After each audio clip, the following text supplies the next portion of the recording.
want jams? Fine. Have it your way.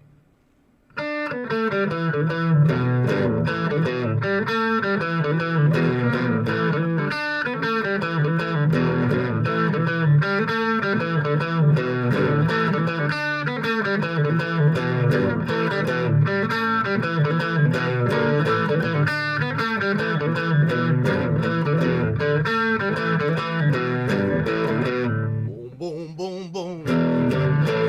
How, how, how, how. Mm-hmm. How, how, how, how. Yeah.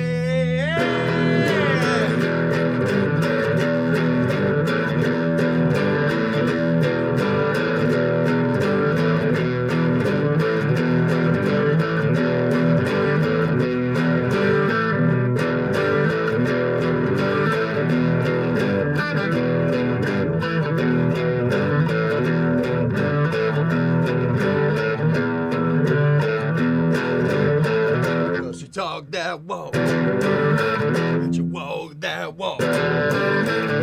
Whisper in my ear, tell me that you love me. How, how.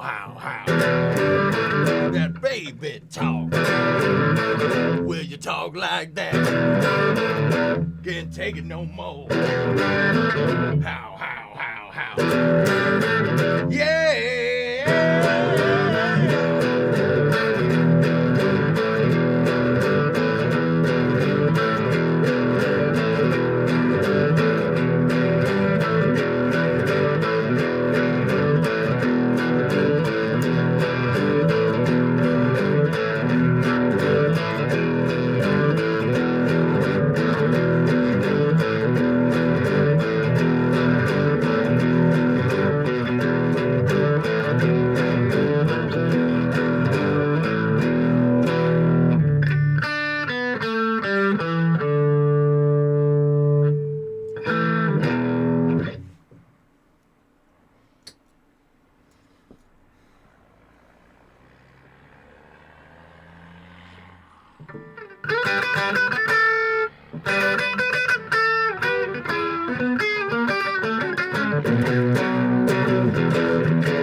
Is that enough jamming?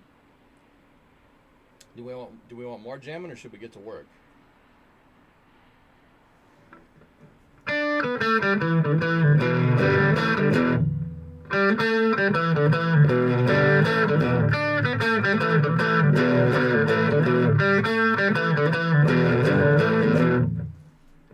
there an anthem for Yakograd yet? No, there is not, actually. Maybe we should get to work. Oh, boom, boom, boom, boom. How.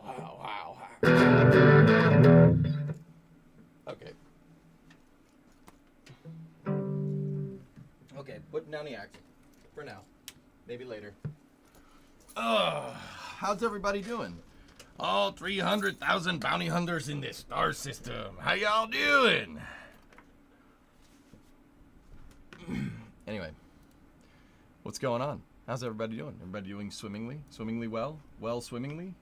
Hanging in there? All right. We're getting there. We'll get there. Just chill. We will yak, and we will yak extremely hard. Are you ready to yak? Discovery, go and Morning, throttle Chris. up. 102-month resub, dude. Thank you. Thank you. Howdy, hey. Baby, don't you wanna go? Still unemployed, so not great. Breathing, so that's good. Is the mic low? Yeah, I turned it down so the guitar doesn't overdrive the mic. That should be better now.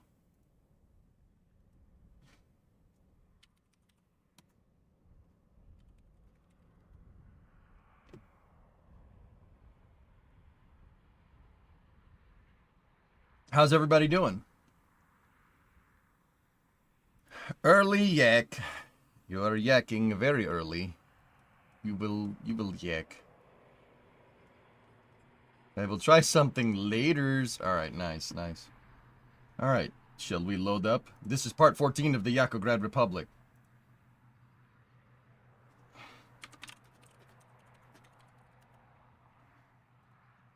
Okay, part 14, let's zap that out there.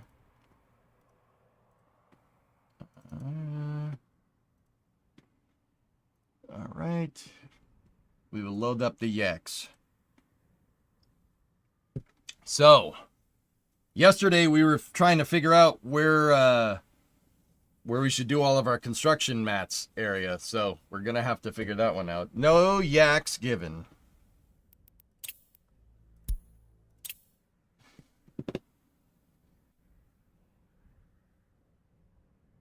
All right.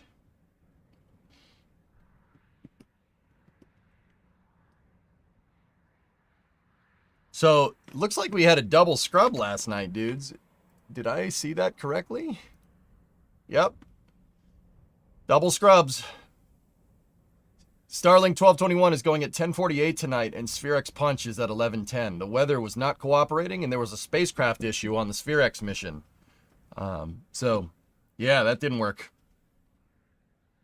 Koshise. Let's go look. Yeah, yappity yak. Don't talk back. Koshise.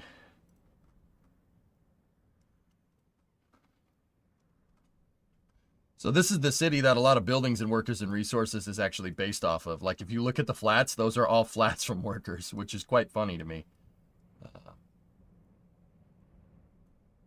Even the sections of Old Town are definitely the unbuildable buildings in workers, which is funny. Those are absolutely based off of the undestroyable buildings, which is pretty funny. And the church is the same too. Oh. Is that circular building the metro station? That? I think that's an arena. Or a restaurant.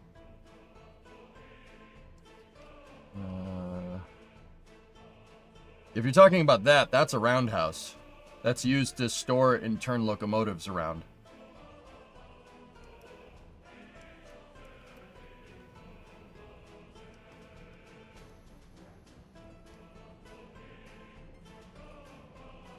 Looks like Prague. Well, we're in Slovakia, and Slovakia is, well, not in, Košice is not in Czech Republic. It's close, so kind of the same region of the world. The only thing missing is the giant alien skyscraper that dominates the skyline. Nice try, Breen.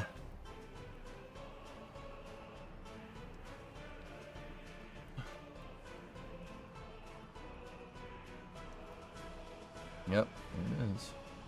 Okay, so let's pop into workers. What construction materials go here? Okay, so our construction mats facility is, I think I left a message to myself saying that it's probably going to go right there. I think that would be... That's a fair assessment that it's probably going there. Alright, cool. So we started working on gravel and coal last night, and then we quickly realized that if we're going to put a power plant and stuff here, that building the construction material areas like gravel, it's going to need to be belted over here, and it's better to put all the construction mat facilities over here. Are you sure that was me? Yeah? Yeah, I'm pretty sure. This looks like my doing.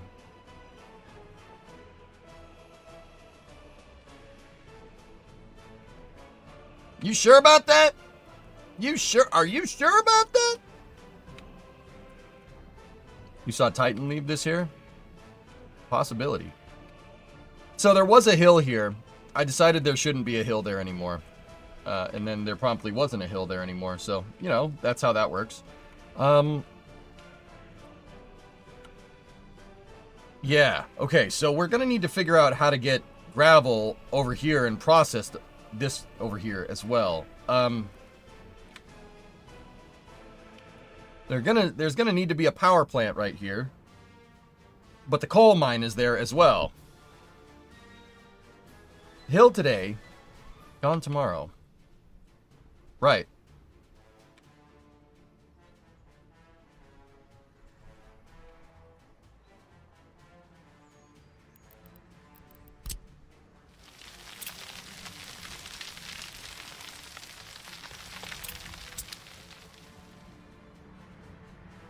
I'm curious.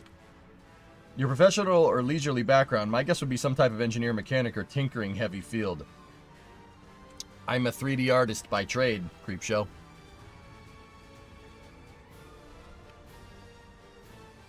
Yep. Everything that I know about engineering is self-taught, or taught by people in the community.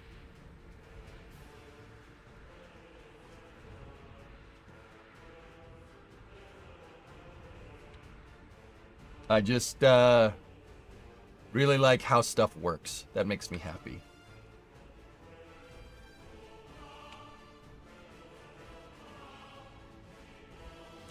Can't see me. Just curious. Do you have a reason that you don't send guitar mixes out to the computer for stream audio? I didn't plug in the wire. EJ didn't say hi back to you. Hello, Flakin.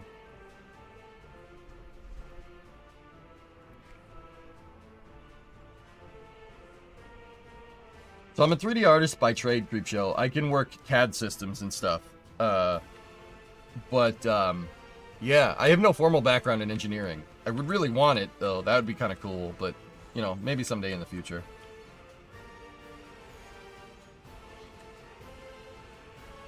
Nice, man. I do a lot of self-learning and teaching myself. I seem to learn better that way. Yeah, I hear you. Yeah, definitely. When it's all, like, on you to learn something, you definitely do learn it, like, better, don't you? EJ never says hi to you. Yeah, it's because I say hi to your mother, public. You tell me to. Every time.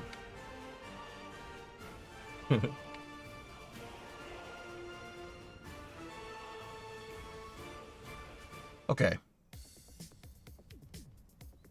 So, we gotta get coal figured out, and we have to get a bunch of other stuff figured out here. The gravel quarry is going to need belts that go this way. I also need the power plant over here, and we need the power plant near the coal. So let's start by flattening some terrain. We're going to build our construction terminal over here.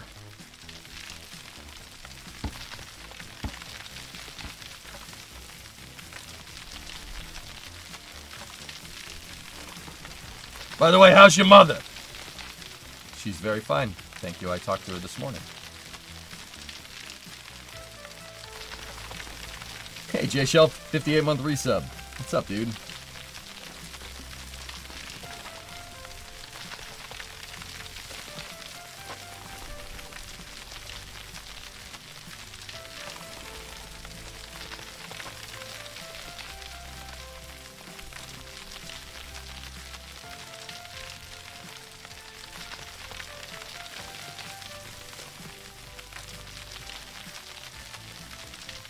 What did you think of yesterday's relativity presentation? I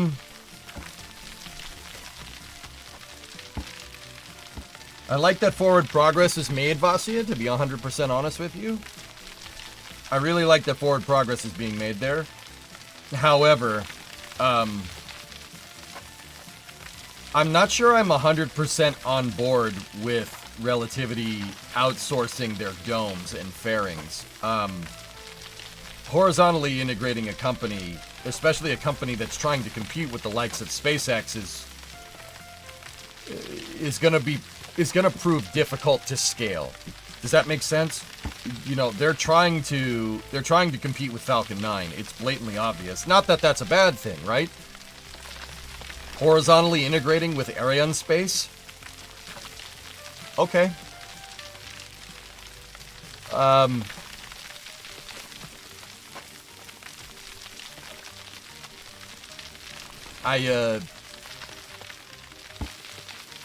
If that's what you want to do, that's the best business decision you could come up with, like, okay.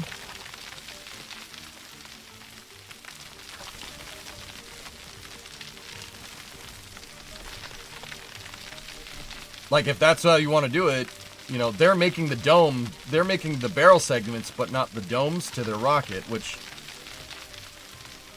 alright, I guess. Yeah, that engine configuration is a little strange, for sure, Grav. I looked at that and went, like, dude, I'm not trying to be a big SpaceX fanboy here, but how are you going to compete with Falcon 9 with a more technically complex rocket with a horizontally integrated production line? How is that going to happen? TLDR, Relativity needs to make their own domes and fairings. Relying on Aerospace, a legacy aerospace contractor, to be able to scale is... personally, dude, I could be wrong, but I don't think that's a good idea. Not knocking Aerospace, they just... Relativity wants to compete with Falcon 9. Okay, how many times has Falcon 9 launched this year alone? Over 30? Let's take a look. What's the next launch? The next launch on the books is Starlink 12-21. It's the 27th mission of this year. Okay? You want to compete with that.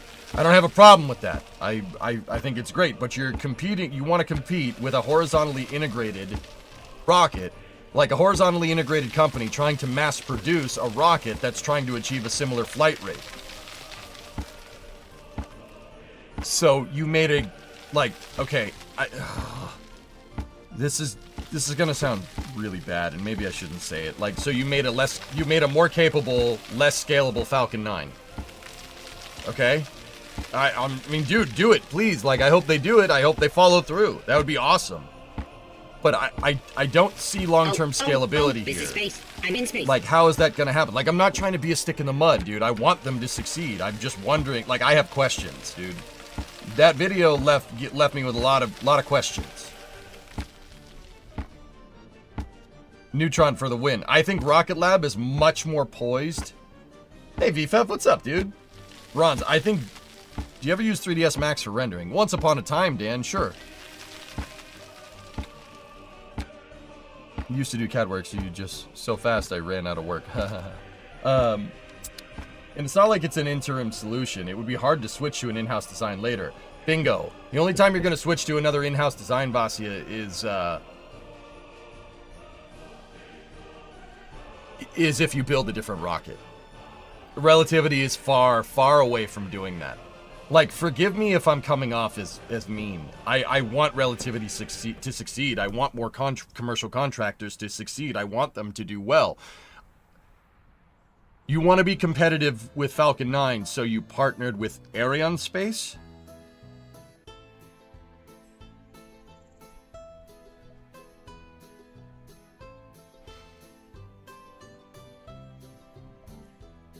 Okay. Why not put YouTube chat next to Twitch chat? I don't know. I did that during the Starbase streams. I guess this is how the screen real estate kind of ended up. Panther. I need more monitors. That's really it. Hey, Mill, what's going on? Bodojo, how you doing?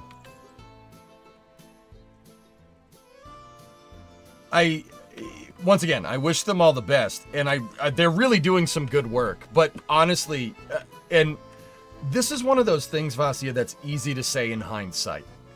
It's easy to say this in hindsight. But the choice to pivot away from Terran 1 was a really stupid decision. And it cost Tim Ellis his CEO position, I think, which really sucks. That sucks for him, but I honestly think that I'm not trying to be mean. That decision cost him his company.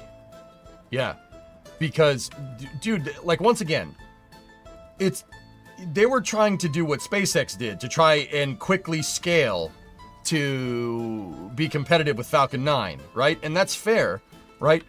But they made that decision with 50 payloads on contract. 50 freaking payloads on contract. With a working rocket. And they said, nope, we're not going to do that. We're going to build another rocket again. Okay. That's a big gamble. Hindsight, that was an idiotic decision. Like, I'm not trying to be mean. I don't want to harp on it because I couldn't do any better. I really couldn't. I probably would have made the same decision. Like, I probably would have made a dumber decision. But in hindsight, that was extremely stupid. They pulled every do not do for startups. Yeah, exactly, Rocket. Like, I wish them all the best. You want to try to, but once again, to sum it up, you want to be competitive with Falcon 9 by partnering with Aerospace. Okay? I tip my cap. I hope that works for you. Really, I really do. I'm not trying to be a jerk. I hope that works out because there is nothing in reality that makes me think that that's going to end well. They're probably going to end up with a flight rate at maximum scalability with a flight rate maybe 12 times a year. Maybe once a month. Which I'll admit, that's still really good. But now you're on par with just Rocket Lab. You're not going after SpaceX with this business model. I'm sorry, you're not. You're not. I don't know dick about this, but I know enough to know that this is not gonna, that you're not competing with SpaceX with it like this. No way. I'm also kind of bummed the 3D printing didn't pan out. But that's the thing. That's what pisses me off, dude. It did. It worked with Terran 1. It just doesn't work at scale. So, dude, you have an opportunity to outpace Electron, and they don't take it. What are you, crazy? Like, you can build rockets faster than Rocket Lab. But no, we gotta be like Elon Musk and make these big freaking gambling decisions. Dude, you're not Elon Musk. Stop trying to be like him. You lost your company because of it. Like, it's so frustrating, dude. I'm like, no, stop it. Hey, Yumfood, what's going on? Sorry, I don't mean to get like all bent out of shape about it, but holy crap, man. What the fucking waggles are you doing? Seems like it came right into a mess. Nah, it's fine. Who got EJ all wound up? Relativity did, with their idiotic business decisions. Hey, Pat, I'm doing fine. Like, bro, you're going to take a shot at SpaceX? You're going to take a shot at the king. You better not miss. And they missed. Oh, they missed hard. The arguably better choice was to stick with Terran 1, with the contracts you had, and while that is running, start testing and expanding 3D printing for Terran R. That could have given them the time to fix the printing for Terran R. And if it didn't work regardless, you still had revenue. Yeah, Rocket Guy, you have... That's what gets me, dude. That's what gets me. They have the opportunity to have a revenue-positive commercial launch company. Dude, you did all that work, and you basically have money on a silver platter here being given to you. All you got to do is just do the thing that you just did. Just do it more. And they're like, nah, fam. I'm good.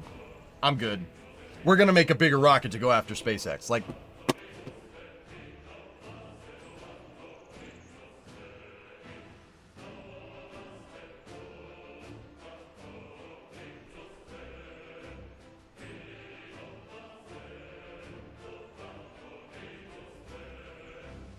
Dude, that's like Ray Finkel tier bonehead move. Like, I don't, bro. What are you doing? Why? You literally had Money Printer go burr, ready to go, and you didn't do it.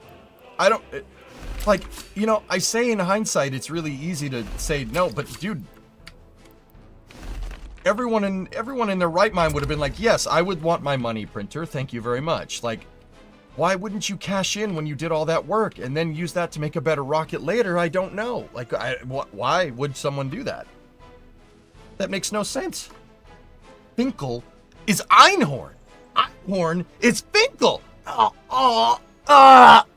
You know, like, what are you doing? Stop it. Stop this. You. Anyway, sorry. With that being said, I wish Relativity all the best. I think they'll do good. I think they'll be competitive, but you're not going after SpaceX with this business model. I'm sorry, you're not. Unless you have some ace card up your sleeve, and I don't see it. Laces out, Dan.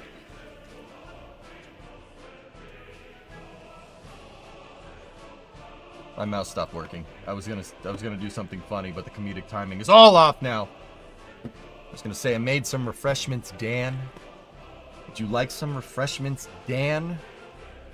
I'll be right back, Dan. Like, I don't get it, man. It just doesn't make sense to me. They needed more capital to continue Terran 1 development. Couldn't get it with that strategy. Didn't execute well at all. Yeah, you know how you get more revenue? Build another rocket and launch it. Like, build another rocket and launch that rocket. Like, gun is digging into my ship. Wrong, Ace. Want me to read you your rights? Like,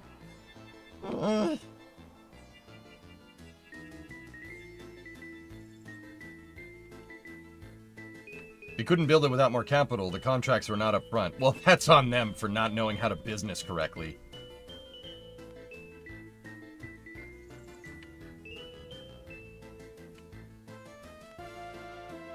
I'll never forget that movie. First time I saw a movie with Jim Carrey. I love Ace Ventura, dude.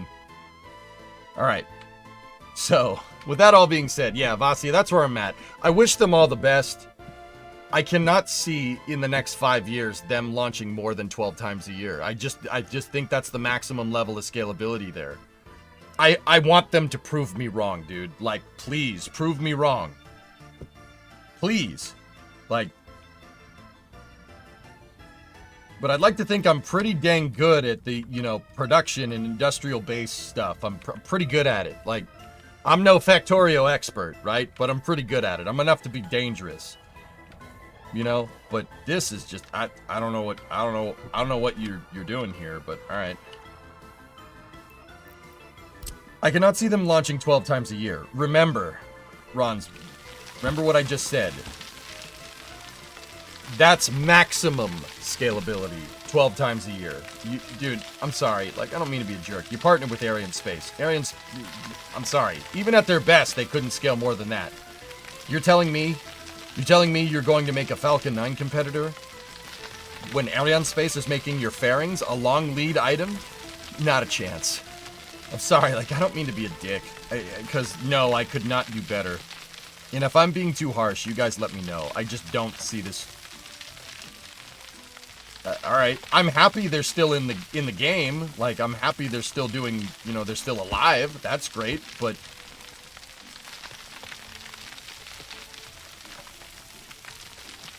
Spice level, medium. I want them to do well, and I think that it's possible. There is a viable path to success here, I will say. I think you are more upbeat about them than I am currently. We'll see, dude. I hope I'm wrong. I really do. I truly want everybody that has the stones to go at this endeavor of, like, launching things into space. Anybody that has the stones to do that has my unwavering respect. It's really not an easy thing to do. Like,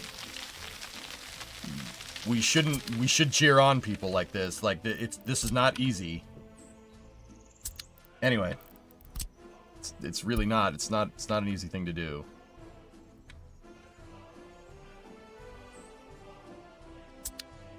Give me money, I'll launch things into space. BFF, a manhole cover attached to an atomic bomb is not launching things into space. I know you would do that. And now you're going, how did he know? You're goddamn right. I still know you, man. I still know you after all these years. That's really funny to me. Sorry.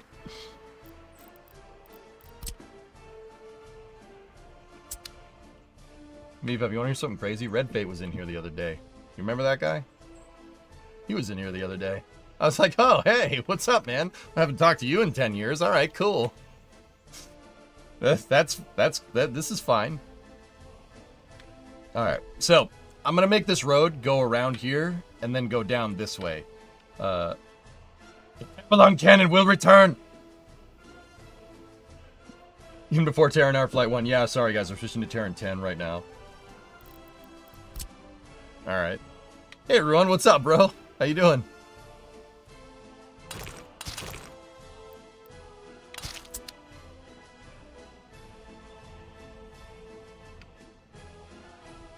What are you working on now? Did you figure out the bulldozer circle spacing? Yeah, 10,000 feet apart. J-Speed seems to be opportune to get a good overlap. I have my regular bulldozer depot here, and what I did was this depot had an excavator and a bulldozer. 2 excavators, 2 bulldozers. I just moved them down here. And there's a considerable overlap. That's not 10,000. 10,000 would be down here. But I needed to make this stretch to move them down there. Okay, Knick-Knack. We should be fine, dude. I find that they don't really send people after you if you don't rock the boat. I don't rock the boat. I just want to play my game and be left alone. You know, that usually keeps crazy people away. Usually. It's that damn rocket launch coverage that brings the crazies in. Damn rocket launch coverage. I'll tell you who took those lunches. That damn Sasquatch.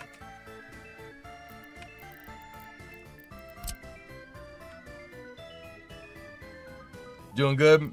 You're back up in New York. All right, right on, right on.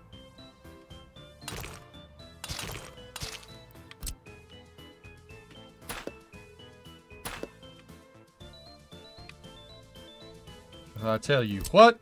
What? I tell you what? All right.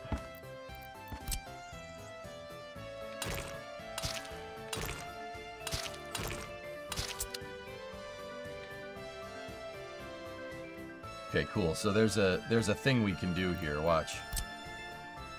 Let's see if the game understands this. Oh, nope, nope, nope. Didn't understand that.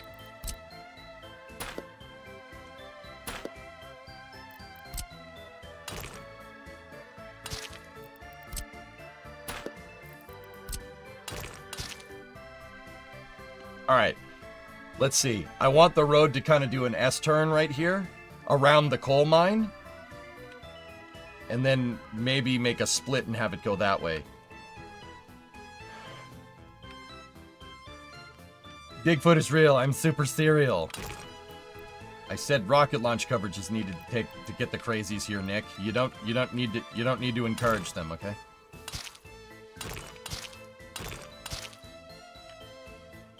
All right, let's see. So we got 5 wide here. All right, ready? Let's see. Yeah. Oh, baby! Oh yeah! Oh yeah! Yes, yes, yes, yes. Grated like a drum. Yes.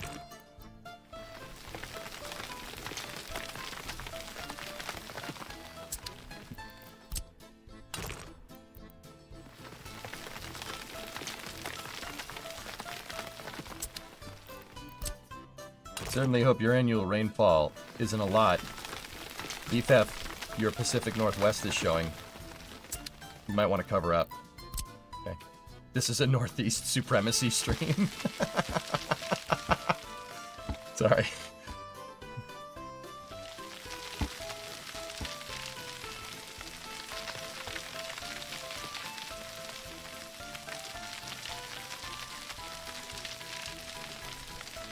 Actually, dude, I'm trying to make culverts and everything. Like, I'm trying to do the drainage right on here. It's, yeah. Like, not that it matters, but just all my roads are on a crown, right? Like, the right way to do this would be to put ditches on the side, but the game doesn't do that. Like, it doesn't, like, you don't need to worry about that. It's funny, I still don't own an umbrella. That's just weird. That's just weird, dude.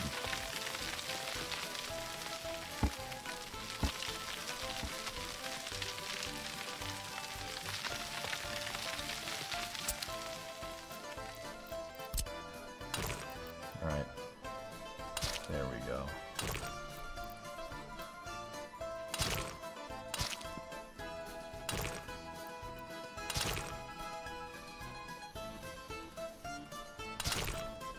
Yeah, baby. Okay, so that does work. It works pretty well. Let's trim it out here. Actually, you know what? I'm gonna leave. I want to leave extra space here. You must leave this space. This space, okay? I'm gonna leave the extra space here. And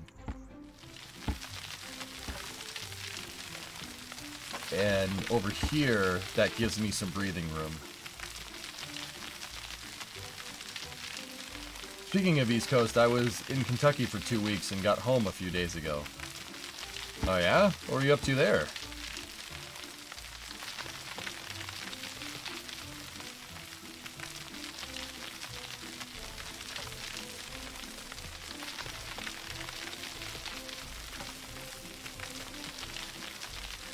Yeah, I got you. I got you. I got you.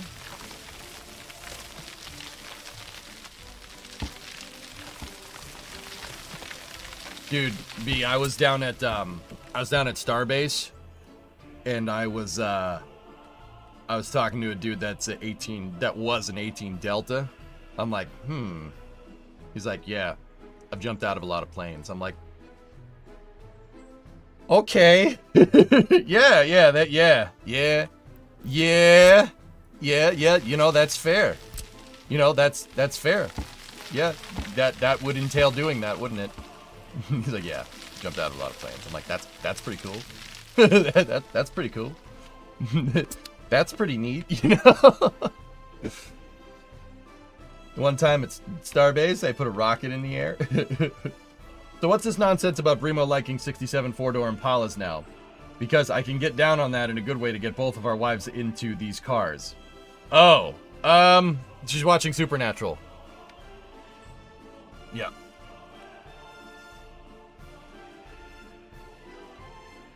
Yeah, that would do it. I already have the 327 in the garage. Like, actually, I think that's a 327 solid lifter motor.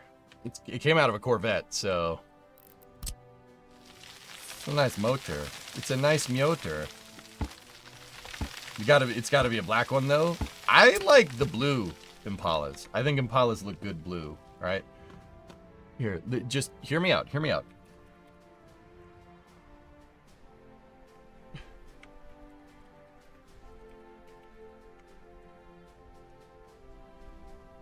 Dude, hear me out. I know you guys are like, EJ. No. Look at this. Oh. See what I'm saying? See what I mean? But the black one, though, would be sweet. Also, two-door coupe, no post. That's a sick car. I like that car a lot. And I'm not even that big of a Chevy guy. I like that. That's a nice car. 67 GTX. You have impeccable taste, my friend. I love old school American muscle. Bob, these cars have presence, dude. They just have presence, homie. Like, I don't know what... Like, you just don't get that from modern cars. Like, here comes the car rant. Roop, roop, roop. No, you... Like, look, dude. Look. Like... Dude, this car just has presence. Like, if you're driving this down the road, you're somebody. Like, look at that car, man. Look at that car. Damn.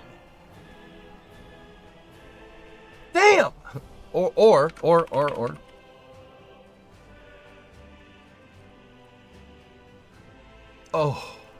Oh. Oh. Yeah. Mm.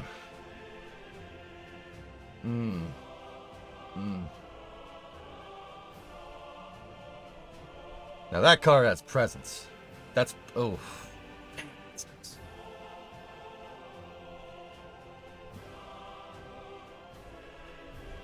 That's a 63 Continental, dude. It's a 63 Continental sedan. The doors open up like this. Doors that open up like this, not like this. They open up like this. Seriously, the doors open up like a door going into a building. They're called suicide doors because if you... Yeah, there's a good reason why they don't do those on cars anymore. But also... Doors that open up like this. This. Or like this. Not like this. Check your previous link. Presents. Is that a Series 60? Oh. Dude, Series 62, man.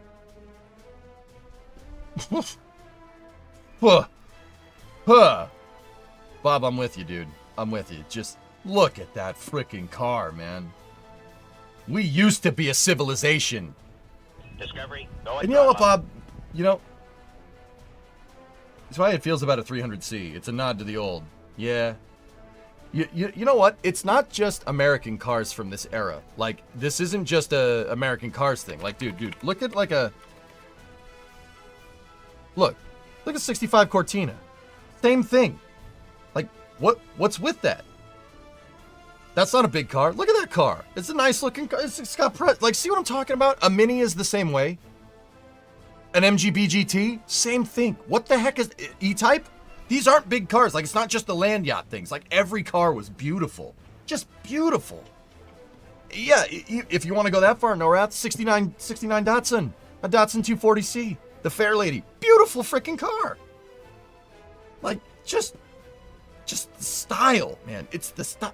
Like, you just don't get that from cars nowadays. Like, the only cars you maybe get that from is like a Maybach or like a really high-end Cadillac, maybe. Every car nowadays just looks like an egg. I don't know what that's about, dude. Like, dude, I'd drive a Cortina. I'd absolutely drive a Cortina. That's a beautiful car. Probably get 40 miles to the gallon while you're at it.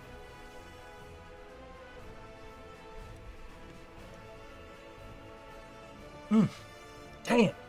Some beautiful freaking cars. You get a 65 Riv. Bang, bang. 65 Riv. Now that's a car, dude. You can name a modern beautiful car. Cybertruck. I will admit, Lunprod, the Cybertruck has presence. You'll notice that thing going down the road. I don't think it's the right type of presence. It's not the same elegance as like a Series 62 Cadillac, but it does have presence. Just might be for the bad or good. I don't know.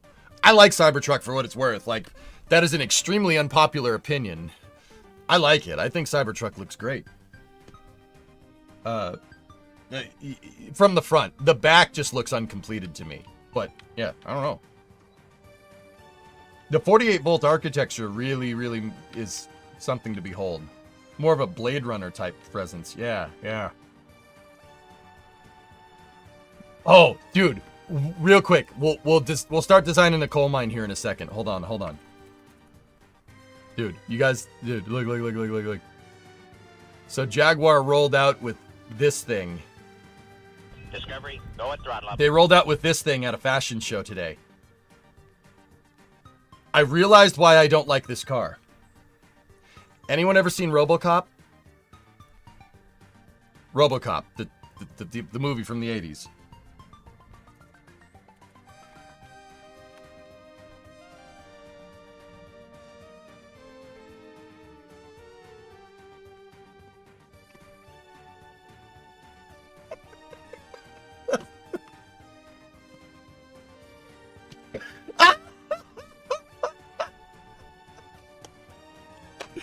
It looks the same.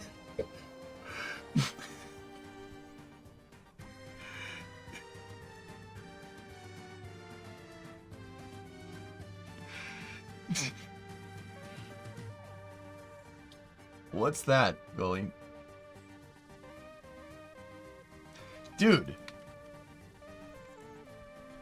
Hey, wait a minute.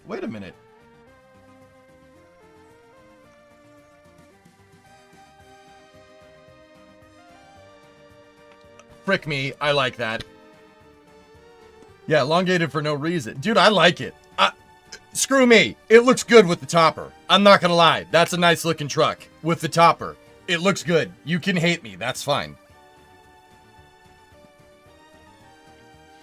Thanks. Now I will never not be able to see that. Yeah, yep, you're welcome. I think it looks good with that topper on it. I'm not kidding. That looks pretty cool, dude. The return of the Aztec. Cyber wagon, man. Not for you. I get it, Akato. Totally. Last, what's up, Flykin? You got a dude near me selling a bunch of these. He's got a bunch of old military vehicles. Ah. The Deuce. Oh, yeah.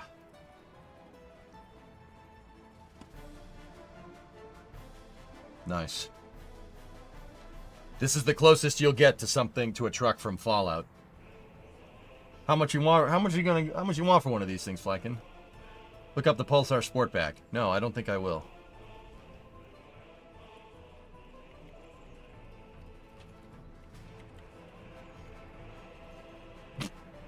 I like that. That's sick, dude. I like it. It's so ridiculous looking. I love it. It looks great with those Trans Am wheels. I think that one was 17. He wants $17,000 for a deuce and a half. That guy wants $17,000 for a deuce and a half. The truck that they made millions of. We used to be a country. Okay? We used to be a country. $17K? Bro, I'll give you $2,000 for it. Yeah, but how many are left? There's 3 within a 10-mile radius of my house, drummer. I can show them to you next time you're here. Right, V? The hell is this about, dude? 17K for a deuce? What are you, out of your mind?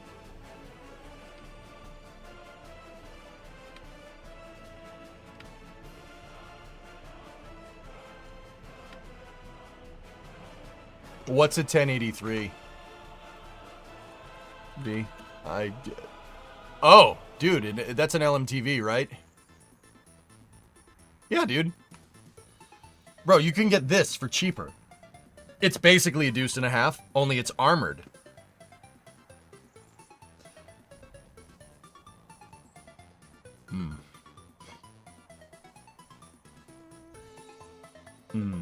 Yeah. Nice. Nice. Nice. Yeah, dude. Look at this thing. I mean, V, I am more about that Hemet life. I'm more about that Hemet life. I think Hemets are sick. I will own one of these days. What am I going to do with it? Don't know. Move stuff? It's a truck. Do I like getting 4 miles to the gallon? Sure, absolutely. Look, man, commit to the bit. Am I right or am I right? Commit to the damn bit. Drive it to Boca. Actually, this thing would do great in Boca. It would do great. This thing isn't rusting out. Not anytime soon. It's literally designed to deflect bullets. You found one of those in Zomboid. The new danger van. Bro, Starship would have to worry about this thing. Actually, gross Hemet lover over here. I like Hemets. They're useful. Look. You can't do that with an MTV. Can't do that. Bro, look at the utility. Look at it towing that broken... Look at it towing the Marine Corps' broken Lab 25.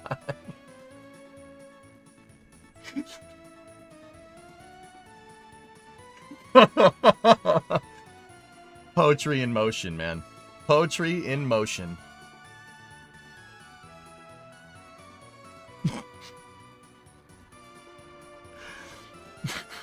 I'm sorry, that's really funny to me.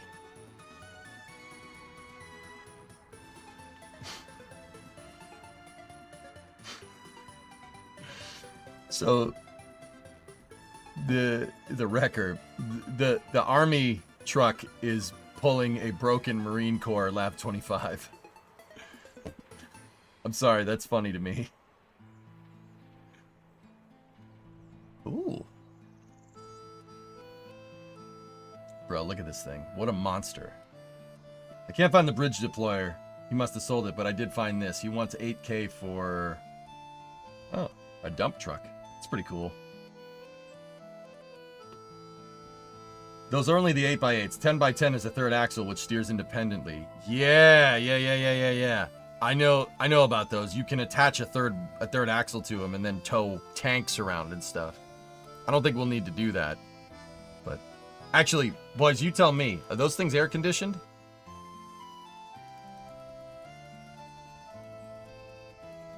They got AC in those, DJ? No tank you? Yeah, AC? Alright. We used an M117 when I was there, then we got some Buffalo. Nice. Oh, the MTV there is. Can you hear yourself think, though?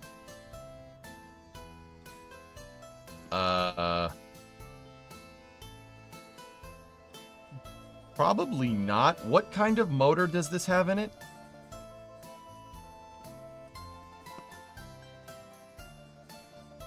It's got a Cat C15, a 15-liter inline-6 diesel.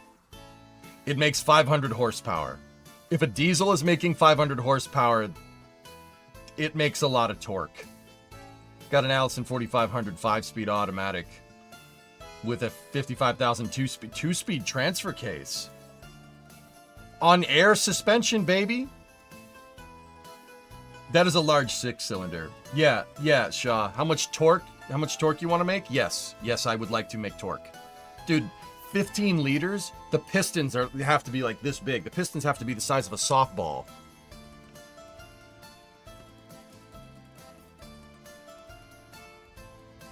Yeah, I know, Hellfish, it's stupid. Lockers? Oh yeah, dude, you got 8, you got 4 axles. Lockers. Yeah, you can lock these things. The Hemmets can go through anything, dude. Seriously, look up videos on YouTube of those things tooling around. They can putz through whatever. It doesn't matter. Bro, when you have 3,000 foot-pounds of torque, it doesn't really matter. That's a battlefield logistic vehicle, guys. Like, it's really designed to not break and just, well, not break. If there's any Hemmet engineers out there, it was designed to not break. That doesn't mean it doesn't. Okay? They do. Yeah. A central tire inflation system. Yeah, dude. I will own a Hemmet, dude, one of these days. I want one. They're super cool. And you can literally do anything with them.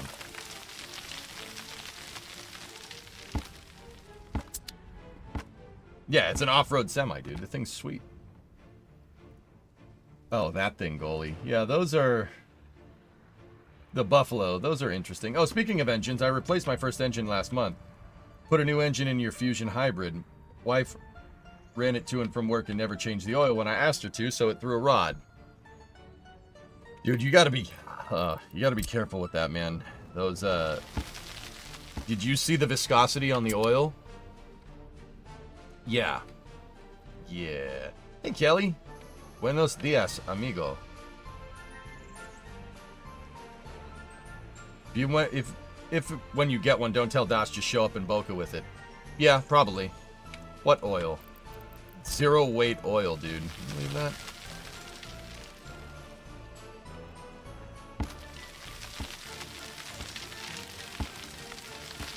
There's a Hemmet on GovPlanet right now. They're always on GovPlanet, Dwarfman.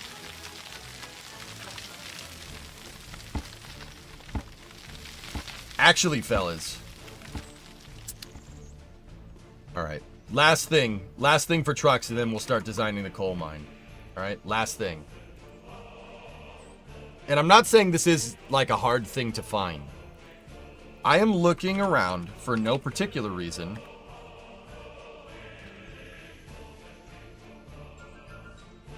I'm looking around for a flatbed F450. okay? A type of flatbed F450 with the cherry picker on the back. You guys know what I'm talking about?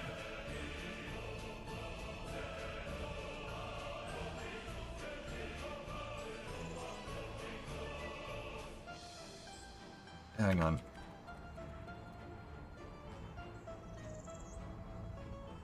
I need to find it. Why? I'm just looking for one, okay? I'm just looking around. I'm, testing the waters. I need an F450 that's like this. I mean, that kind of like this. Preferably a quad cab, okay? With a flatbed on it and a cherry picker with outriggers, like that. I need outriggers here and here, okay? To pick cherries, of course. I need something like this. See that? With the crane, preferably, but outriggers are a must. I'm looking around for something. I'm on a mission. Okay? Something like this would also be decent enough, but we don't need a man basket like that. I just need a cherry picker. What are you trying to lift?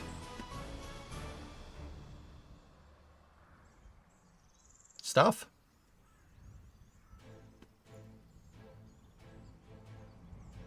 You say cherries.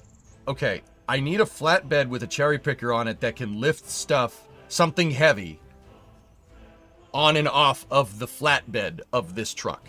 So it needs to have outriggers, okay? Think almost something like this, but that's an F550. I don't want a 550. I need a 450. It still needs to be a truck. How heavy?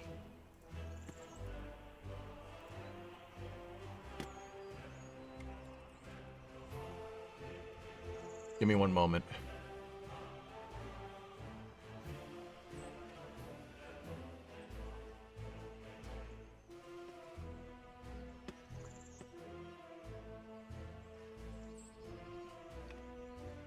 I need to look at something. I'll be able to tell you. Give me 1 second.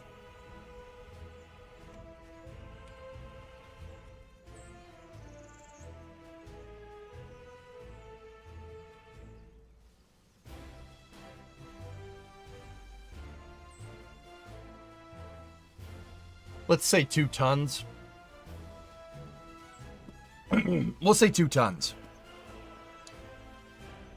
Now, the crane, once again, the crane isn't a selling point. It would be a plus. It would be a bonus, okay? All right?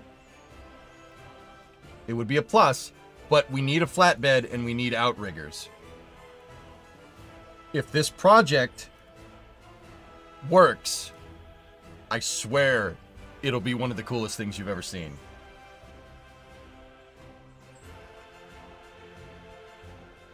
Like, something exactly like this. Hold on. No, that got sold. Okay, something basically like this. I need something with outriggers on it. Preferably front and back with a crane. Preferably up against the cab. Is this for NSF? No, it's not. It's for something. Okay. It's for something. That's all I'm saying. I'm scheming, all right? So, something kind of like this. Quad cab F450 with a flatbed, right? With outriggers on the sides. Preferably a crane.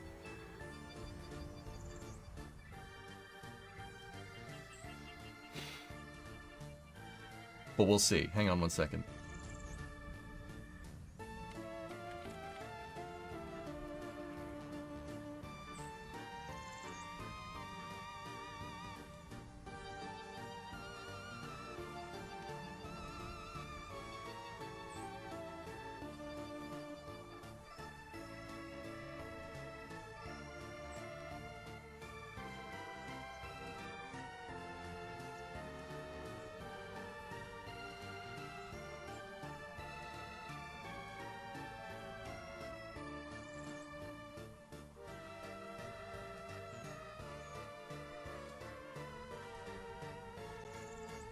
Duramax is better than a Power Stroke.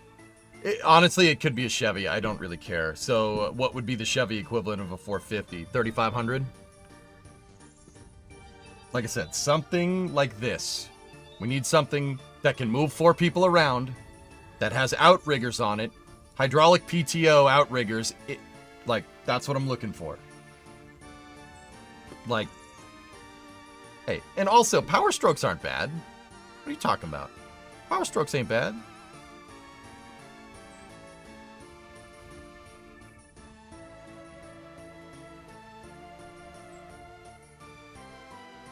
Last. Doesn't have outriggers, a little rusty, but 3,500 bucks. Nah, that's a utility bed. It needs to be a flatbed, Flykin. That's really important. So, just keep an eye out, and we'll go from there. Alright, let's design this thing.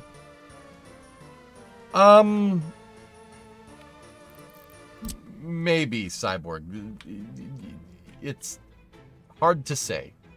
Okay, so we have our road path going through here. Now we need to develop the coal mine. Obviously, the coal mine's right there.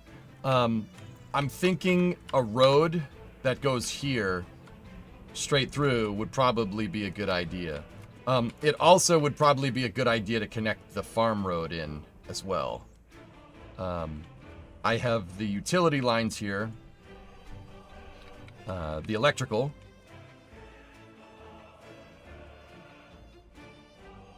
And then the service road for the electrical, which you don't technically need, but I'm doing it. You probably need to buy a farm more acres before you can get more trucks. It's not for me. I'm just looking, okay? How are you handling sewage? I haven't implemented the sewage system yet, BFF. I originally was shaping this up to be a poop retention pond. And it looks like we might still be able to do that. Because, so check it out, right here. This area, see the stone looking texture right there? That's a gravel deposit. That's the closest gravel deposit to where I want my construction materials to be. So if you look over here, I have my construction yard with repair depot right here. And the idea is that at this cargo terminal here, I have construction mats. So here will be steel, boards, concrete prefabs, and bricks, right? And we'll be able to bring them in to build whatever. But eventually, I want all my construction materials to be produced in-house. Basically here. And we can do that. Gravel is a big thing for your construction materials. You need it for obviously gravel, but you need it for cement. You need it for concrete, obviously. You need it for making asphalt, right? So you need a lot of it. And if I want to put my I obviously want my construction area, like my construction trucks, to not travel too far to get the construction materials, right? We don't want them to travel too far because there's fuel consumption in this game, V. If my trucks are going like a mile down the road and then driving a mile back, you will get screwed on fuel costs, right? So you kind of want all this stuff to be close, but you don't want it to be too close. All the construction materials are the construction material buildings, like a gravel mine or a gravel refining area. They pollute. You know, obviously you don't want people living near them, because if you have people living near them, then you're going to have to pay out the wazoo for healthcare. For medical healthcare. Like, you already have to pay out the wazoo for healthcare in this game because it's Soviet. But more sick people means a bigger hospital. That means more resources, right? You don't want to do that if you don't have to. You can. Doesn't matter, right? Can we use geopolymers and make pyramids? I don't think so. Hey, Sneaky. Sent you a text. It's a 550. I can't get it, Goalie, because I'm inside my garage that's a freaking Faraday cage.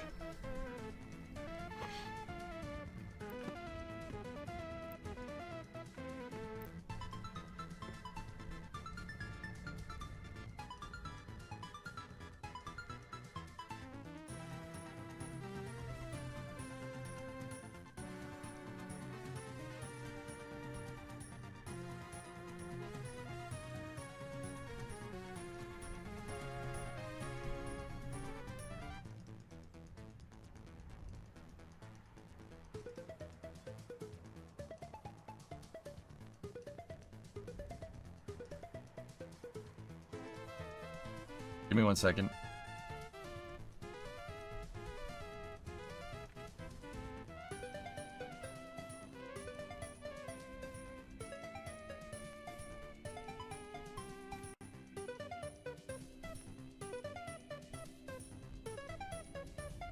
Give me 1 second.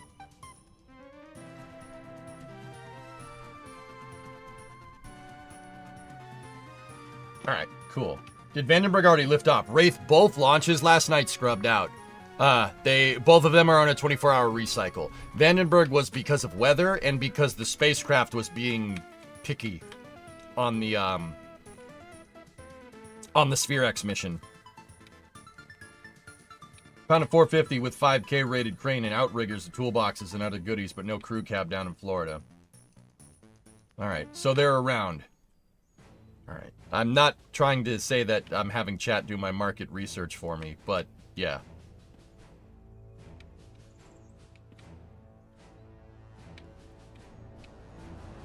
Hey, Rival Sling.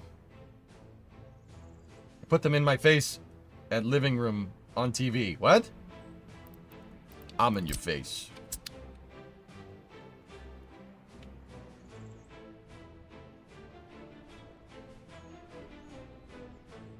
My addiction wasn't in JDM cars. I'd probably know better places to look.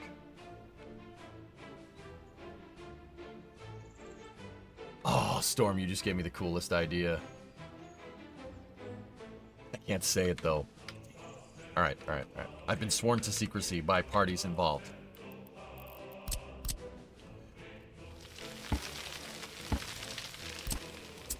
All right, so the coal mine here, let's take a look. That's on the highest deposit right now.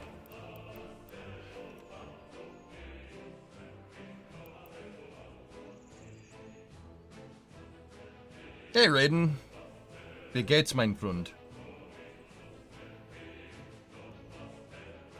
Alright, let's get our coal mine figured out. So,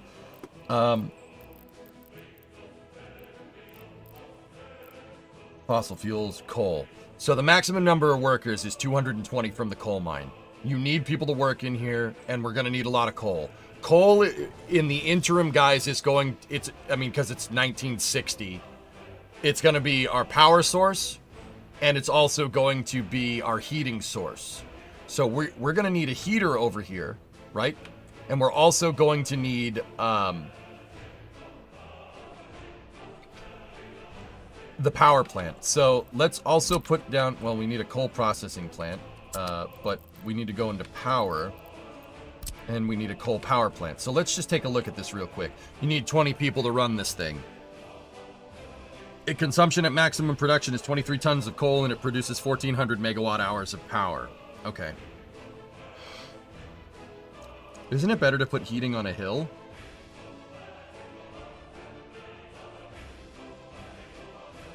Why?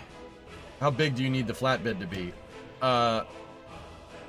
Ideally a long box, so 8 foot.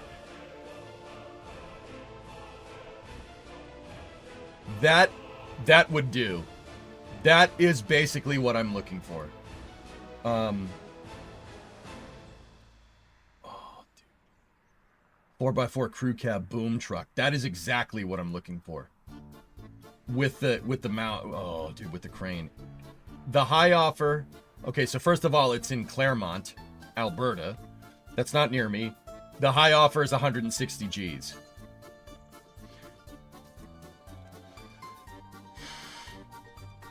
So hired, we're not getting that for multiple reasons, but that's exactly what I need. Let's just say that's out of the budget for parties involved. That's oil sands money, yeah, baby. Alright, so the coal power plant is 1,400 megawatt hours. That should be good enough to power everything that you see in here for a little while. The reason why I want to work on the power plant is because I want to design the grid. I want to finish designing the grid. I have electrical that goes up to here, and then we need to kind of put it all together. So, what I like to do is when we're planning, build out a minimum viable product here. So, we need the coal mine. That coal mine needs to dump into a coal processing plant. Now, the coal mine has belt connectors, The reason why it has a belt connector is because it has a lot of waste. It produces a lot of waste because it's a mine, because some of the stuff that they mine might not be coal.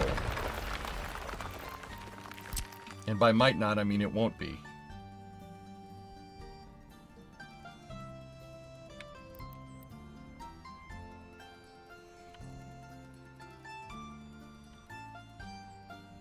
Why does the maximum deposit have to be that? I don't know. Okay. All right.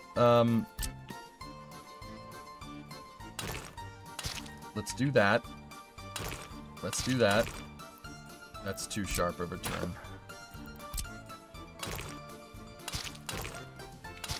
All right, let's see if I can... I want to put the road in to see if I can get the coal over. That belt to go...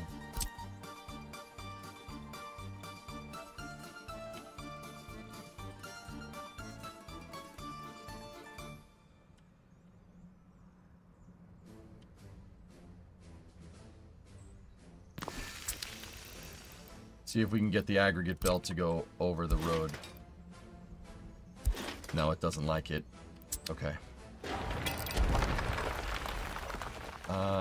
I could probably get it to do it, but it seems like it needs to be far away because the coal output is... Yeah, see?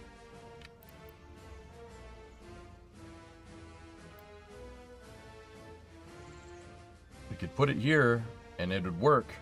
It's enough to get that thing up and over. Sneaky, the thing about this is that you don't necessarily need an aggregate overpass. Interestingly enough.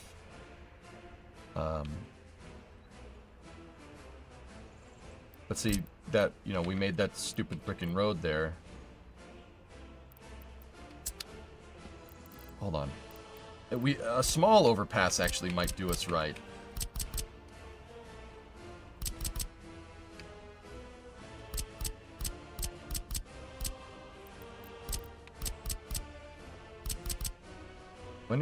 Do any of these things dump high? Nope. No, that's not gonna work.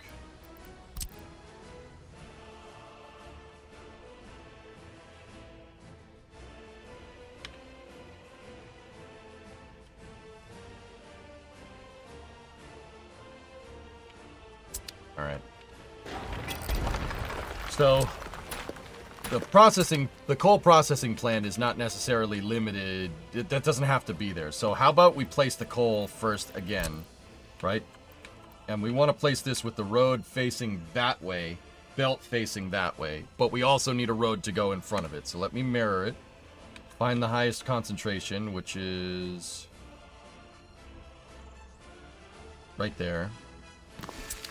All right, so now we got to have some spacing to this road. So we'll put this road right here, right?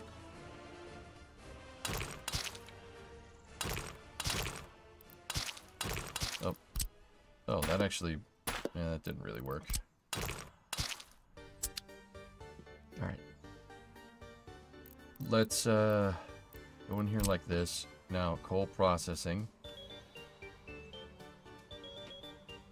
Let's place that down, and we'll see if we can make it cross. Balls.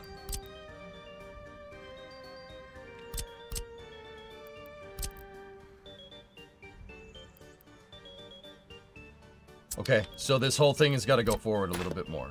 No problem. We're working. You know, Sneaky, if we wanted enough for that elevator, or the overpass might be what we have to do. Remember, I'd prefer to just build the belt to go right over the road. If we do that, right, we don't need to worry about it. But I need to see what, like, our threshold is for a road here. Like, can I put that road right there and have it not be a big deal?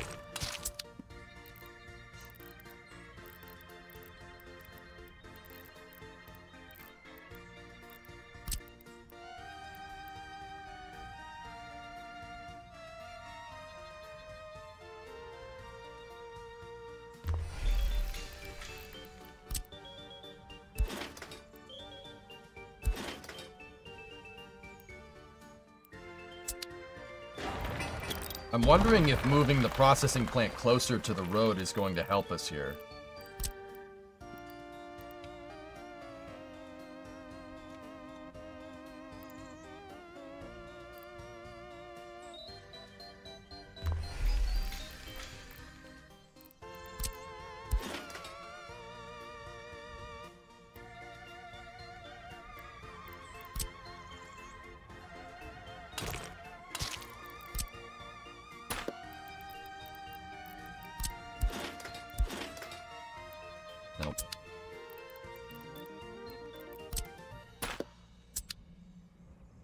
could elevate your coal plant as well to get it across the road. V, I don't mind that idea, dude, to be honest with you.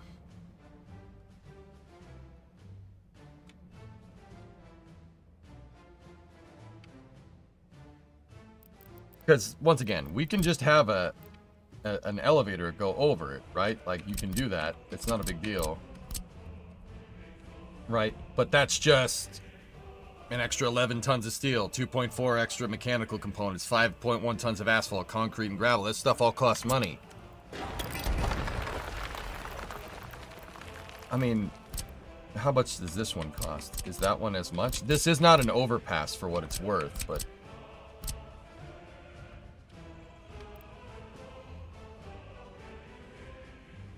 That's not a lot. 1.2 mechanical. That's 5.6 tons of steel. Just out of curiosity, on the market here, what's steel trading at? Yeah, 283. That's a lot. No, it's not the end of the world, but...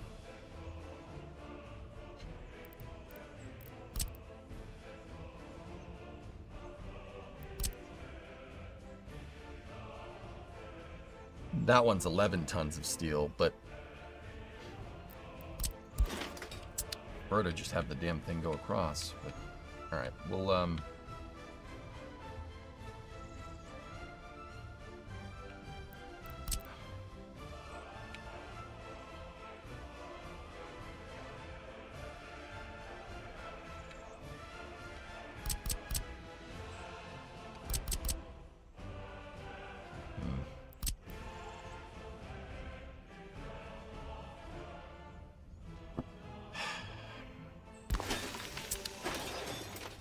14 tons of steel.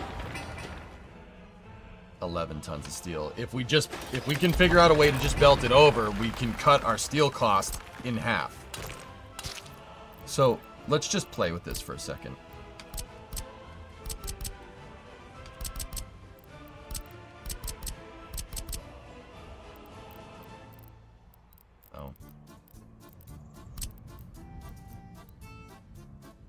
Oh, I saw it.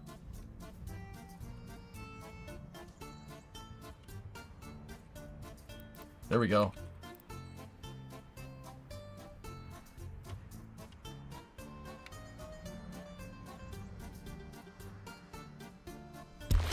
Got it. See? Well, now it's 19 tons of steel, but whatever. We got ourselves an overpass. Good.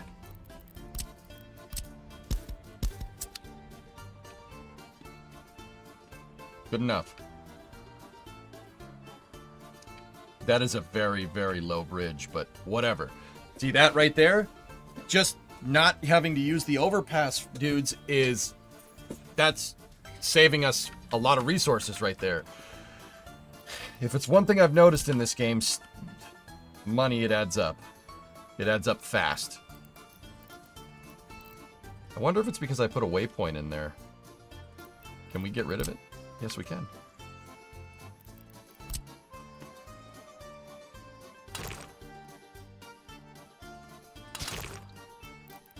Alright, now let's just make a road go to the mine.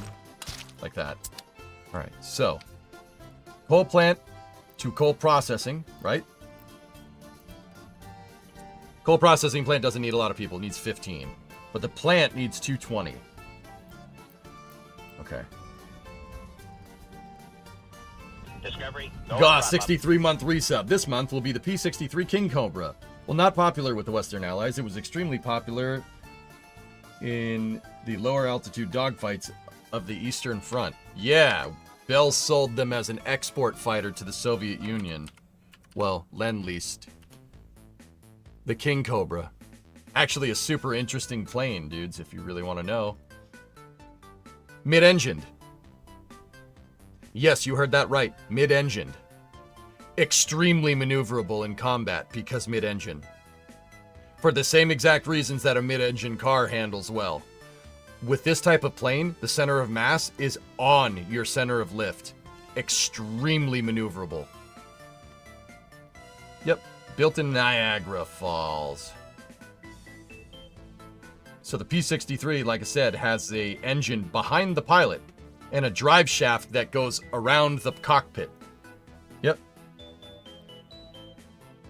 The drive shaft, here, let's see if I can show you. The engine's behind the cockpit and the drive shaft goes around it to the motor. That allowed you to put a cannon up in the front. And the cannon, if I'm recalling correctly, the cannon goes through the propeller. Your great-grandpa worked at that plant. That's cool, Wayfair. Right on, man. I got to see one in California last summer at an air show. Pretty Polly was their nose heart. I know that plane. Yeah. Yeah, it goes through this. It goes through the propeller. The propeller nose cone is a cannon. There's a cannon barrel right there. And the cannon goes through the drive shaft, which is actually, once again, super interesting. Why put a cannon on the propeller? That's a good question, Nova. Why put a cannon on the propeller? Because when you have a plane that has a fixed gun, okay? So, like on the wing or in the nose, right? You have to point the plane, right? You have to point the plane at your target. When they were dogfighting in World War II, they didn't have turrets that could move around except on like bombers and stuff, and well, it didn't worked-ish, right? So you have to use the plane as your turret, right? If you have the cannon lined up with the pilot, it's easier to aim the cannon because you're already looking down the gun sight of the cannon, right? Because it's lined up with you. It's right in front of you. It's the exact same reason. That's the exact reason why the A-10, for instance, has the cannon right in line with the pilot. Whatever the pilot is looking at, the cannon is looking at. Well, wherever the plane is pointing is where the cannon is pointing. That's the idea. Like I said, that's the reason why the A-10 has the GAU 8 Avenger, the 30mm depleted uranium Gatling gun. It's lined up with the cockpit. I mean, actually, it's a little bit offset because they had to put the landing gear in the front, but whatever. Lining up the cannon makes it easier for the pilot to line up a shot. The weapons on the wings, right, fixed, you have to set a convergence angle to coordinate with your gun sight because the pilot can't aim down the sight of the gun because it's out on the wing. Yeah, that's why. That's why they did that. The Americans weren't the only ones that did that. The Germans had a version of the Messerschmitt 109 that had a cannon going through the engine block. Yeah. The Bf 109 had an upside-down diesel engine inside of it with a cannon that went through the crankshaft. Well, not the crankshaft. It went through the engine block. And there was a propeller lined up over here. Or there's a cannon lined up with the propeller. And the cannon went through the engine block. You can't go through the crankshaft because of the way it is. Keep in mind that was only certain versions of the 109. That was only certain versions. Oh, there's one. Yeah, also you heard that right. There's an upside down 1, 2, 3, 4, 5, 6. There's an upside down V12 diesel inside of this. The pistons are going like this. Not like this. Yep, see? Cannon white actually going through. So the engine is like this with the cylinders going this way, and the cannon goes through the block. Pretty cool. Did the guns have heating issues? It's a cannon. You don't fire it very much. Wouldn't that mean you would lead your aiming your plane ahead of the enemy plane? Well, Toasty, yeah. Yeah, of course. If you want to get into the trigonometric functions of aiming a gun in a dogfight, yes. You aim it where the plane's going to be. But yeah, that's the idea. Does the ammunition kick the propeller? No, it goes through the propeller assembly. It goes through it. It's not like a cannon is mounted up here. The cannon goes through the spinning assembly. It never interferes with the propeller. The axle that the propeller spins on is hollow, and there's a cannon barrel in it. Yeah, pretty cool. Good tangent, Gaw.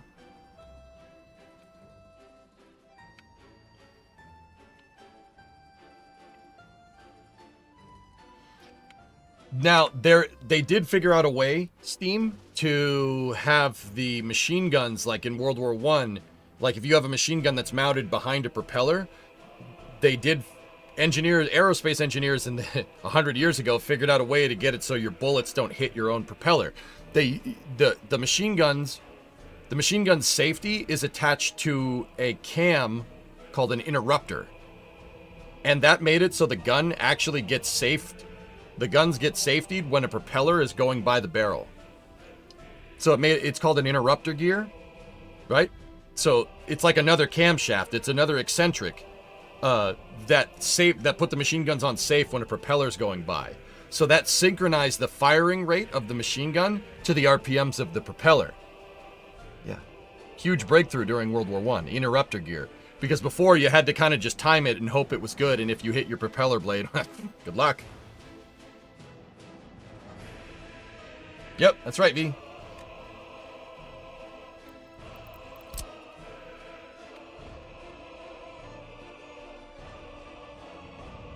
I would prefer a truck, goalie, not a trailer. We already have a trailer to do stuff.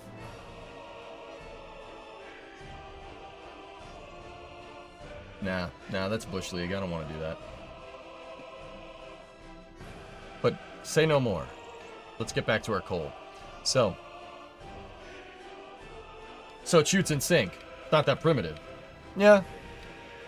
Primitive by our standards, but actually a super good idea for the time.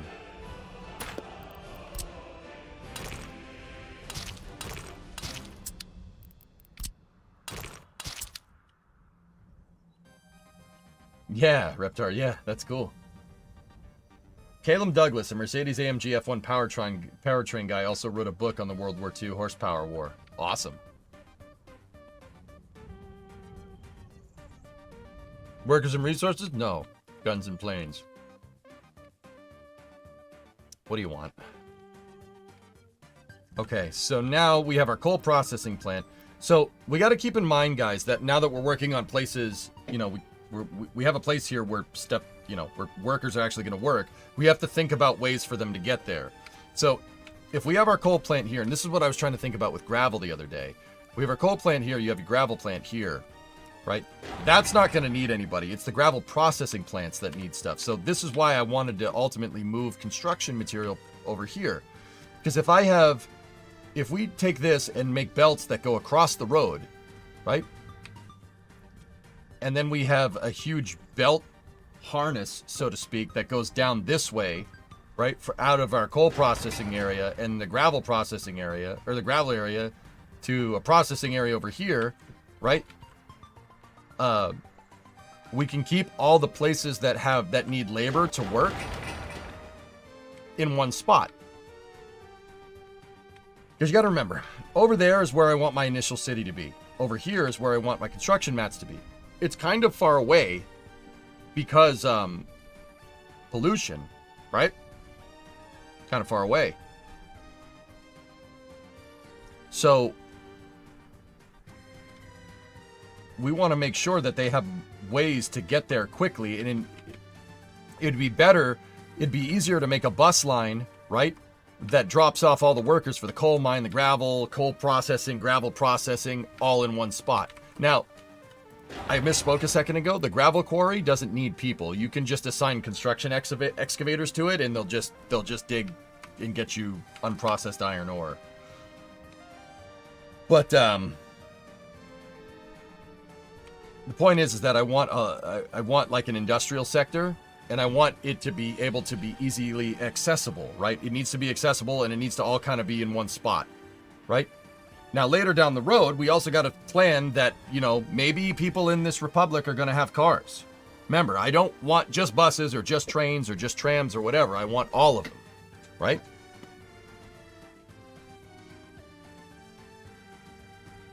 My new favorite thing in this game is raised trams, like in Chicago, not affected by snow.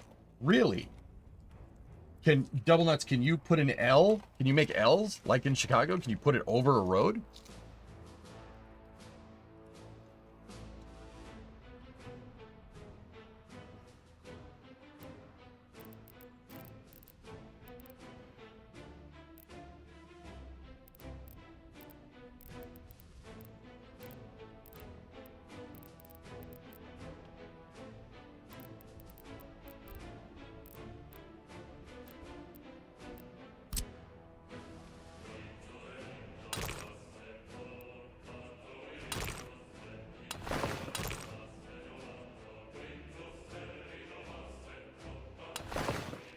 So that? Interesting.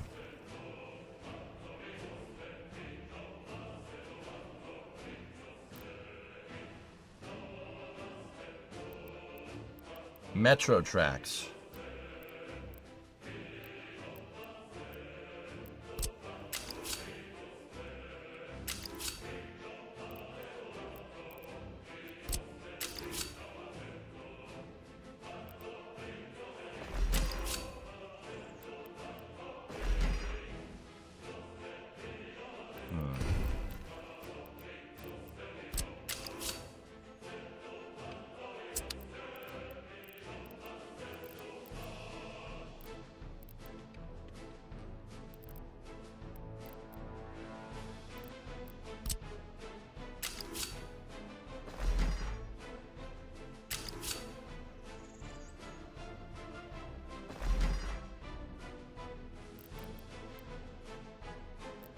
There's raised stations? Bro. Can you make roads go underneath this? It looks like you could. Discovery, go at throttle up.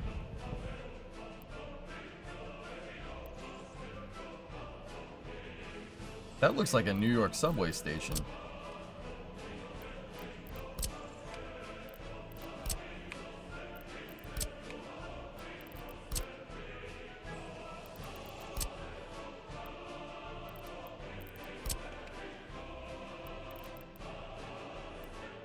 That one can have roads go underneath it, just not in the right direction. Hey, Owen, 71 month resub. Thanks, man. Interesting. I'll have to keep that into account. Or keep that, you know what I'm trying to say. Alright, anyway.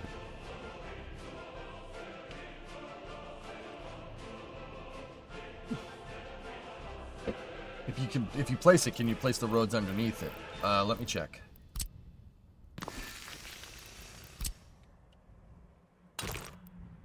No. Oh, that's not the right one. Hold on.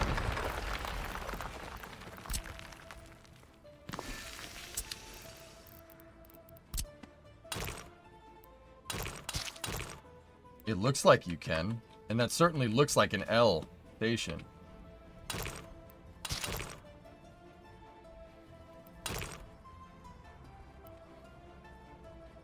That's a shame.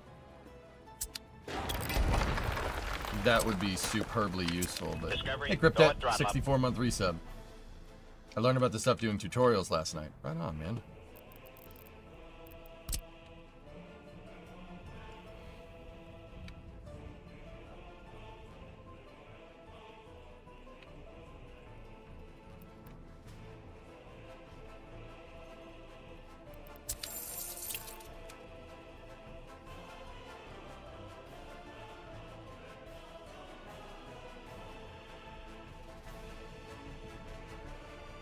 Damn, do you ever sleep?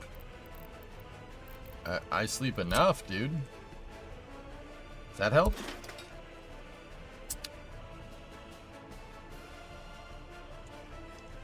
Guys, do you think it might be a viable thing to bring in coal ore by train initially? Or should we just go right for the mine?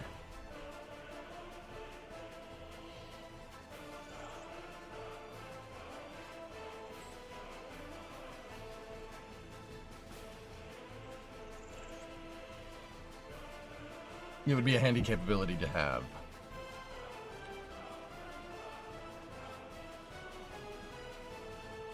Mine does require a workforce. Just turning ideas in my head. Coal mines require so much labor, I find it hard to do early in the game. Exactly. Yeah, that's what I mean. Depends on how the price develops. Right now, it's $6 a ton. That might not be a bad idea.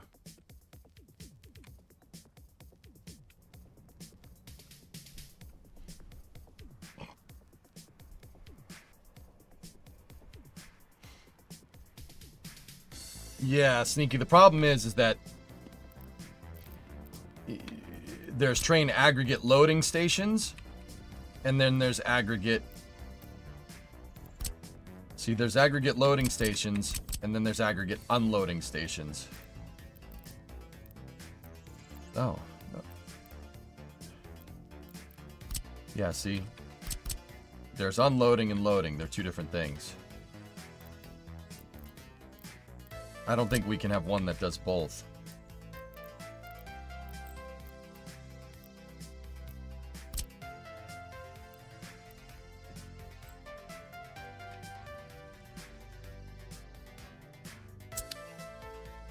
Speaking of Fred's thoughts on the Marchand trade, hockey's no, it's baseball season.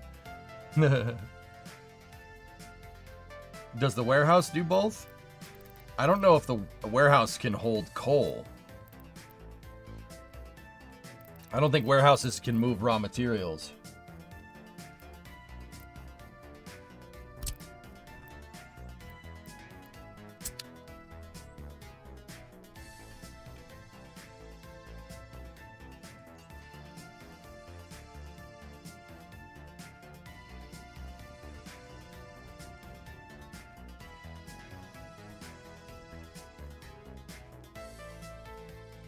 Just put the loading and unload in series. You wouldn't likely be doing both at the same time. Yeah, that's fair.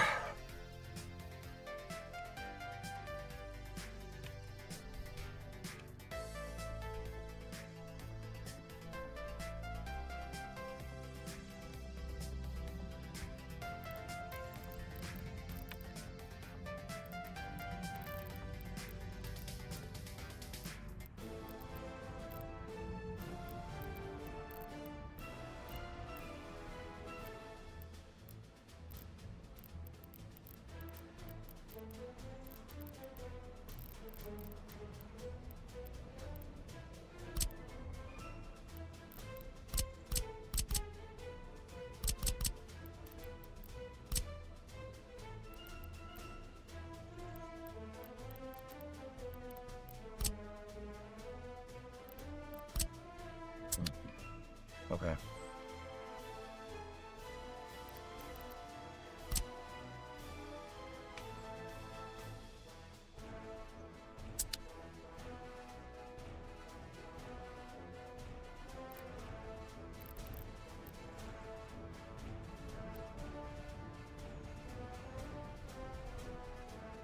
Yeah.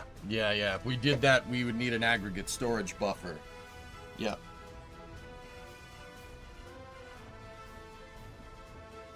Okay. What's the settings? Maximum difficulty. Cash in. It's full realistic playthrough. And I find that you have to be kind of careful with how you implement stuff in realistic. So what I'm doing is I'm building out everything that I think I'm going to need by like 1980, but build scalability into it, so I'm not trying to build a bajillion things at once and then go bankrupt. So, like, for instance, this big cargo terminal, we're going to pay a lot of money to make that, but eventually, like, it's connected to 2 warehouses and 4 open storages. I'll just build one. Just build one, and then build 1 track to this damn thing. Right? You don't need to build 6 tracks. We build to scale. You know what I mean? That's my idea. Yeah, that's what I'm trying to do. So I'm trying to build all the train tracks, all the highways. I'm trying to keep everything nice and spread out because you run out of room really quickly in this game. That was my problem with my last Republic. I got up to the 90s, right? And I had pretty big freaking cities and everything was jam-packed. And I tried to go car-centric and I jam-packed everything and there's traffic jams everywhere. I'm trying to avoid all that. So I'm trying to keep everything nice and spread out. So if and when I do eventually try to put cars back in this game, if I do, right, we don't have to worry about it. Like I built in the option to build cars, and the option to have a good working train system, and the option to have a good highway system, right? Like the highway itself. Note that I just have 2 bridges here. I'll build 1 bridge initially and build 1 lane. And then when that starts getting jammed up, we build the other lane and then switch this to a 1-way and switch that to a 1-way. And then eventually you build out your entire interchange. And then eventually we could build it to 4 lanes going one way, 4 lanes going the other, and then you could use the one-ways to make lane changes, essentially making frontage lanes. So even my highways are scalable. That's what I'm trying to do. I am working on doing utilities now. Right now I have electrical wires going to the border, 2 substations, and every substation is connected to a big switch, so a 6-way high voltage switch. And it has the capacity to be able to get up to 30 megawatts. Once again, I have the first line is completely planned out, but second line I put in provisions, and I put in provisions to make it. Every substation has the provisions to have 2 of these lines so I can carry up to 30 megawatts of power. And then that's all switched into each border here. 1 and 2 for now. And then, you know, down the road, you know, at it like minimum viable, we import power. And then over here, I have coal, right? And I'm working on coal. And what I'm trying to do with the coal is plan out the heating plant here and the power plant. So the coal doesn't have to travel very far, right? From there, will build out, my power lines coming in here. We'll build out a pretty big substation here, and then it'll go across. I left space basically right here along this on-ramp to have the power lines go through here and then power the main area of the city, which is going to be over here. It'll go right up the spine of this, because over here, eventually what I want to do is basically mirror this and have it go over here like that. Basically a mirror of this on this axis. So this road will go this way. It'll turn, cross over into my construction material production area, and then keep going that way. And then we could, based off that, we could even build up more out here. I'm trying to keep the planning. Yeah, keep the planning going. The middle lane, Erev, could eventually be used for trams. Sure. Right now, that middle lane is just used so I can build roads in parallel. So, for instance, if I'm trying to build this segment of road, that segment of road, this segment of road, and this segment of road all at once, that middle road allows me to build 4 roads in parallel instead of build this, build this, build this, and then build that. That's what the middle lane is for. It's just there for future-proofing. Same with the middle lane for the highway. That's never going to get used for highway stuff. It's just a utility corridor for trucks. Is the money spent from the surface grading? The money is spent on buying fuel for bulldozers and excavators themselves to grade stuff. Yes. I had to buy the equipment, and then I had to buy the fuel for the equipment to get it to work. And that's how I've been able to grade everything. Dude, I've had this game on pause. This is the 14th part in the playthrough. I've unpaused the game twice because I want to play in everything. And then when we actually unpause the game, it'll just be okay, I want to build this, then build this, then build this. I don't have the build order absolutely figured out yet. But once again, I'm trying to design and plan everything for what I want this city to be in March of 1980, not 1960. But obviously we're not going to build right to that. We're going to have to scale. So you scale up over time. That's the idea.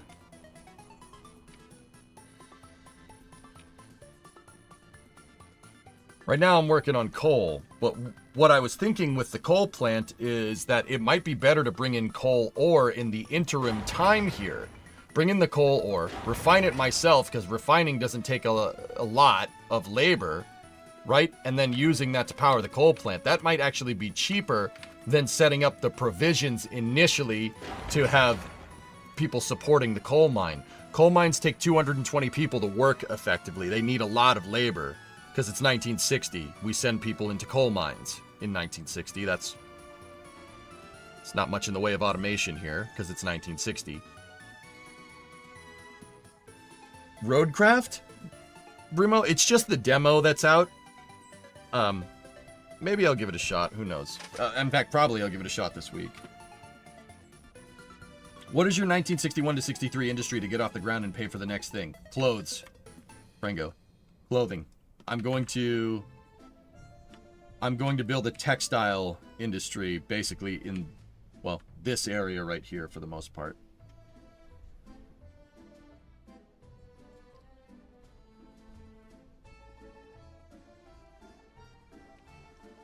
Yeah, that's kind of the meta. Also, over here, we can start up crude oil export. Yeah. I was thinking it might be nice to build a spur line somewhere. That goes that way to Apatomo.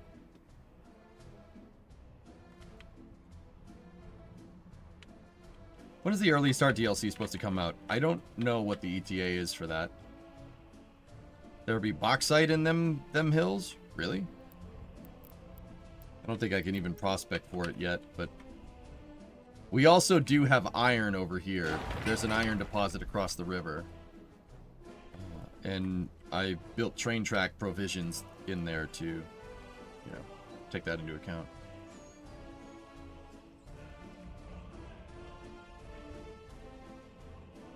If there's bauxite over here, Wywalk, yeah. I slated this area for basically crude and nothing else. We could set up some bauxite stuff going on over here. Bauxite is very easy to refine. It doesn't take a lot of labor, and if you refine it and export it in bulk, you can make a lot of money. Because bauxite is used to make aluminum. It's a really easy ore to refine, and you can make a lot of cash from it. Once again, I haven't really planned this part of the city yet. How high yield are the gravel patches over here? Oh,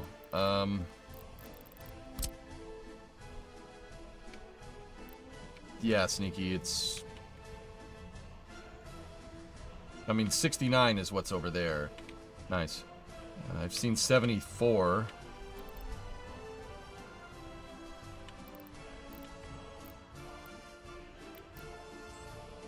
The highest concentrations are definitely going to be up in the hills. This is where I put gravel before when I played this map. I don't think we need that, though, dude. That's the thing.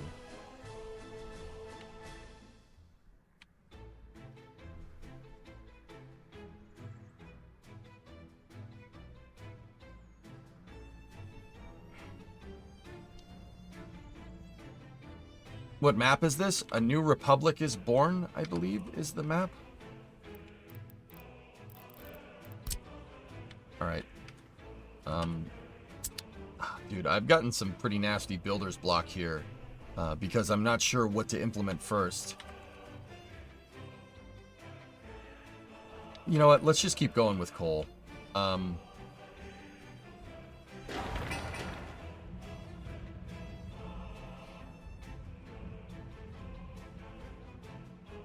Problem is that all this stuff is in a really stupid spot. And... Thinking.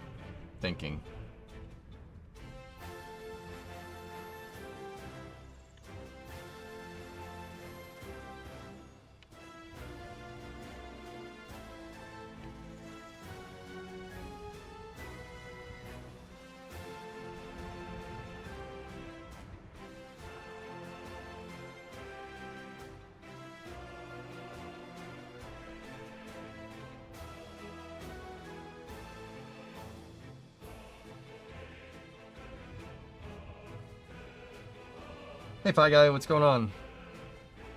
Roadcraft is going to be cool, man. Yeah, it's going to be pretty neat. I might want to redo these on-ramps here. Hold on.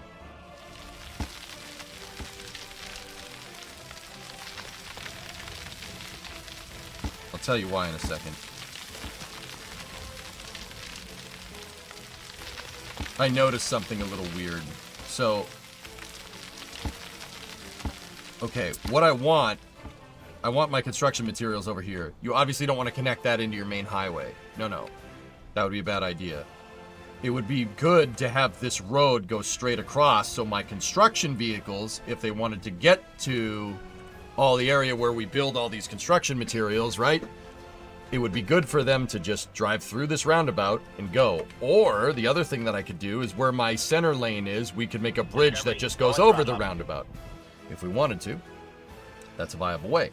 The problem is that there's my exit ramp in the way already. So what I'm wondering is if we could get away with doing this.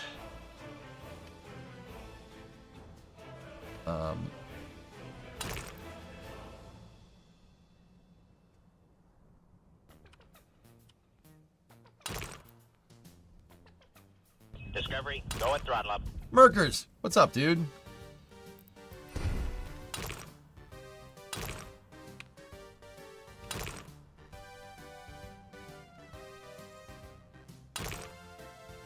Yeah. Yeah, we could probably do it.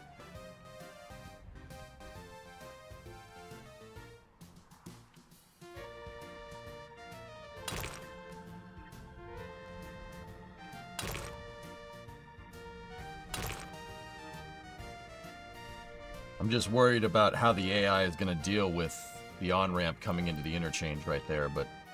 Newell, Tier 1 6 months in advance, 28-month resub. Thank you for the great continuous entertainment. My pleasure.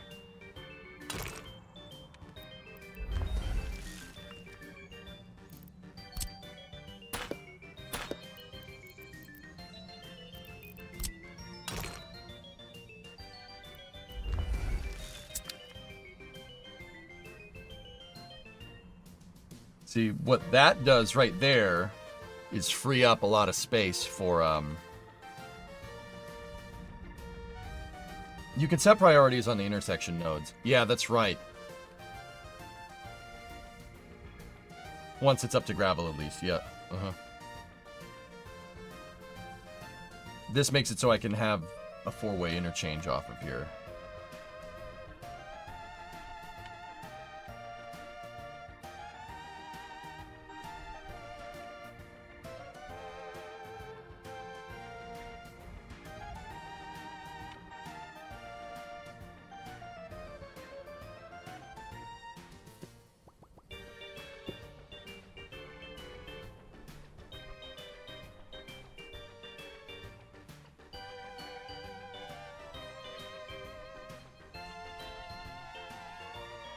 I'm worried traffic is gonna not understand that, but with priority interchanges, you're right. I think we could get it done. So, if we do that, so let me just get rid of that, get rid of that, get rid of that, get rid of that. Let's see if we can duplicate this on the other side.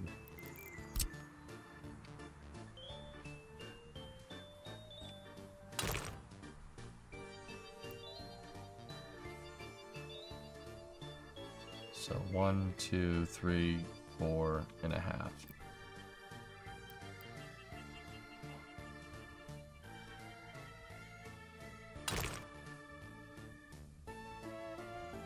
And then the curve starts here. 1, 2, 3, 4. So 4 down, 2 over.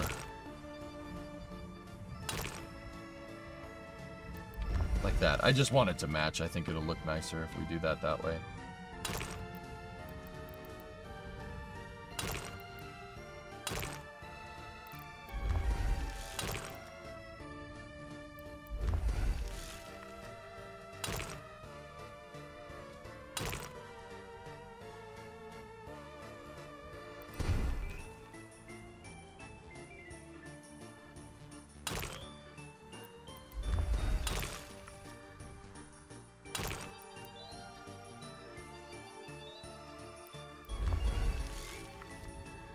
Nice.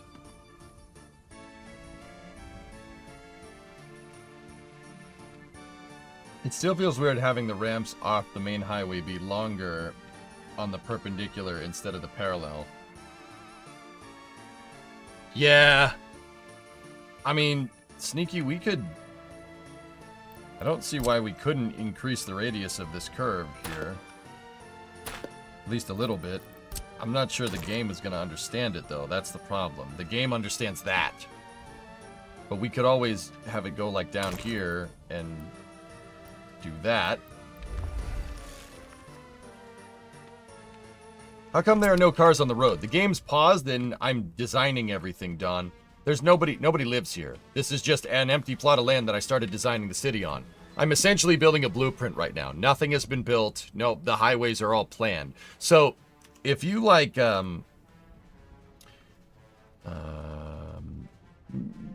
this is essentially how, like, residential sectors get made. So, like, let's go, I'm just trying to think of a place off the top of my head I know that this happens. I'll pick Florida. Florida's fine.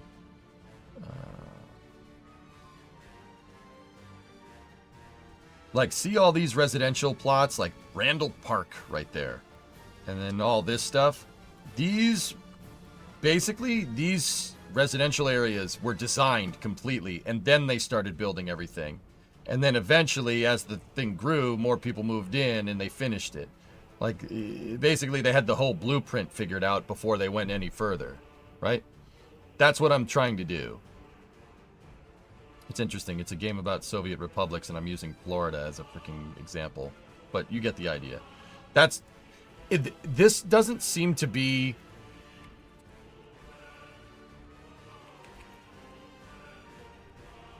I don't think that you're going to find this kind of gameplay, like Garden Variety Workers gameplay. I'm not going to say that I'm playing it any differently than anybody else, but yeah. I know that planning is the key to this game. Soviet game. You're building planned cities. You probably should plan them out a little bit, right? That makes sense. Whoa, whoa, whoa, whoa. Hey, quiet. Might allow them to go a bit faster, too. Yeah, Sneaky. Let's, how many grid spots are we away? 1, 2, 3, 4, 5 and a half. So... 1, 2, 3, 4, 5.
I wonder if that's going to give them a bigger threshold, Sneaky. I'm not sure. Like, we'll have to test it. But either way, this allows me to build the road going into the construction mats area, which is good. Occupied Soviet Florida.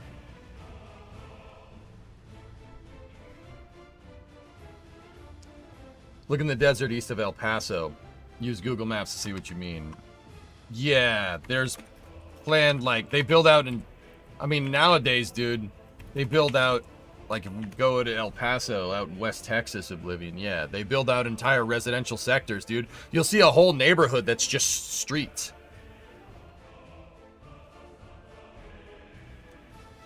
Yeah, dude. Oh, yeah, exactly. Exactly this. Like, I wonder if we go out here, do we see... Is there any planned residential neighborhoods that they haven't built yet? Yeah, right there. See? Look. Check this out, Don. That's exactly what I'm doing. Oblivion, good call, dude. See? Look, this is exactly what I'm doing. The whole thing is planned out with dirt roads, and then they build it. Like, they have the city all planned out for miles. Look. Is that crazy? Like, no one lives here. These are just roads. They're just roads that they're using to build out and zone residential property in anticipation of growth. there's like an entire city out here that's zoned. Yeah, there's a freaking entire city out here that's all zoned. It's all zoned areas. Like, look, they even have cul-de-sacs. Do any of these have street view? No, but the road does. This is just going to look like a field. It's not going to look like anything from here. It's going to look like West Texas, which is nothing.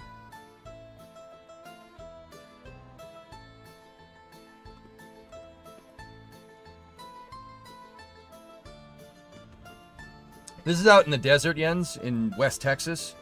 So you have El Paso. El Paso is a border city on the border of Juarez City. So they built this all out in plans of anticipation of growth. Like, they just zoned all of this. Like, it's zoned all the way up to the mountains, which is actually freaking nuts, dude. But yeah, Oblivion, this is a great call. Good. This is exactly what I'm doing, dudes. They even have the highways planned. See?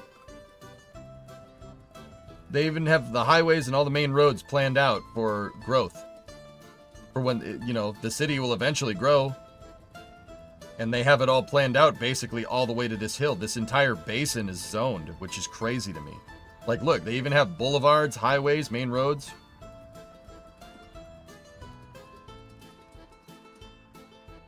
And you can see right here that they've started. Look, it looks like city skylines, dude. Like, you see some unzoned properties. School.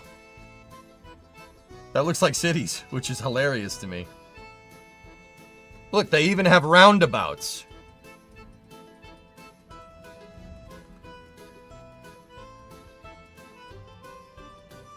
Yeah, you can pretty much tell that they've been doing that for quite some time.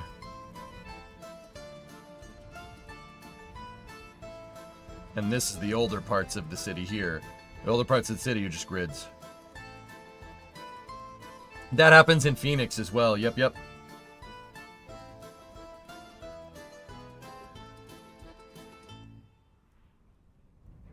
I've never been to El Paso, just on a side note. Never been there.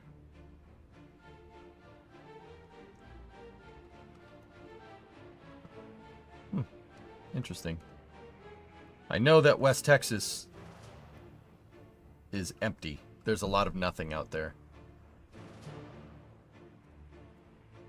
Dude, talk about sprawl. Look at Juarez City. Holy crap, they're doing the same thing. See? Like, what's the point of having a yard if there's no grass on it? Yeah. Dude, you couldn't have a lawn out here even if you wanted to. The sun will just kill all the grass. They don't have lawns out west like that, dude. There's no lawn out there. You have that if you're rich. You just have some rocks.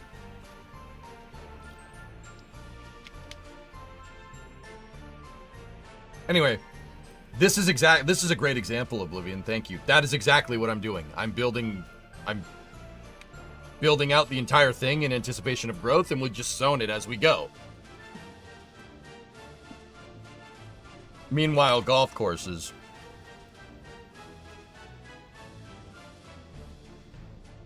Note that they build the golf course around a lake. Or either that or it's a man-made lake, and it's retaining water so they can water the damn grass. But dude, look at everything. Look at the rough on this golf course. Look at the rough. The rough is all dead. Only the fairways and the greens are actually green. Dude, hitting your ball into the freaking mesquite like that must suck. Talk about a crappy lie. Am I right?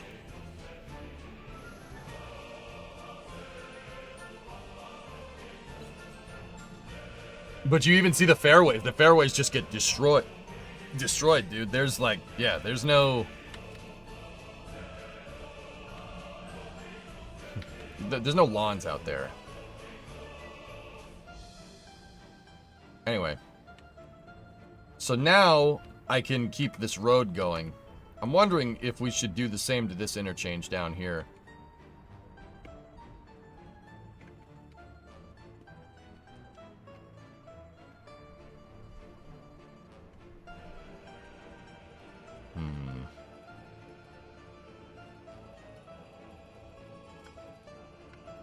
You play it where it lies.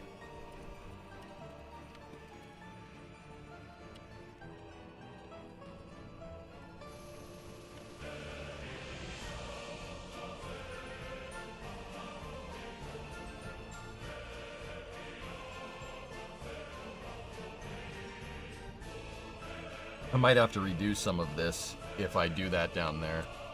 Like, if I change the interchange and put a roundabout right there, we can make this road straight. And then we could make this road have a roundabout right here that goes down into the tunnel like that. And then have one that goes that way as well.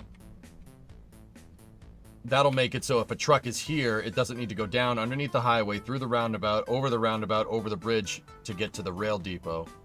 That probably is something we should do.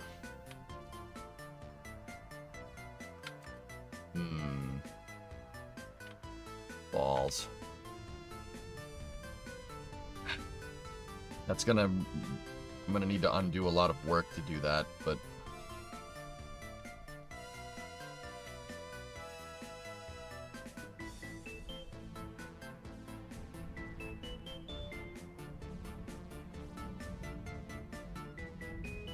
Yeah, Raiden, maybe.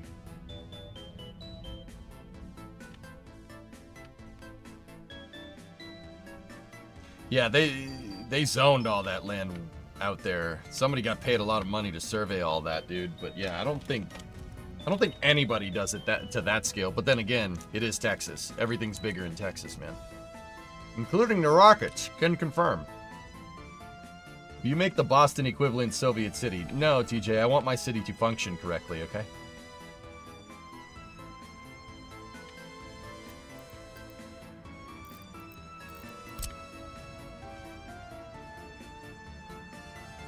And second part of that, Boston already is a Soviet city.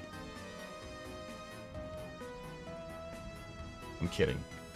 I live here. I can kid about that.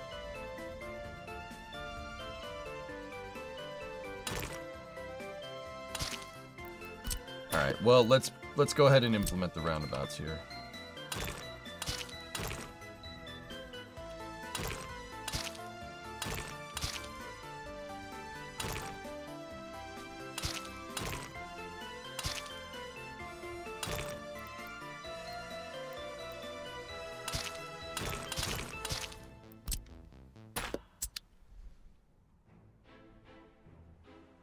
Alright, the AI might understand that. It's possible. We'll see.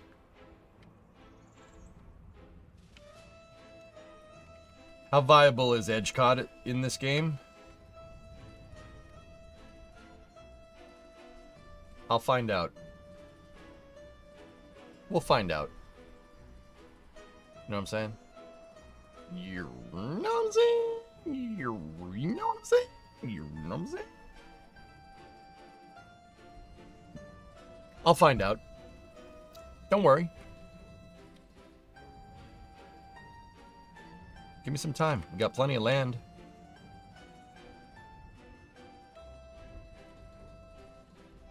You know what I'm saying?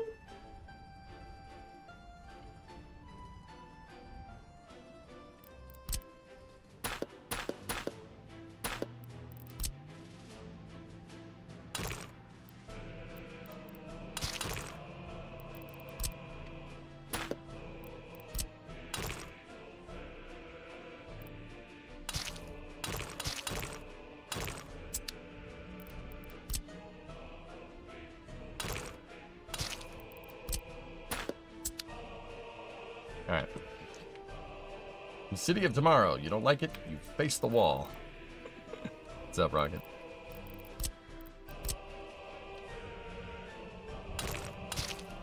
Alright, so... I can make the road. We can extend it, the road over here for construction materials. That's fine. Now, okay, the other reason why I wanted to do this, guys, is because coal, obviously, like I said, we got coal over here, and we said it might be better in the short term to have coal, it might be better in the short term to bring in coal ore for refinement before we get the coal, mine working, right? So if we're doing that, I would want aggregate offload, aggregate loading and unloading over here. So that means for our construction materials area, we'd need to build another train yard, something like this, right? And something like that. Not exactly like a cargo unloading terminal, but you get the idea. Now, the other thing to take into account is that my railroad lines, I want another Y right here, and I want the tracks to run along the coast and build a train station in the future center of my city. And then the tracks can go all the way over here, and we could have another train station. We could have one. I want a train station here. I want a central train station here, and then another train station over here. Right? And then I want the tracks to tee into my main line over here. Now, where the tracks are going to go from here, I don't know. It would be kind of cool to maybe have the tracks go under here again and make a loop. But I don't know. We'll see.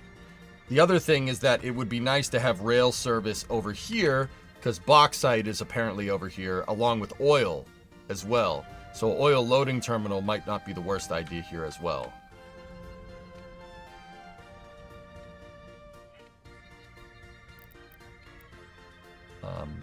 So we're going to need a Y over here, and then I don't know what we're going to do about this wetlands area. Hey, Jojo. Make a T intersection before the first bridge. Sorry, before the underpass.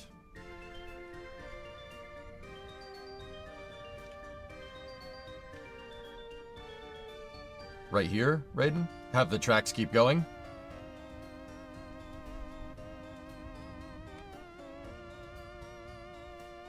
So the only thing that I'd be really worried about with this is that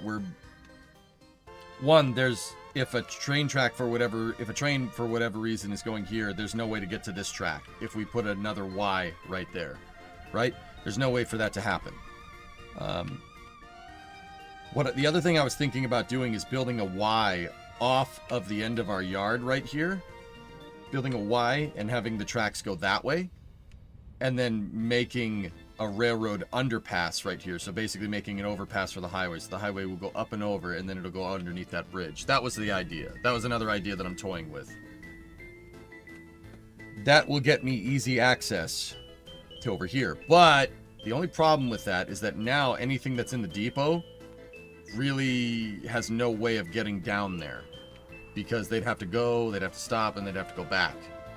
So we got to think about kind of direction of traffic here, you know what I mean?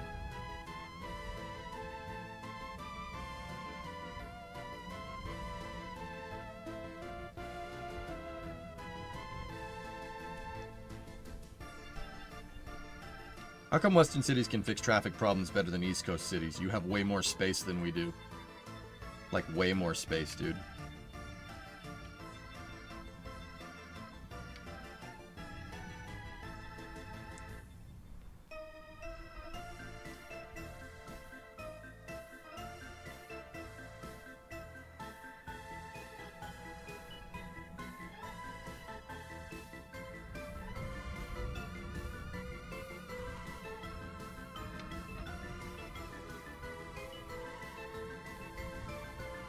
I don't know, man. I'm hung up on this coal thing.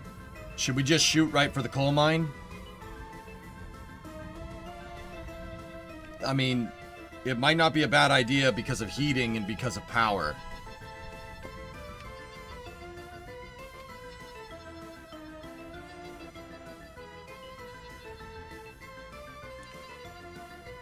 The other thing is that I could do a spur line. We could have another frontage track here, and we could make the spur line over here. Now, I got to think about this for a second. What's going to need to connect to this train track? If I build a spur line for aggregate loading and unloading over here, right, that tees off this way, right? What is it going to need to connect to? Well, the spur line would be there to bring in coal from the border. We have a connection there. That's no problem.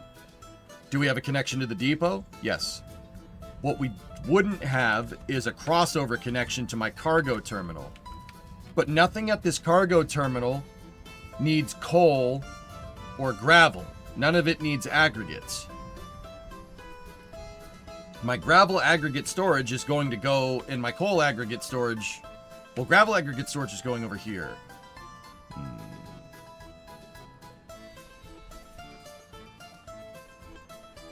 We're going to need a coal and a gravel aggregate storage somewhere over here.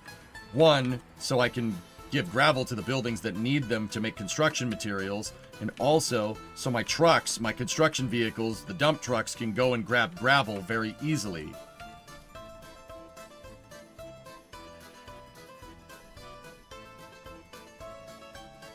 Day one, you have to be frugal. Initial plan for coal and gravel should be by truck, not train, because trains are expensive.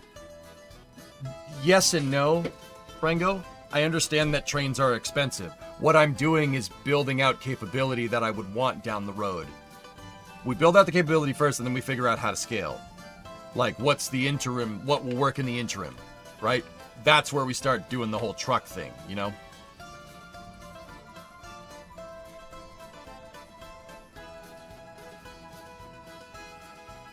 That's another thing that's wearing on my mind.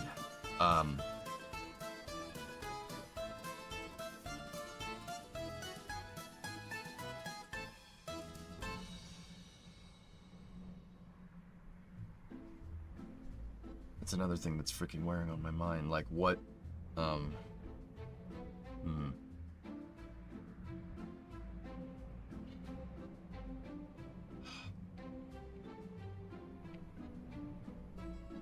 Yeah, singular road shouldn't be too big of a deal.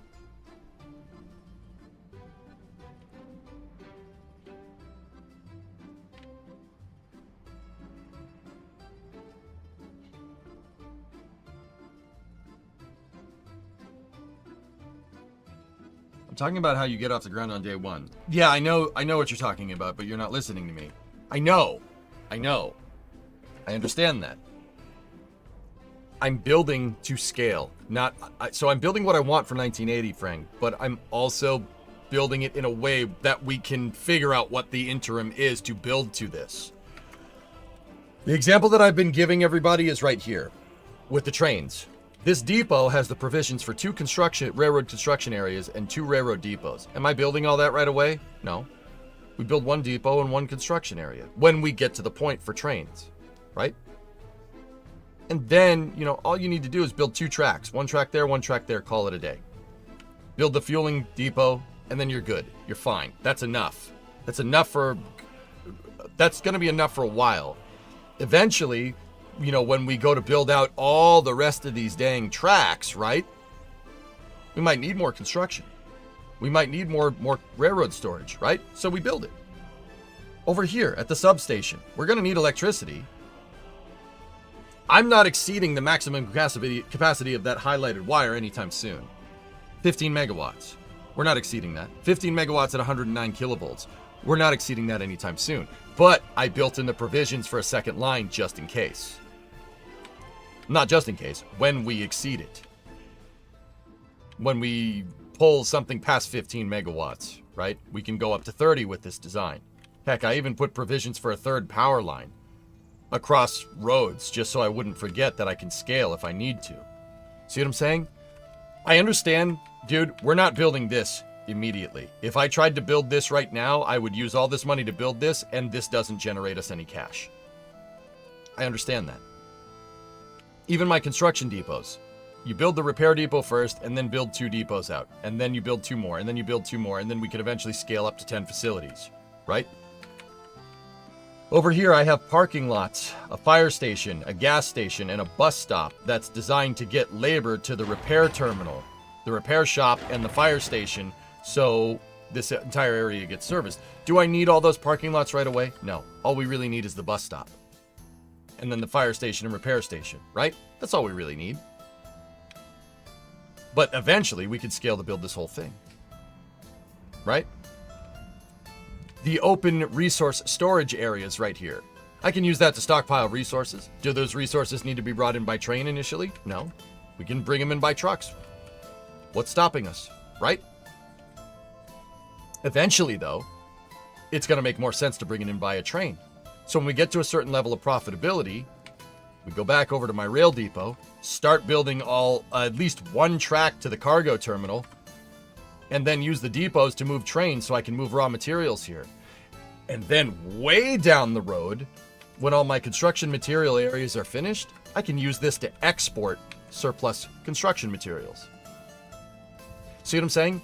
That's what I mean about operability, building scalability into my design.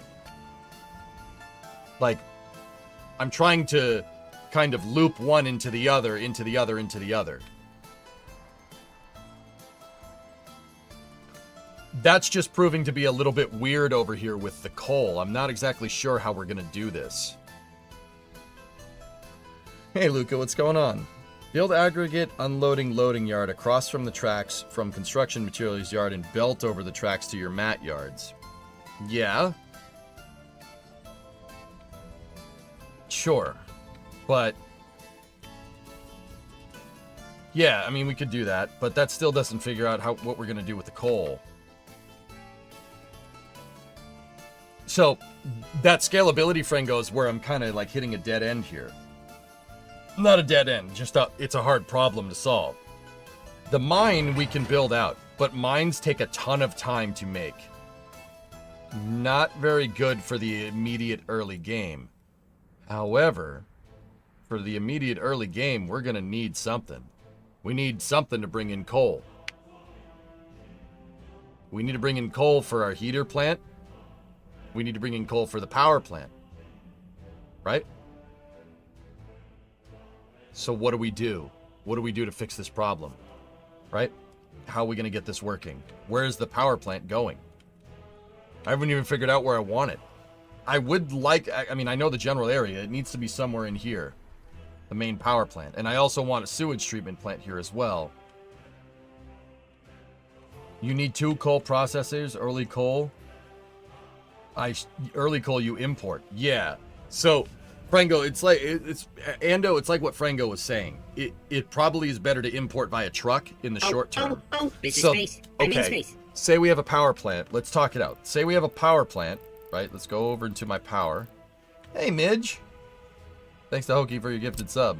What's going on? So say we have our coal power plant. This needs to be connected to an aggregate storage.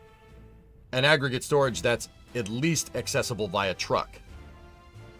And then later down the road, we can build it into our entire coal network.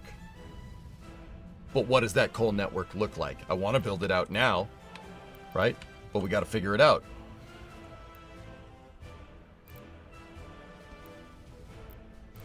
Heat the entire imported city with cheap coal while working towards your own. Exactly. Exactly. That's what I'm trying to do. Can I have a job if I move to your community? I think about it.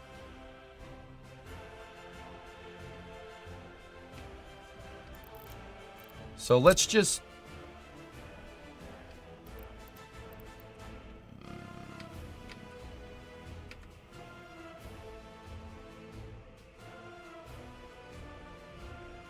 We need more space.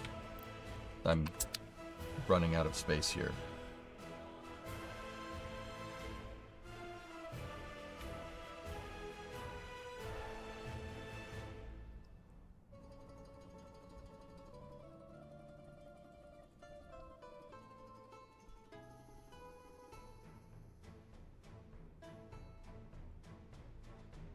So a small storage yard in the offload yard to supply utilities, then belt over as supplies increase. Eventually, yeah. Save the power plant for after the coal mine is almost ready.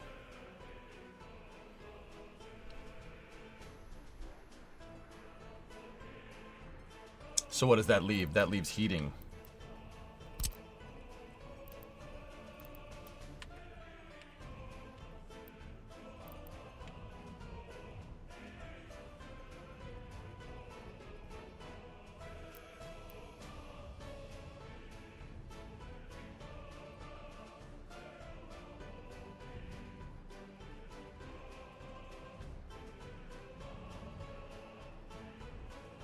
Now, with the heating lines, the distance of your heating lines make a big difference.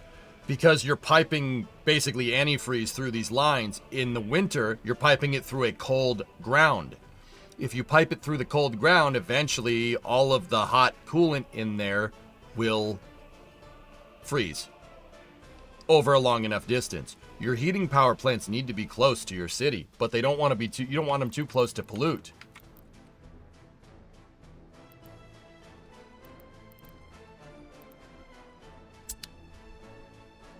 Is there a viable spot for a future coal mine closer to the tracks that you could import coal and build out for that to your power plant? The coal mine itself has to be right there, Grayling. That's the highest deposit of coal in the area. That's the highest one by a long shot. It has to be right there. Now the processing plant? No, that doesn't need to be there. We can just belt it further away. You could just build more belts. Now that does cost more resources, but like I said, if we're building near the railroad tracks, you know, we have rail access, right? And the benefits of the rail access outweighs the cost of building a belt to get that coal all the way to the tracks, right? Yeah, there's a deposit right here.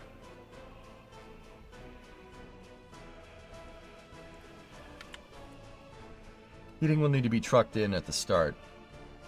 All right, I need to look at some reference. Let's go back over to Koshise.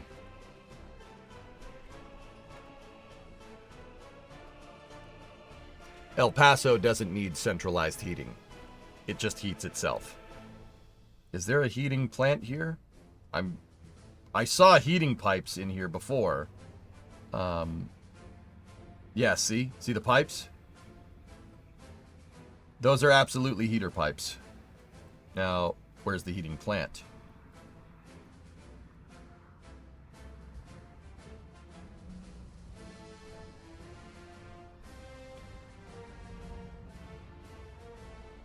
There's the coolant pipes. There's the heating plant.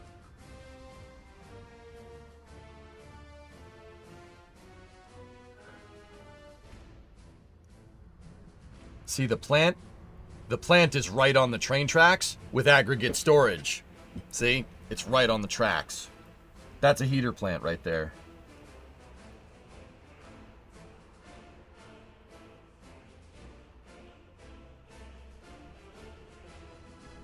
Is it really more efficient to have centralized heating like this? No. No, it's not. Well, to an extent, I suppose. But, I wish you didn't have to do this way, but whatever.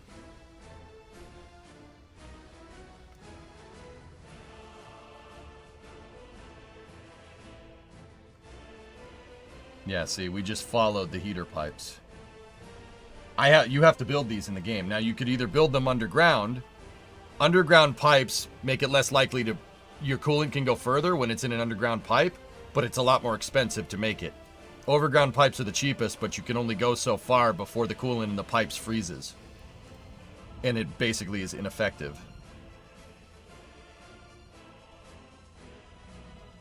You don't pollute your immediate air with combustion products. I mean...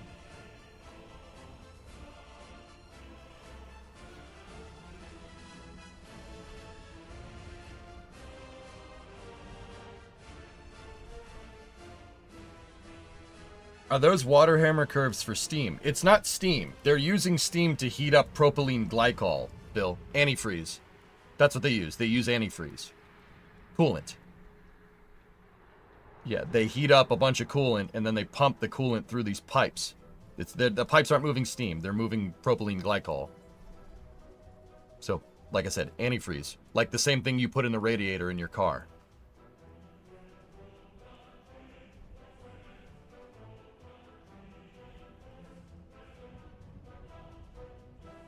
And you see the heat pipe goes into the ground, right? Dude, I love it that they just built it through this residential neighborhood. They're just... Soviet engineers are like, no, just build it there. It's fine. Literally a coolant pipe over your shed.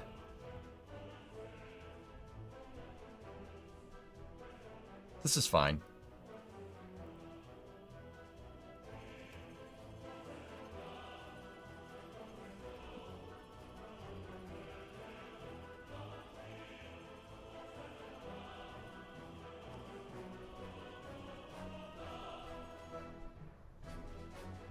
My place of business gets centralized heat that's over 100 C in the winter, and we exchange the heat with our own internal installation.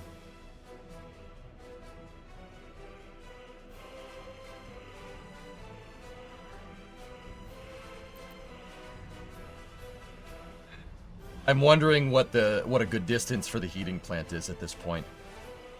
Do they flow both steam and antifreeze, though, or do they just heat up the antifreeze to create steam in the homes? No. No, the heating plant heats up antifreeze with... Actually, I don't know if they use steam. I don't know what they use. They might just heat the damn thing. Heat the coolant with a coal with a fire, right? And then just pump the hot coolant through the pipes. I don't actually know how those heat plants work exactly, to be honest with you. Is it possible to provide gas to each home later? No, you can't do that, Tom. That's what I mean. There's no other heating option. It has to be centralized heat, which is...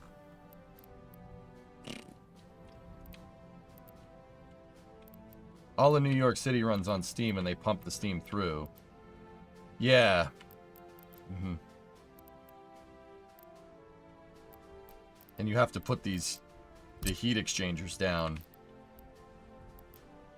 And the heat exchangers will, that's basically your AoE.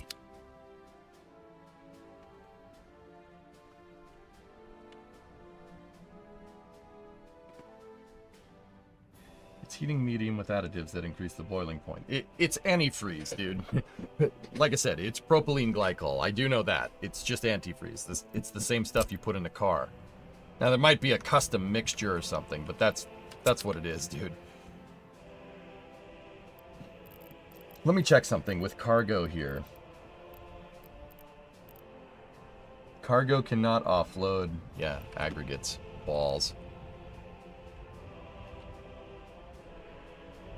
Instead of this heat plant nonsense, just make them wear a sweater.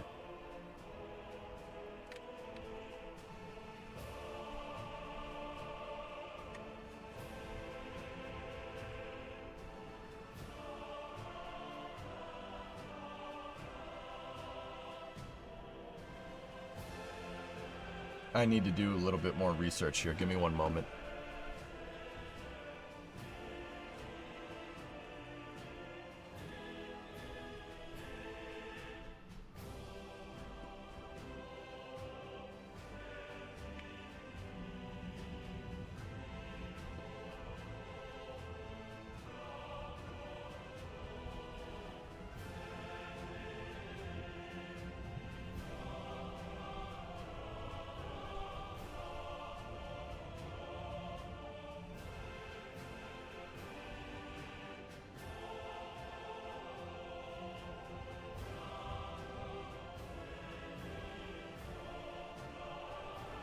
I'm just trying to see what's our distances here.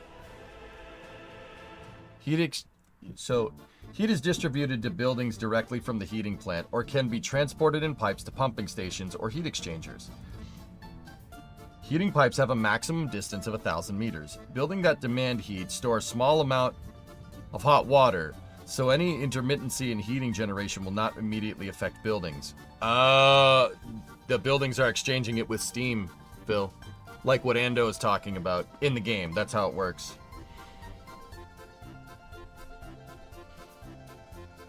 Maximum temperature heating plant is 90 C. Temperature above 20 C in the buildings is good. Everything below that will impact health. Closer the building is to the heat exchanger, the higher the temperature in a building. Heat pipes above ground lose more heat to the environment during transportation compared to underground heating pipes. Downside of the underground heating pipes, it takes longer to build and it's more expensive. Keep the heating plant 700 meters away from the city edge you are not expanding to because of pollution. 700 meters is...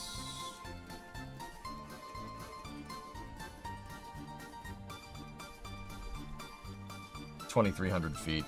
Okay, so it needs to be about a half mile away.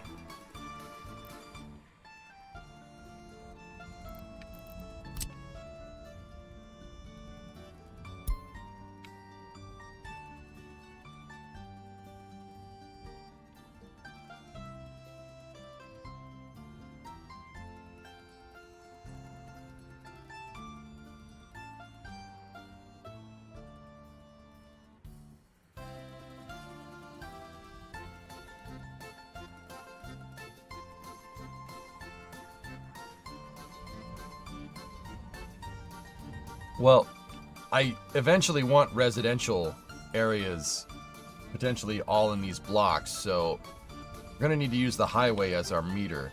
The problem is that if we use the highway here, in which case my spot for the heating plant right here is fine. Problem is I'm not 100% sure if that's close enough, that we might be too far away.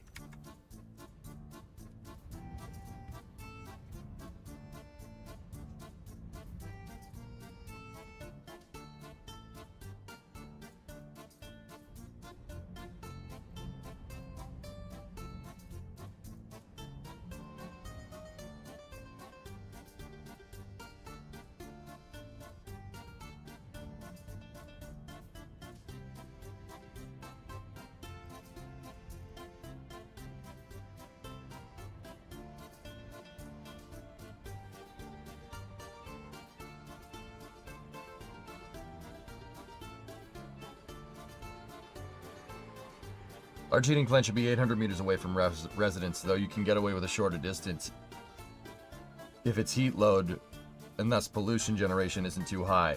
I know you didn't ask for it, but small heating plant only needs to be 500 meters away. Heating pumps increase the heat load on the heating pipe and should only ever be used for 3 reasons. To extend the distance from the heating plant, as you may want a residential zone deeper than 1 kilometer away. To get heat exchangers closer to the individual buildings, which drastically reduces the heat loss from the wireless connection between buildings and the heat exchangers. You might bunch 3 small heat exchangers off of 1 large heat pump to cut down on the temperature drop between buildings in the area. To sum the output of multiple heating plants together, namely to provide bulk heating with a waste-fired heating plant with a backup from a coal-fired heating plant. Oh, okay. I wouldn't do more than 2 pumps in a row. The third might be useful if used to reduce the wireless connection losses, but any more probably is not worth it due to the pump's heat load in the heating plant. Yep. The real issue is the heat loss from the pipes. Buried pipes lose about 9 degrees Celsius per kilometer, and the above-ground pipes lose 18 per kilometer. Heat just does not travel well. So depending on your ability to manage is... Okay, this is what I wanted to know, right there. So...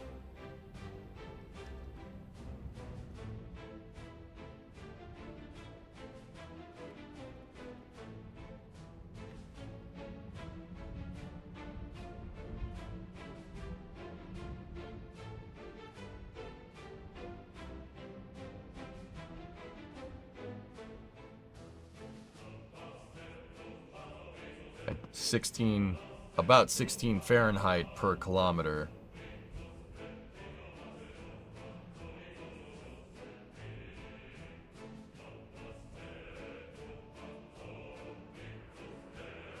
A kilometer is 1,600 feet.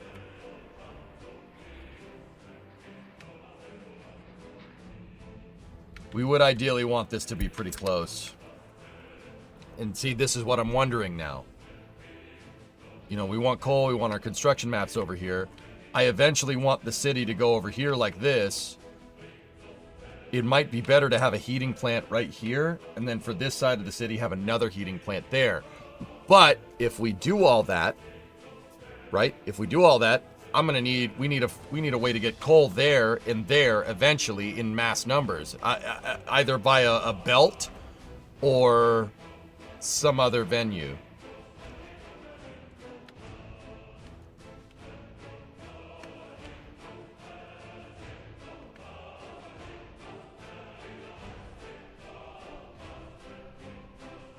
They're Soviet people. They breathe coal for breakfast. Don't worry. 9 minutes till Raptor side? Alright.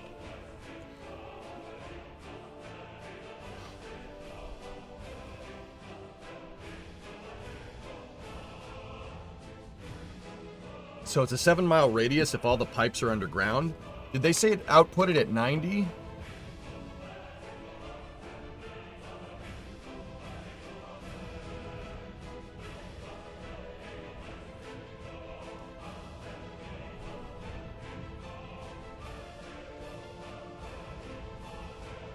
With a big enough buffer, it could be handled by trucks.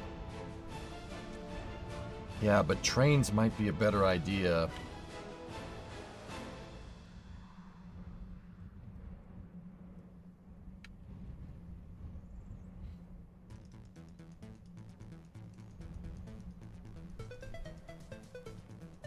Well, that's the heating plant right there. That's the Koshise heating plant, which is where all the pictures are from. That's one of them. I don't know if there's another one. I'm sure we could find it. But also, that's super freaking close as well. There's apartments all over there. Love the color of that lake.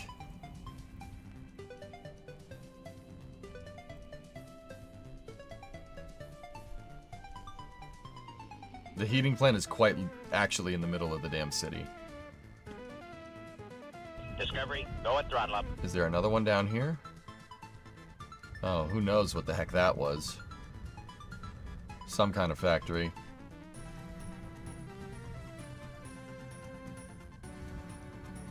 The early game trucks are fine. I was fine until 10,000 population with just 2 mediocre trucks importing coal.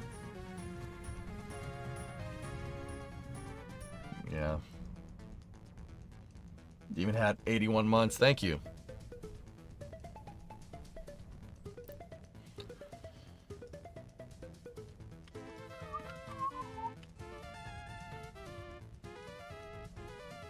Why are you looking at Koshise?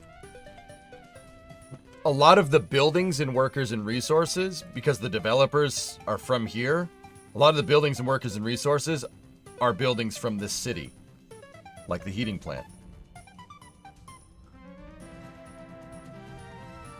The heating plant, the flats, the houses, the roads, the trains, buildings. These are all the buildings that are in workers and resources, dude. Even the old town buildings. Pretty cool, huh?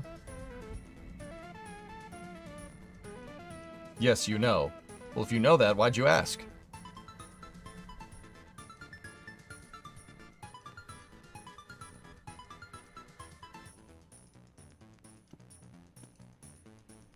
I'm just looking for reference to how they set this up.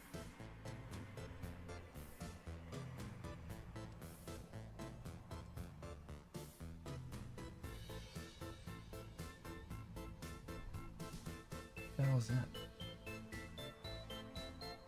Just a smokestack? It might be viable to use a cableway. Cableway? Why not just use a belt, Sneaky?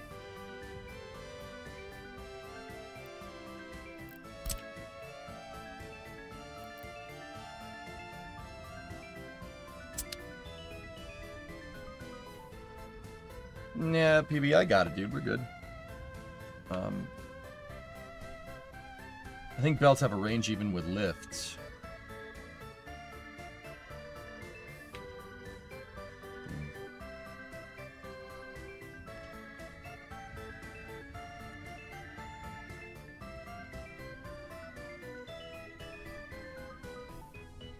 Yeah, I'll think about it.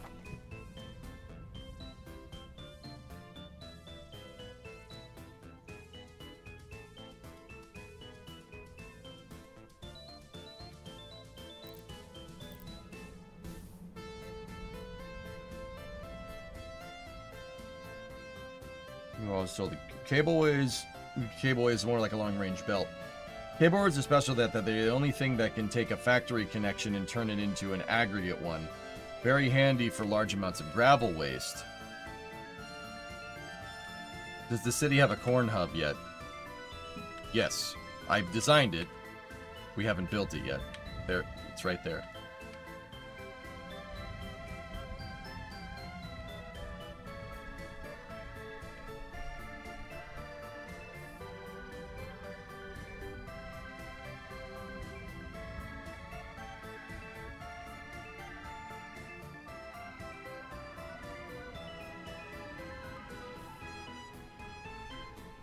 Have you played Factorio Space Age?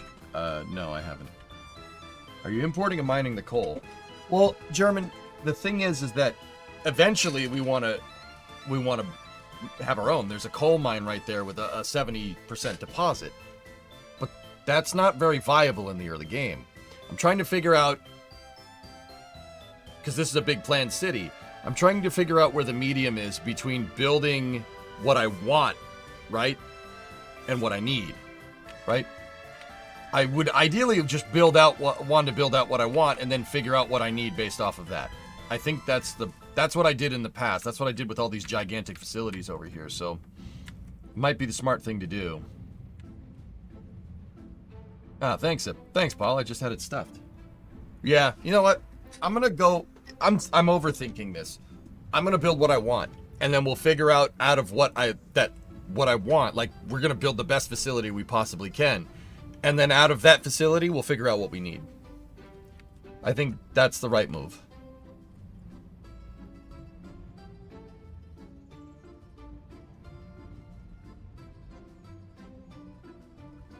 Yeah, that's the ticket, I think. All right, so let's build what a kind of like maxed out coal facility would have. How much does this thing produce? 4.1 tons of coal ore.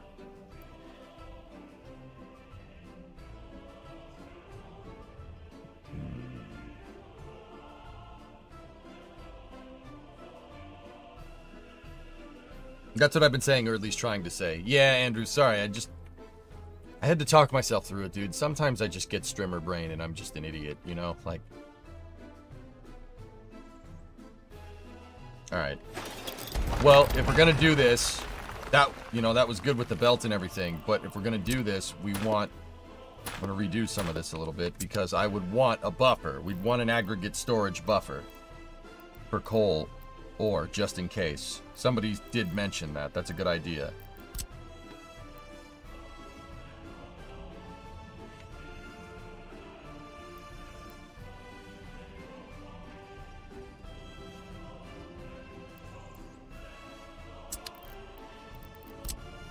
I want to design everything to have roads underneath it. Like, I want roads underneath the belts. It's going to make it easier for trucks to move around.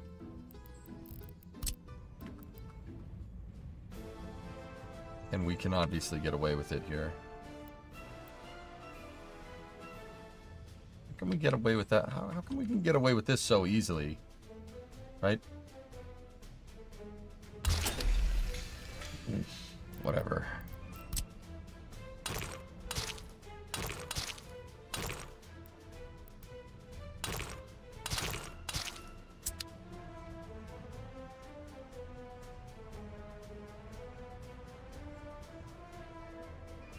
Yeah, it's probably because... Yeah, Sneaky, you're probably right. Alright, so now...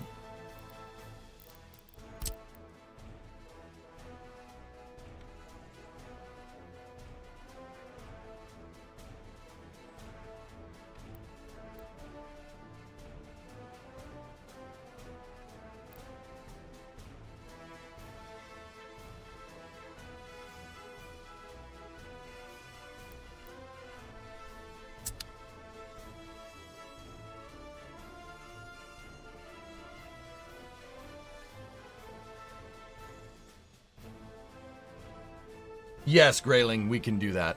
That's probably what I'm going to end up building here. And then we'll see. Let's build out the entire thing and then see how we can incrementally implement it. That's what I had done in the past.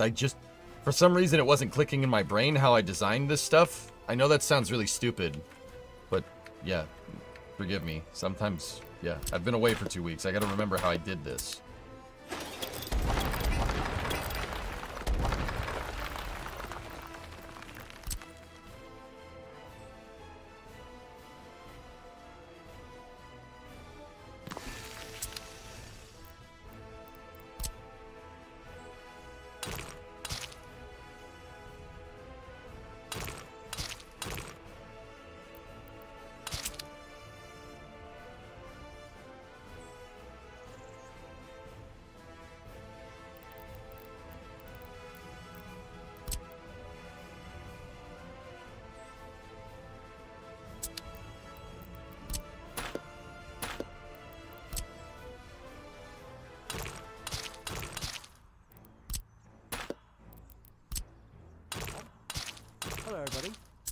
Raptorcide chat, there it is. Alright, we can shut off Starbase Live audio.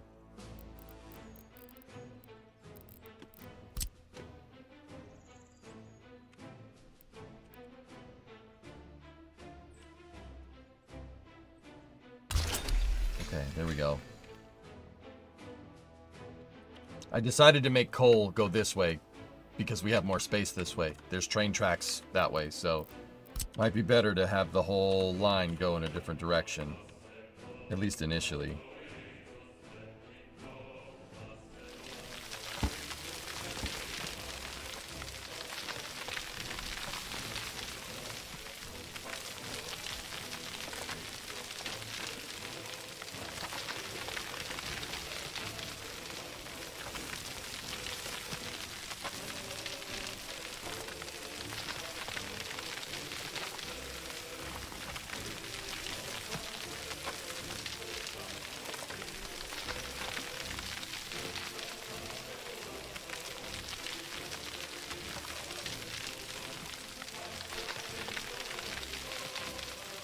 Oh, thanks, Grayling. I appreciate the follow, bud.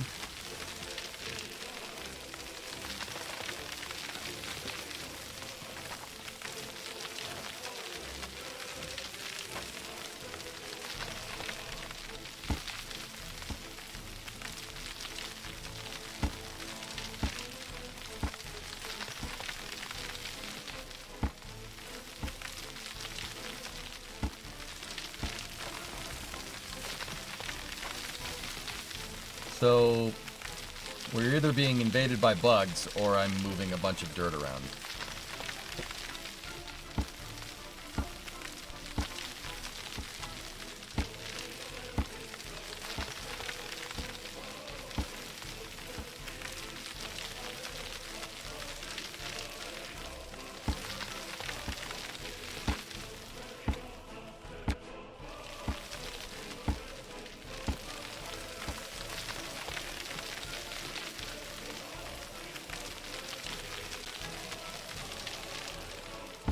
For fine-tuning, drummer? No, not really.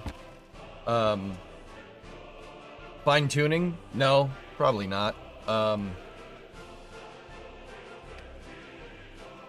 If you want to move terrain in big chunks, yeah. Like if I wanted to flatten this, sure. Just flattening this area is fine for now. Yeah, German.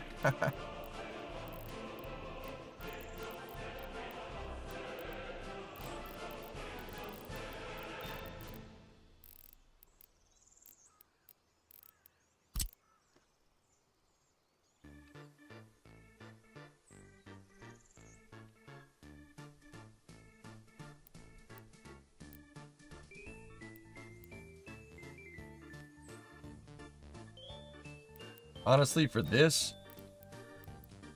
I don't think we're gonna need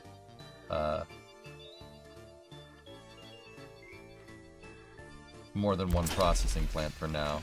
That keeps this design nice and tight.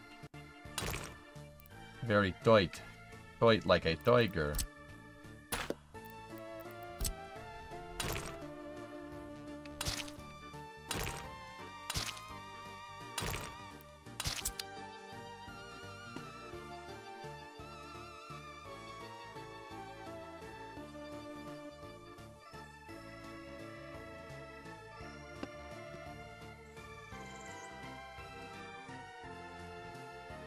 Now from there, we're going to need another aggregate storage popping out this side over here, so this aggregate storage will be for coal.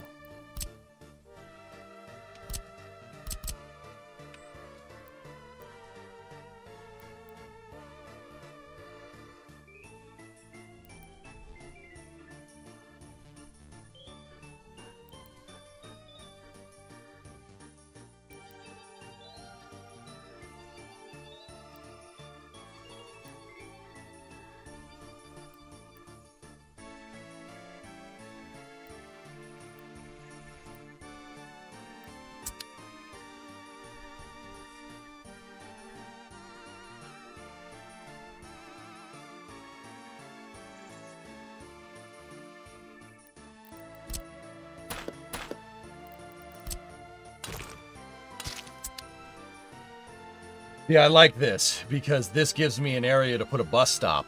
If we put the bus stop there, we could have people getting coal in here, and then eventually, like if we want to do car-centric, we could do parking lots right here so people could just walk to the plant or to the mine from there. I actually like the idea to turn the entire line is, I like that. That's a good idea. Just make that go all the way this way, and then have that go there like that.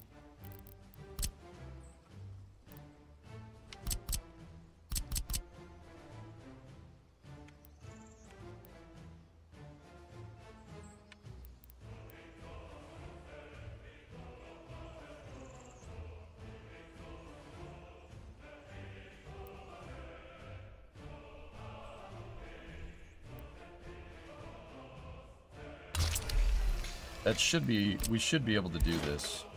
Yeah, see? It let us. Cool. Alright, so now we have lots of coal in this aggregate storage right here. Now where do we go with it? What's that, Baron?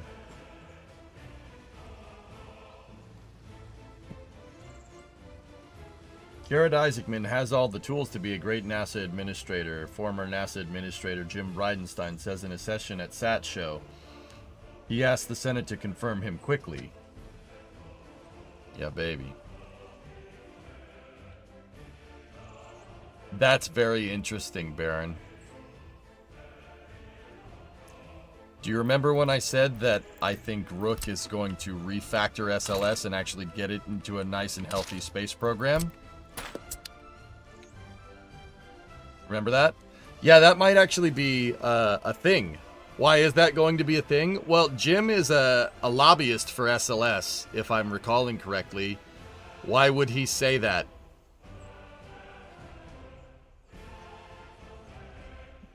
That really gets the noggin jogging. Looks like your boy might have been right on the money. Just saying. Heating and power plant. Yep. Okay, so, couple of things. We're going to need that spur line here. So, Drummer, this is where you'd really want to go to town with the dang old taxiway.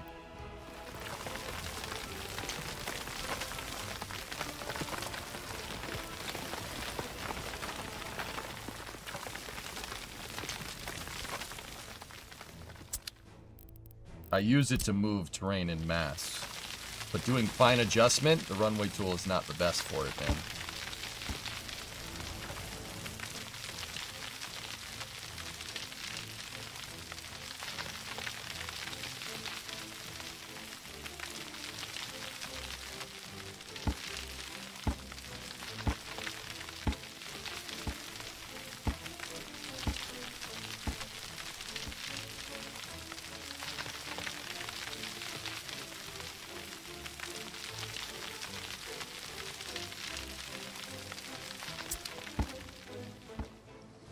Artemis Applications Program. Dude, it's gonna happen. I really, that was my gut. That was what my gut was saying. It made no sense, but that's what I was thinking, and dude. Like I said, Jim is an SLS lobbyist. Why would an SLS lobbyist be endorsing a NASA administrator that could potentially sack the entire program? He would not say that dude. He would not say that if the intention was to get rid of it. I'm telling you, they're refactoring SLS. That's what's gonna happen. They're gonna get the program nice and healthy. That's a pretty good indicator, dude. I'm actually super happy. I endorsed you. Please don't cancel it.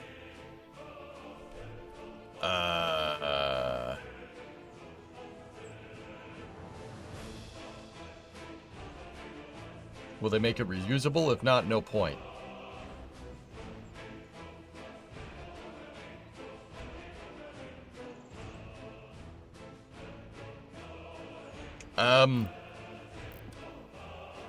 You mean that, Baranok? Really? You think there's no point in having SLS? The reusability thing I do agree on. Maybe NASA can do something reusable in the future. Like, I don't know, buy a Starship whenever it decides to work. But Starship isn't really in a good way right now. Now is it? Might pay dividends to use this big expendable rocket, at least in the interim time. I'm talking like the next 10 to 15 years. then work on something reusable. Yeah?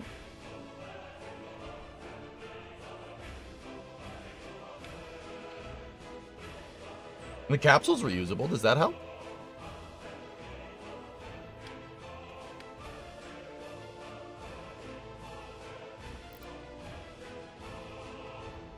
Or, you know, finish Venture Star. I would blow a gasket Discovery, go at throttle up. if they did that, Aqualex. I think you and me collectively would blow a gasket. We'd be like, you know, like, all right, yeah, you should do that, please.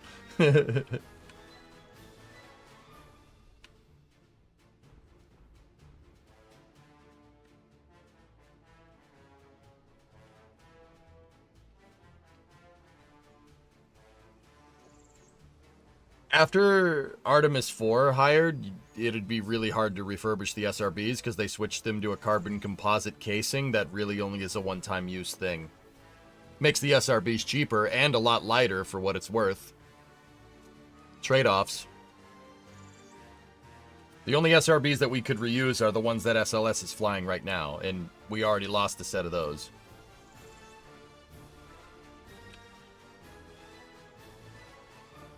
Cornbread, yo, I accidentally declined the charge from last subscription. Didn't realize the price has gone up, so I didn't recognize it when it comes in at 3 a.m. Sorry. Hey, don't worry about it, brother. No, that's fair.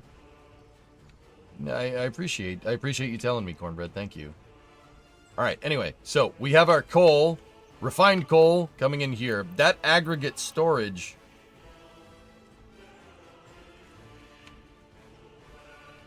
Oh, this is space. I'm in space. Oh, Cornbread, give the sub to Hans, please.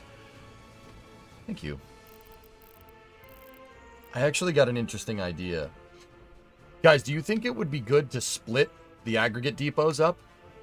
Yes, actually, that's what I wanted to do. Hold on one second. Discovery, I remember go at now. throttle up. Split the aggregate depots so you don't spend all your resources building one big one and then have it burn down and lose a ton of resources.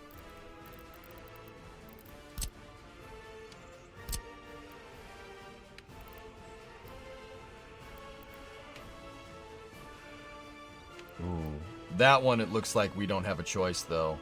Cornbread, 28-month resub. Thanks for the resub, dude, and thanks for telling me.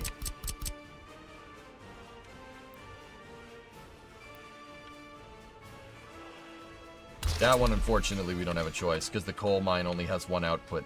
But over here, for our main coal outputs, we could definitely do it. We have provisions for a bunch of these. See? We don't need that.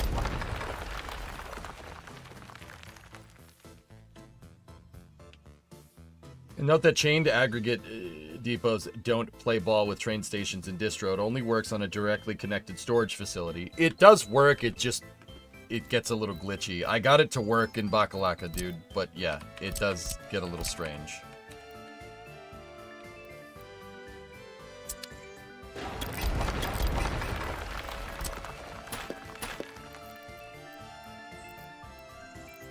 What these long boy aggregate storages, this one, how much can those hold? 2,000. And having 3 of them, we could build the scale, right? 1937 times 3. That'll get us to 5,800. What's the biggest aggregate storage? 4,800. Now, check this out. How long does it take to make one of these? 784 days, 11 tons of gravel, 26 tons of steel, 100 tons of concrete, 9.6 tons of asphalt, 1.4 mechanical. Okay, what about this one?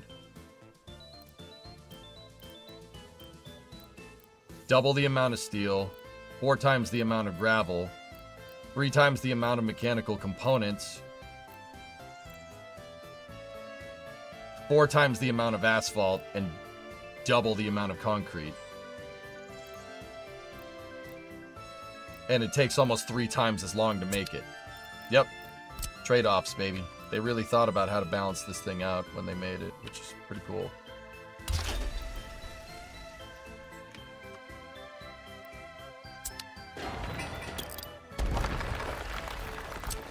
But I'll put in provisions to make 3 aggregates.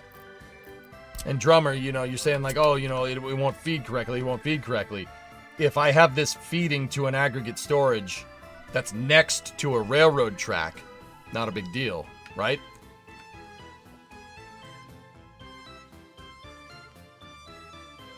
Put a belt split after the mine?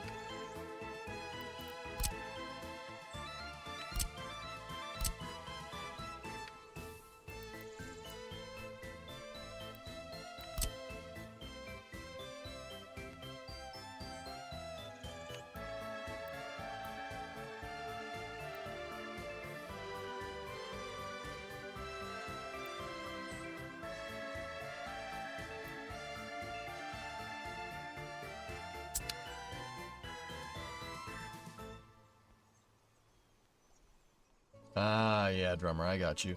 Hey, Sean, converted a prime sub to a tier 1. Thanks, man. That really helps me. I really appreciate it, dude.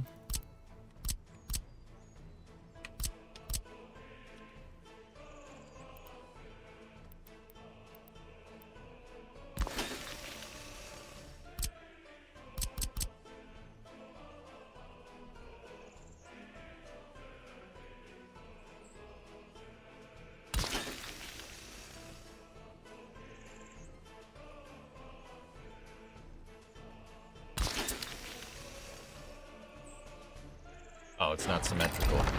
Dead to me.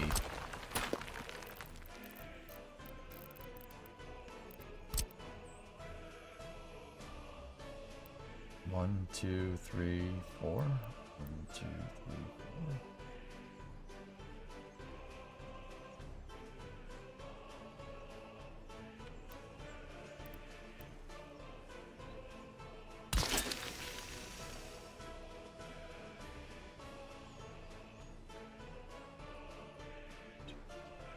Okay, nice and symmetrical. Aggregate. Give me these long boy aggregate storages. Oh, balls. How the heck are we going to connect?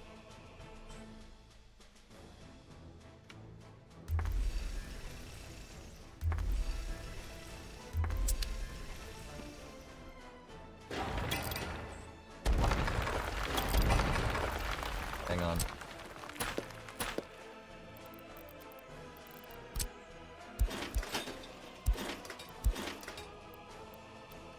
Shazbot. Building's in the way.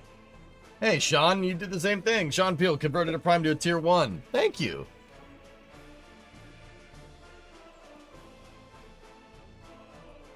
After the mine, place a belt split.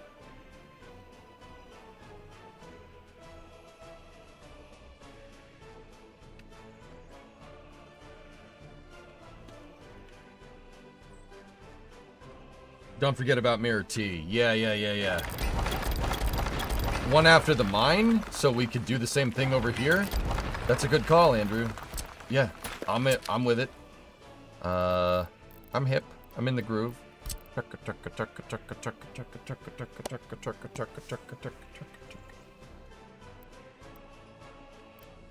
Sorry.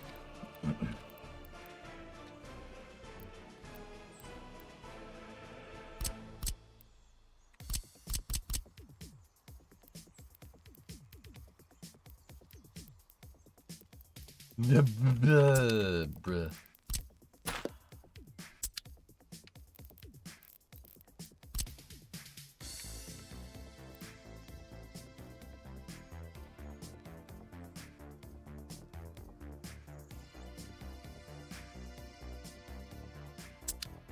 Hang on. I'm gonna have to redo the position of that thing too. So what I'm trying to do is split the connection coming off of here. And the reason why I want to do it is so I can build 3 smaller aggregate storages over time. So we don't need to go on building one gigantic one right off the bat. Actually, in this particular scenario, this might be a better idea.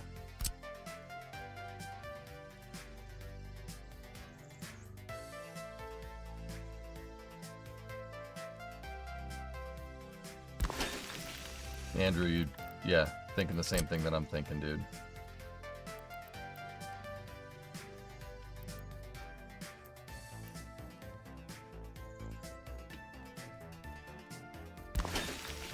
T. This way gets us the road underpass. And it gets us the connections that we need. Right? So now the next thing is, how do we connect the aggregate storages in? We might need another road connection here to get this to work right.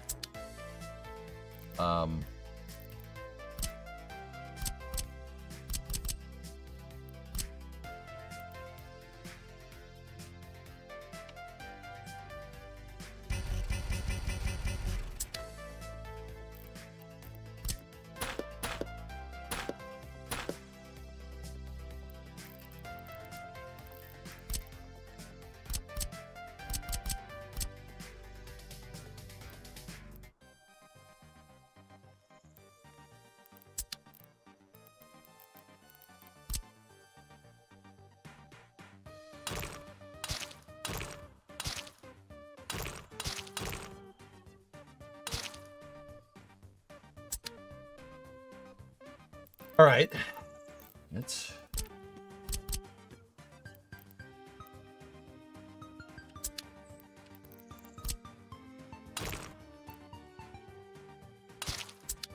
All right, so now can we get this to go over?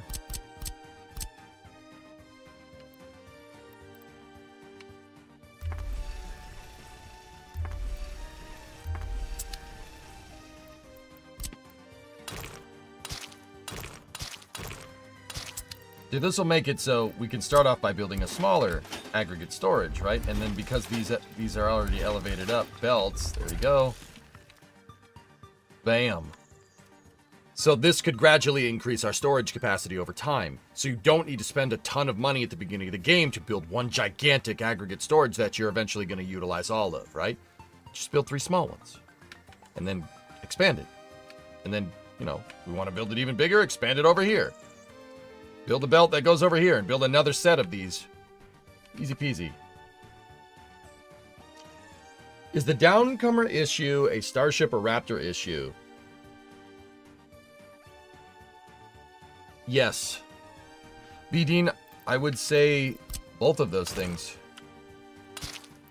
It's a Starship issue because of the design of the plumbing, but the design of the plumbing is there because of the Raptors. So, you know, just food for thought there, I guess. It's more of an integrated, it's an integrated system problem. But once again, I think that SpaceX already has the fix to it. I really, really honestly and truly do.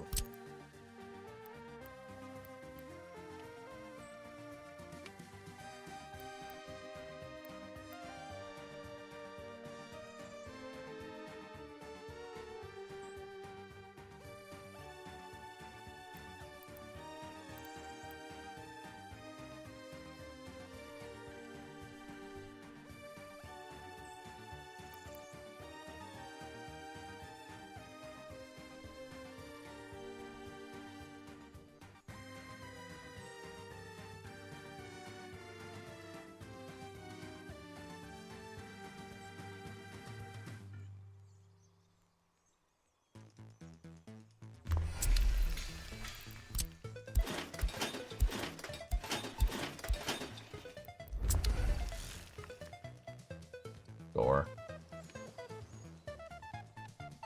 you think the fix is Raptor 3? I do.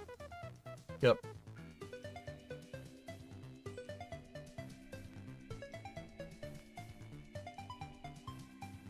I think Block 2 was designed for Raptor 3's BD, and all the mitigations that they're putting in is getting the current version of Raptor to jive correctly with a version of a ship that is not designed for it.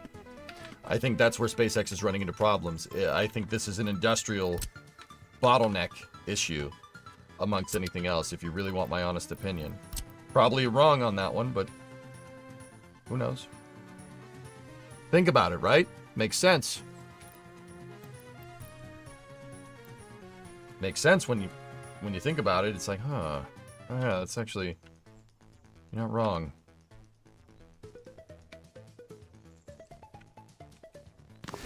Can we get away with that? Oh, we can.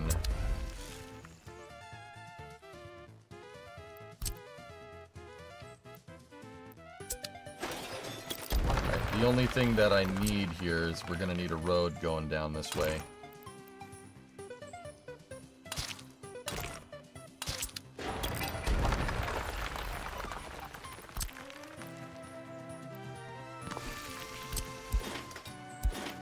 No.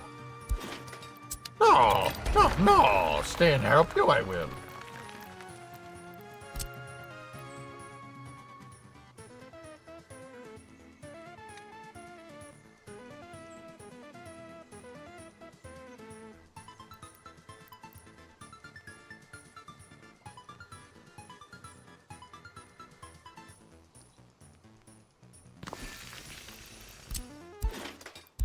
Hey! I just saw it. It could do it.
Once again, this is a scalable array. We can make this bigger as we go. These storages are scalable, so I'm probably not gonna make all 3 of these right off the bat. We just make that, and that, and that's it. Make 1 of them. And then when we eventually fill this up and we have a bottleneck, right? Then you start building the other depots, so you get a bigger buffer.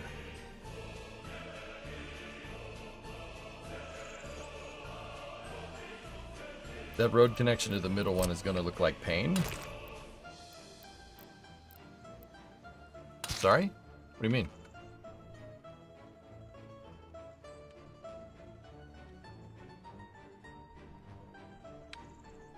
Oh, I used the much cleaner design for the other one. You know what? You know what, Sneaky? You're right.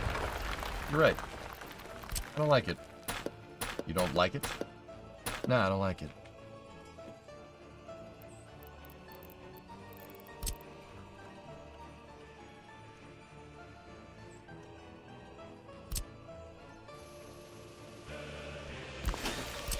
Connect. Store.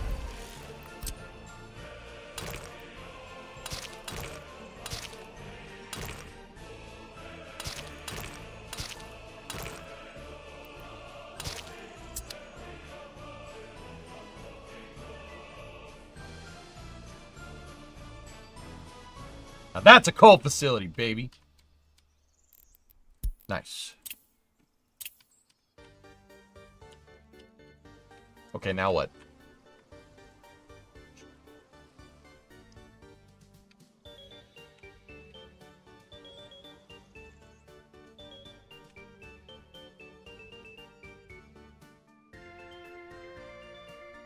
That's my streamer. Hi.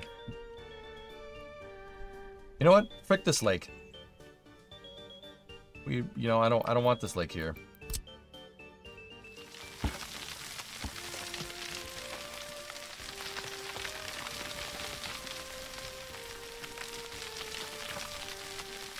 This lake is in the way of progress.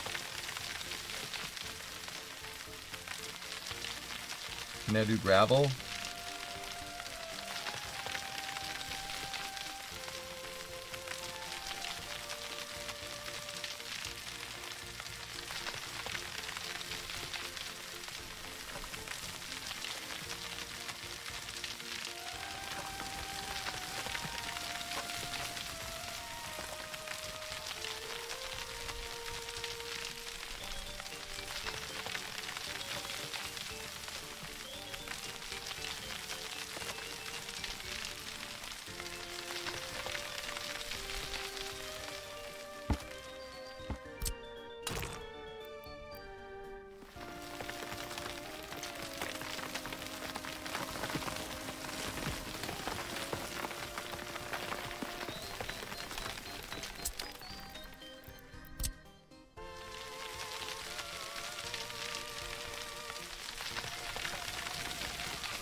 Lake is in way of progress.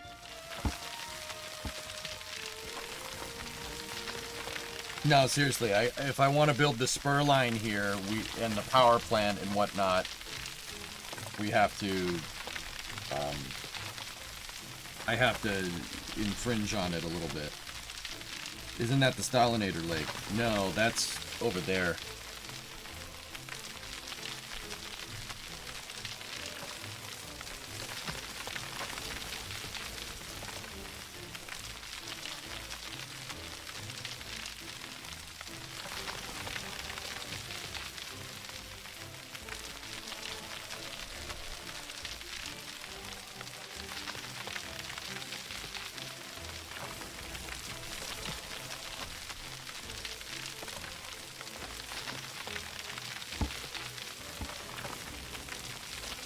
See, this fine adjustment to level all of the terrain up to 40 feet above sea level, which is what that white line is, that requires fine adjustment with the bulldozers.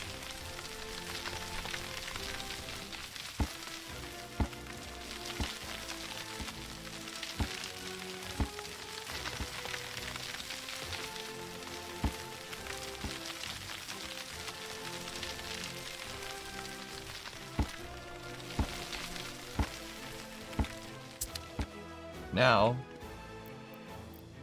watch this. All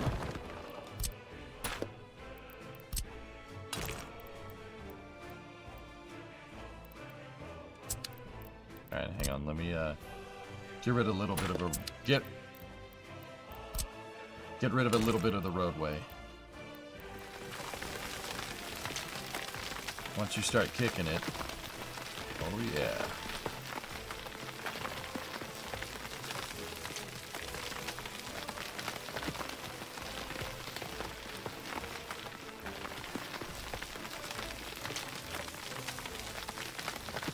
There's also some gravel right there.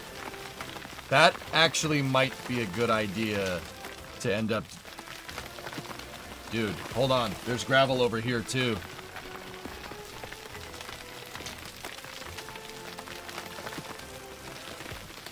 I can see it. See it right here? That's gravel.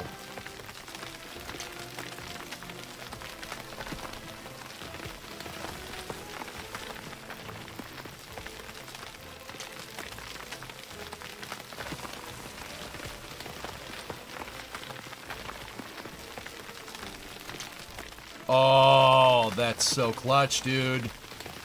Move the gravel over here. Spur line that connects into the coal spur that we're going to make. Don't need to have gravel on the other side of the road. Easy peasy.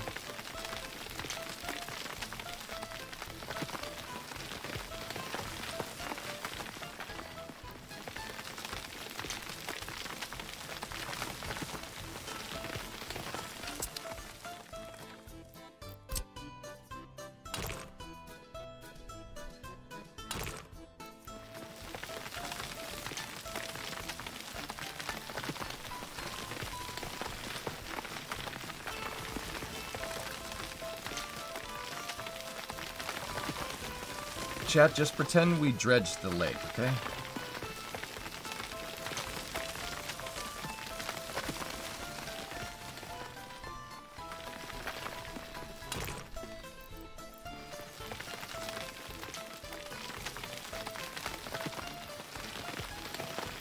What lake?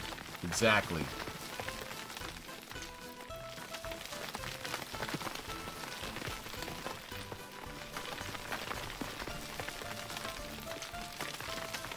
You do not see lake. You've been promoted to General Secretary Associate Administrator of Lake and Gravel Removal. Congratulations. What's your job? Don't know.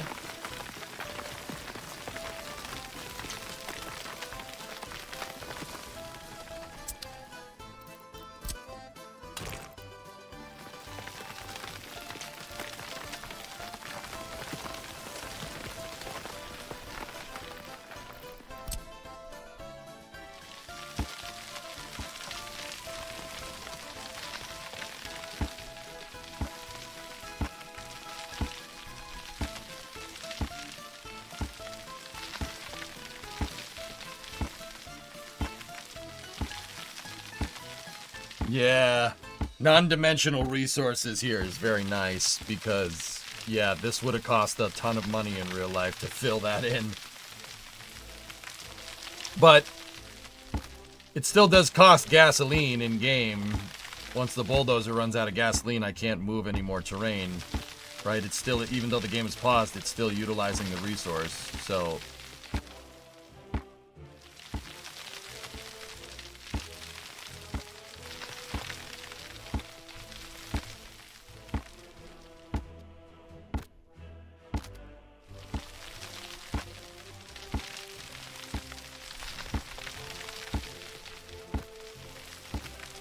Imagine how long it would take with Cities dirt storage mechanic. I actually think that that was probably the best terraforming in any city builder. Cities 1. Cities 2 is stupid because it's free.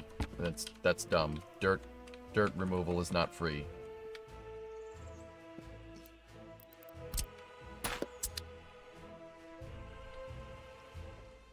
Soiled it.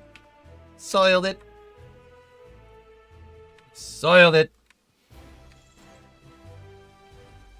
Okay, so how do we want this to work? Just dump the dirt into the sea. Well, yeah, that was the idea. Did you find more resources? We filled in the lake and it brought up a gravel deposit, dude. So, we actually... It would probably be better if I moved gravel over here anyway. Yeah, 48... 48 from there. That's too close to the coal anyway. Dude, we can work with 48. That'll do it. That'll work. There might even be more over here. Let me see. And just take a peep. Yeah, there's some right there. There's some on the coast right there, but...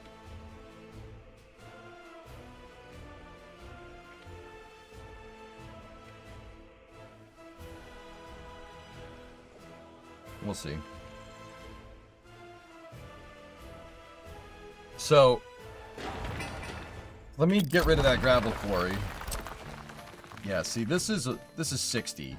I'll take the downgrade if we can put it over here. 48 is not that bad. That's only 12% less.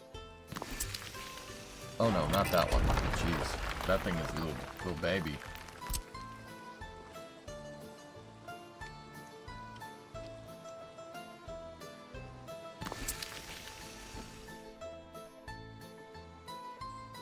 Alright, so, from here, where does coal need to go?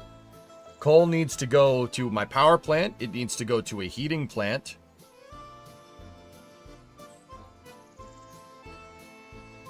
Power plant, heating plant, railroad loading.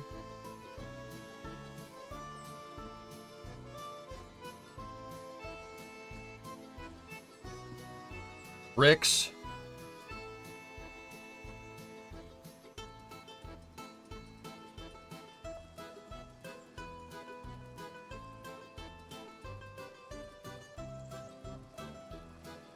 Okay.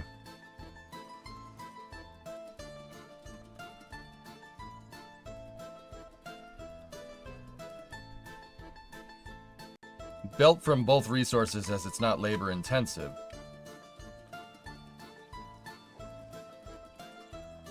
Yeah, I mean, we could do that too.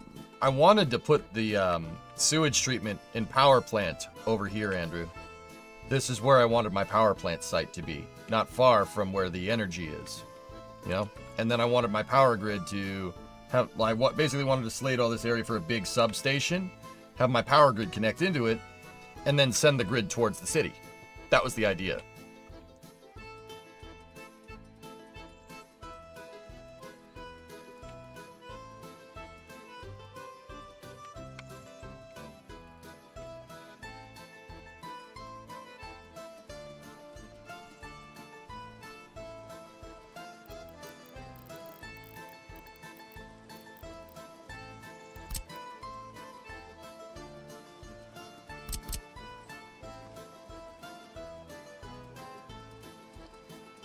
Oh shoot, that actually works.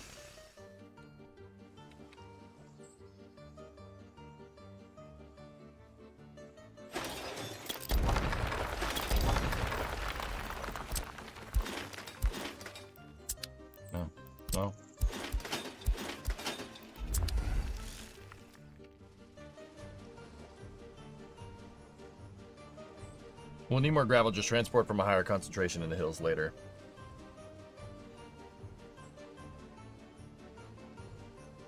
Okay.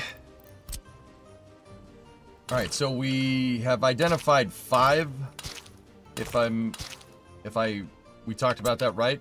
5 things where this all needs to go, right? We need, like I said, power plant, heating plant, aggregate loading, bricks. Is there any other uses for coal in this game?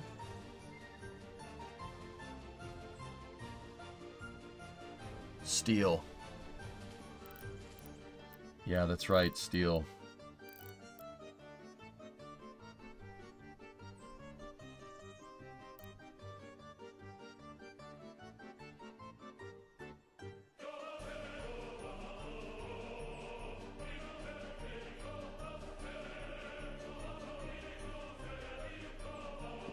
I don't think we're building a steel mill here. We decided that over here, where the coal and iron are next to each other, this town, the town that we build over here is going to be a steel town. We already decided that.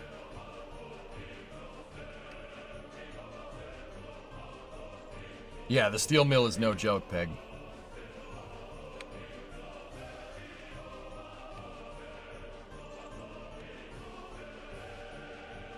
But steel could use the steel could use the rail line to supply.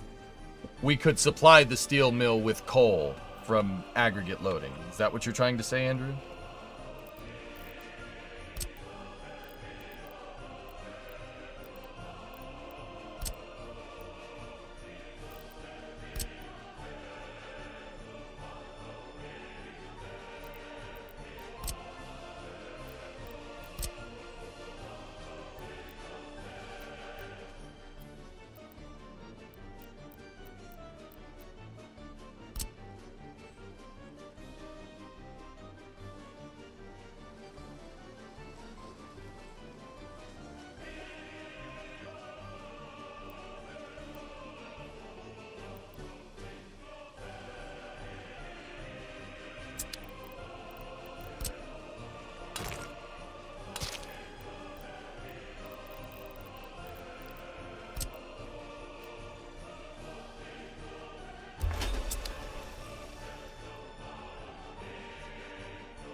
Well, that's not going to work exactly because we got to split the connection again.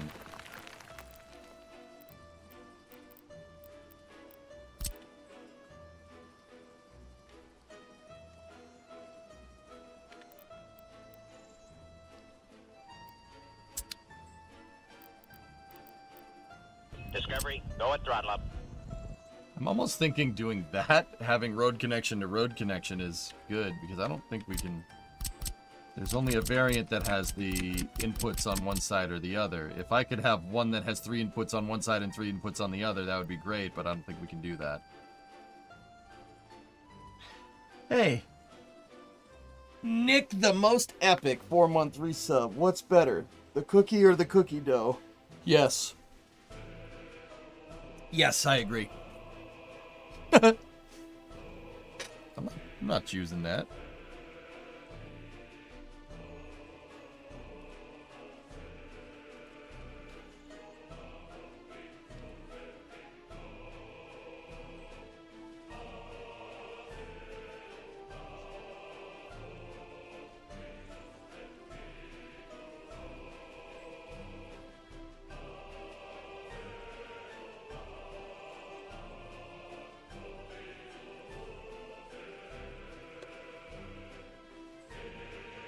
Hang on, just got a bunch of messages. Okay.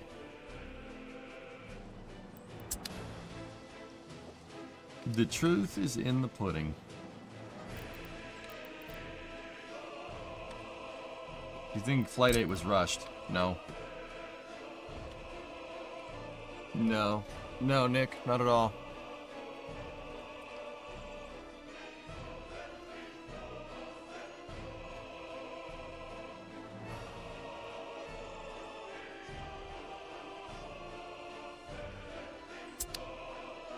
As much as I like how clean this is, I mean, we're gonna have to split the connection anyway.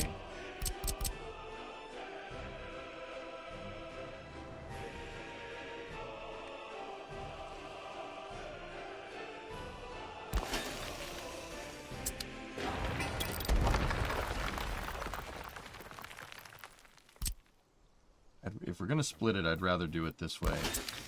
It'll come out a lot cleaner. If not, it is a little bit more resources, but it'll come out nice.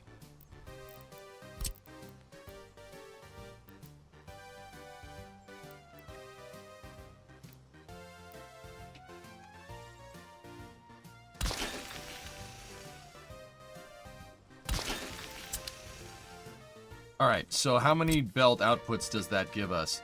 That gives us 7. We needed 4. Good enough. Cool.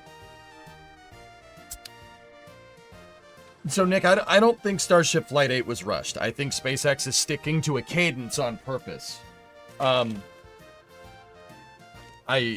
Because flight data is king here. You know, in the past, right? In the past, dude, they probably would have figured out some way to test that on the ground, right?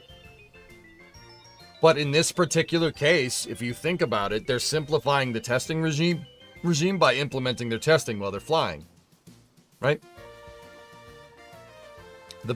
I.e., think about it like this. The best way to get a 60-second duration burn, or 6-minute duration burn from a Starship isn't on a test stand. You know why? Because then you have to build a test stand that's capable of managing Starship going at full blast for 6 to 7 minutes, right?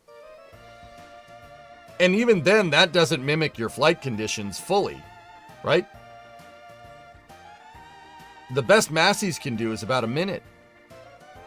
The best way to get a good test for a full duration burn is to fly the stupid thing. And if it blows up, it blows up. Send another one. What is it? It's SpaceX. What, are they not going to figure it out?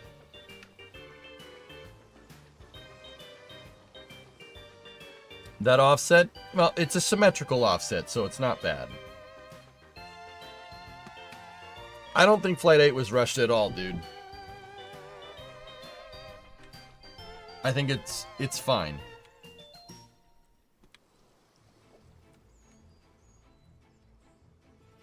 Your chemistry teacher said the same thing. There's only so much testing you can do on the ground. Yeah, exactly. I don't know why everyone's just like, well, you know, we're screwed now. All of a sudden, just out of the blue. That doesn't... Oh, yeah, I forgot truck loading, too. Crap. Well, not crap. I just forgot to do it. Could we get away with that?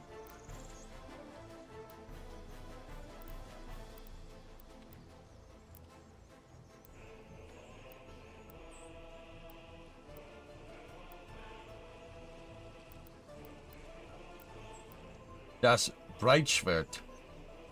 Thank you for the raid. Appreciate it. What's up, man?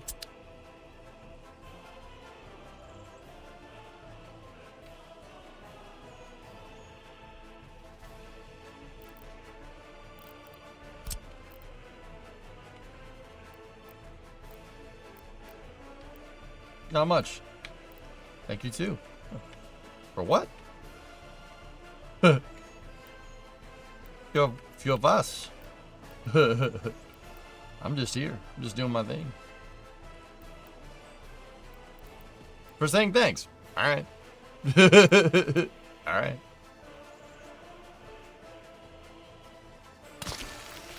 You're welcome. No! No! Crap!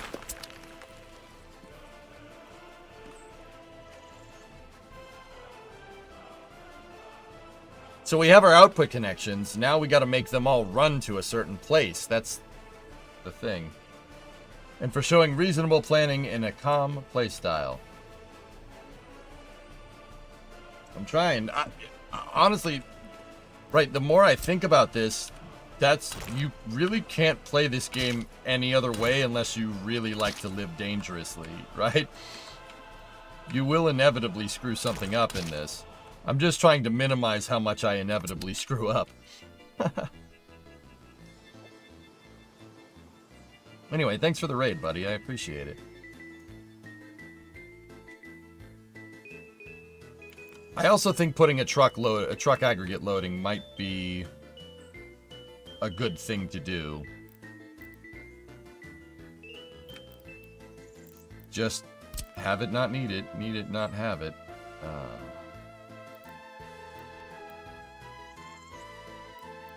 I was gonna say, we could almost get away with it.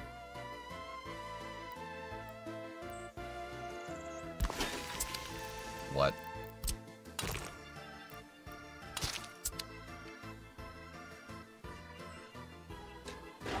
Thanks. I hate it.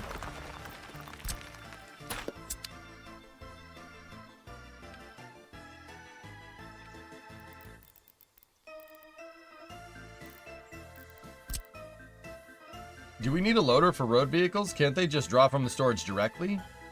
They could draw from storage directly, Sneaky. The loader loads faster than just going right to the storage, going right to an aggregate storage. The loading times on this are a lot lower. It's well worth it considering it really doesn't cost a lot to make it. You know what I mean?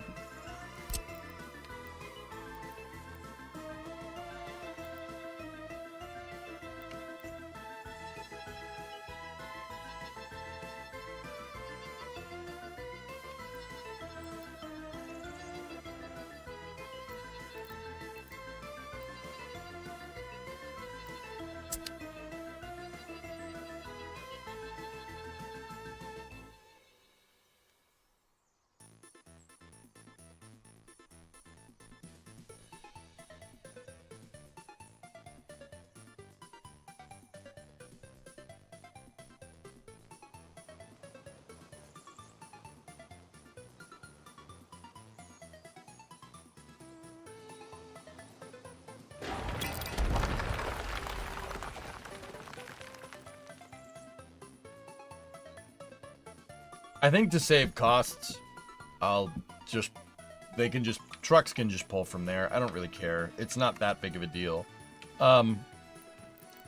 If we eventually start loading stuff up with trucks, like, okay, so the way I see it is, by the time we get to this point where this is made, if we ever get to that point, and I don't fail miserably, if we ever get to the point where this is made and built completely, right? We're probably at a point where I'm not delivering trucks much via coal. And if I am, it's only going to be for a stopgap for a second while we finish the belts that go to the facilities that I need. Does that make sense?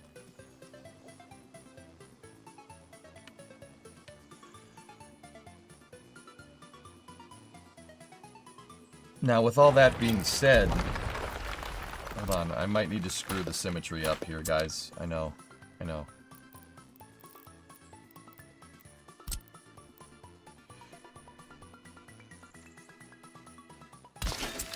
It might be better to do this way. Have another cross right here.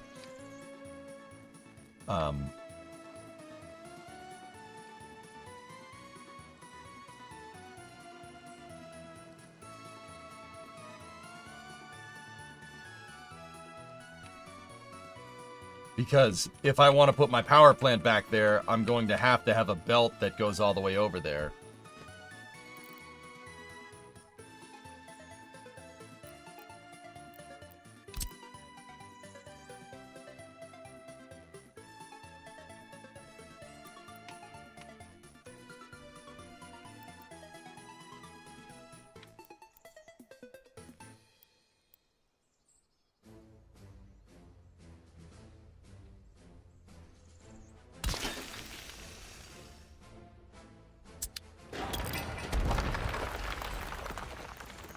I don't like that. I want this to look right.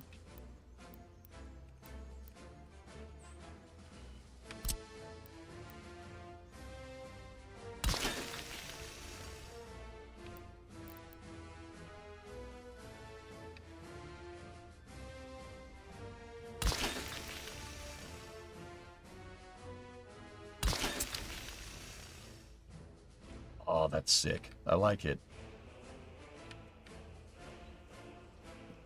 Yeah, power plant might work with cable cars. Yeah, but cable cars look stupid, so I don't want to do that. Belts are how they really do it in real life. I haven't seen one, of all the coal aggregate things that we've looked at, I haven't seen one that uses those cable cars. Is there a chance Falcon 9 can go, Flight 9 can go orbital? Most likely not, Nick. No. What Rocket Guy said, most likely, probably not.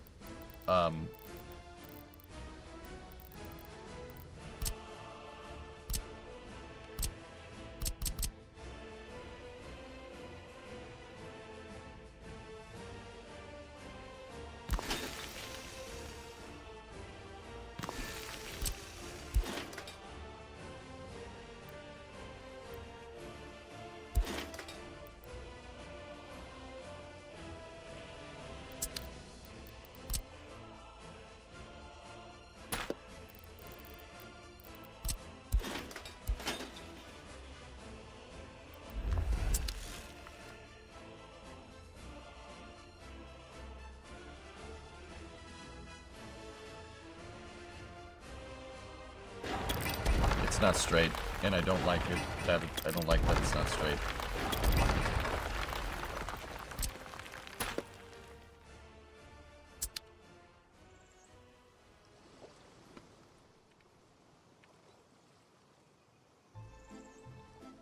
Hey me, what's going on? What do you like about this game in general? I really like city building simulators, but I haven't tried this one. It is a difficult game to play, me. You can fail at this game pretty damn hard, especially on maximum difficulty. I don't like city builders that hold your hands. I think City Skylines got City Skylines 2 got too easy to play. I don't like it at all. It's too... like... Games are for everybody. I understand that. I am not the target market for that game. It's for normies. Sorry. I hate to be that guy. I can't... Because the gameplay is just so, I don't want to say dumbed down, because it's always such a stupid thing to say. Like, the gameplay is very simple, right? And because it's so ridiculously simple,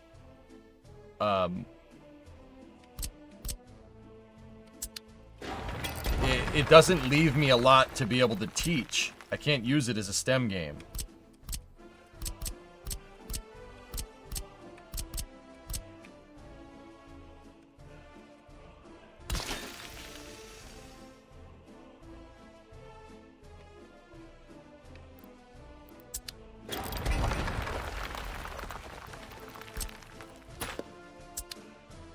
Now, can we run roads underneath some of this stuff? Oh, nice. Yeah. Cool. You know what I mean? Just, there's not a lot to do. Never apologize for having standards. Okay.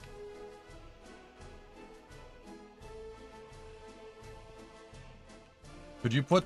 I want to leave space, Frango, in case this road ever gets expanded, which is why I'm trying to leave room on the flanks, but...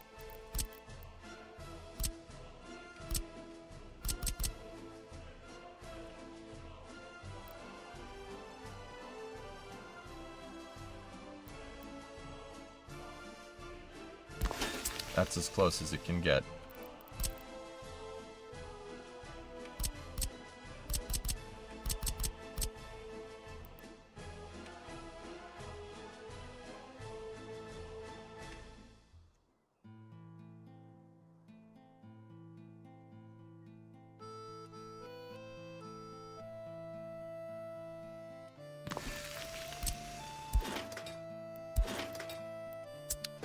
I guess that's the only way to get it to move into that position and jive correctly with the roads.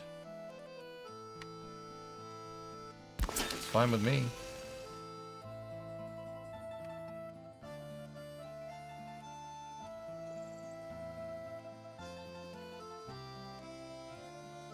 You don't have to make it start from the bottom. That's just one of the variants. You can make it start from not the bottom. You know what I mean?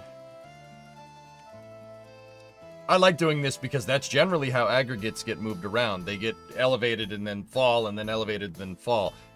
To be honest, I have no idea why they do that way. I don't know. I think it's because you can only make your belts so long, I guess. But then again, if we go over and look at Essen, right? I think it's around Essen, where that big gigantic pit mine is, where the baggers are, right? They have belts that are like miles long. See? That right there is a coal aggregate belt. At least a coal ore aggregate belt. And yeah, see, they do elevate them to an extent. Right? See. But they're, for the most part, pretty dang flat. That is a huge conveyor belt, dudes. Yep, that's a conveyor belt.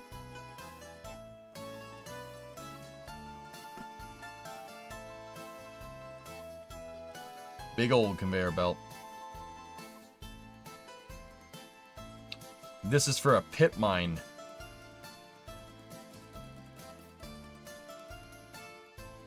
I don't know why Google Earth screws up the cache so much lately, but this is a gigantic pit mine. And they have these gigantic machines called baggers. And the bagger is basically a steam shovel that's like a circular saw mixed with a steam shovel, right? And it scoops out. It's a huge tracked vehicle, and it rolls, and then they just turn the bucket in like perpendicular to the way that it's rolling, so the bucket's spinning like this, and they just drive next to a hill, and it cleans out the entire hill like that. It's pretty rad, dude. Yeah, they can just go back and forth, scraping layer after layer after layer after layer. Those baggers are nuts, dude. They're super cool. Here. Like, I wish we could make them. I wish we could make them in workers. Look.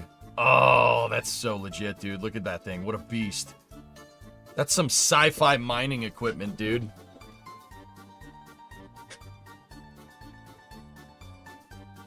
Is this GTA? You have those in West Virginia? Yeah, because West Virginia has coal mines. Bingo, dude. Absolutely. Yep. They're awesome. What a beast.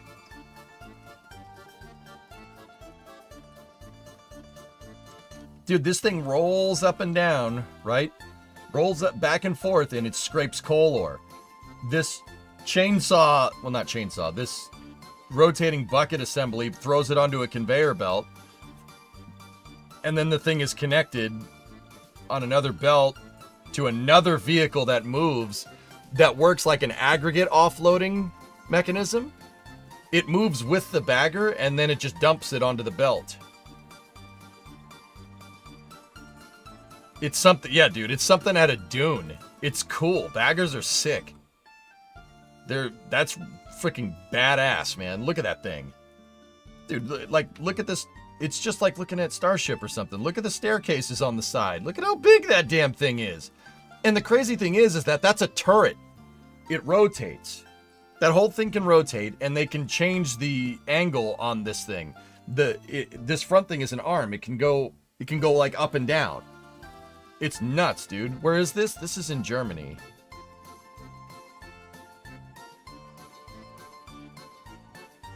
Dude, it's a freaking monster. Look at the rigging up there. This thing's a beast, man. I mean, look at the front end loader compared to it. The front end loader looks like a toy compared to this thing. That's badass, man. Yeah, the Russians and the Soviets built something like this too. There's different versions of this. I just say Bagger 288 because that's the one that comes to mind. The ones in West Virginia I don't think are 288s. I think Marion Power Shovel made them, if I'm remembering correctly. I'm not sure. But dude, what a monster, man. This thing can literally remove a mountain. Like, you could move mountains with this. That's awesome. I mean, we should do that. I mean, not really, but you get the idea. Like, dude, there's just fields of these things. It's, like I said, that looks like something out of Dune, man. That's so cool.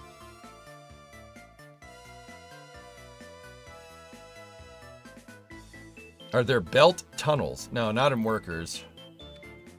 Frickin' crook, baby.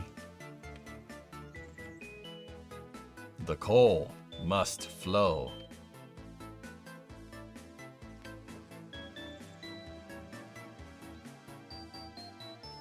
Alright, well that's the line that's going to go over here. We'll have just the sign Krupp is larger than the front end loader. Yeah, dude. Beast mode.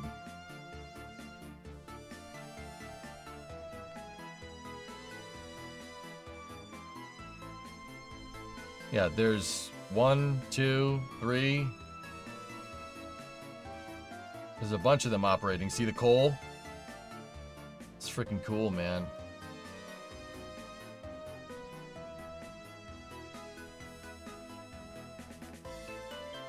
And I'm gonna go ahead and guess over here, this is where they dump all the extra dirt.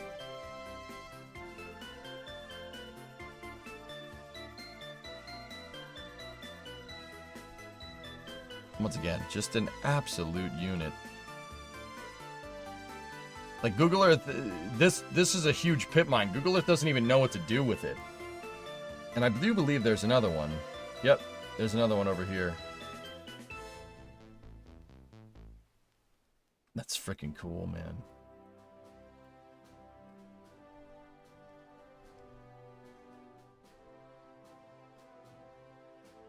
Where is this? Essen, Germany. Dude, you can see the pit mines from space, dude. It's pretty cool.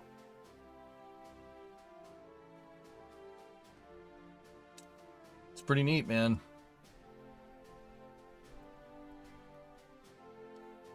That's big boy equipment, dude. There's just, dude, oh, that's sick, man. Look at that thing. What a monster.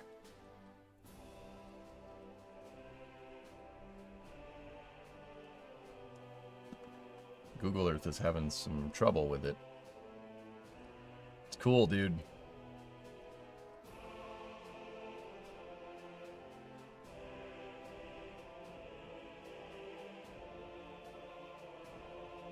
It's so crazy to me. It's just farmland, farmland, farmland. Nope, reverse mountain. Farmland, farmland, farmland. That's cool. Yeah, I love the Google Earth game. Yeah, me too.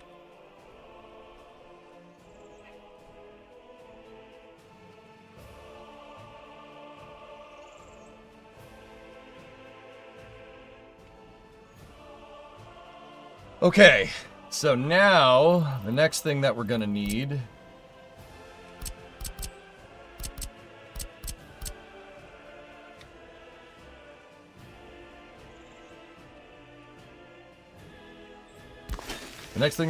is another line that goes over to wherever my heating plant is going to be.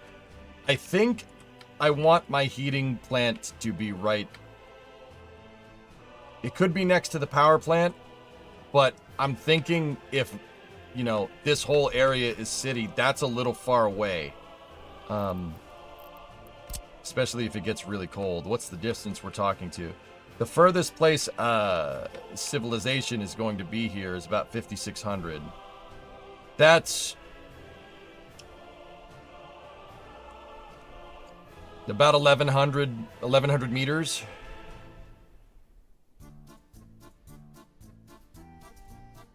That's actually not bad, dudes. It's not bad. Would those baggers fit in the timeline in this game? Those machines came around in the 70s, if I'm remembering right, Toasty. I could be pulling that out of my tail. Before that, you'd use a steam shovel. Or, what's the name of it? It's not a steam shovel. I mean, it is, but like the articulate bucket that goes back and forth like this, that scoops.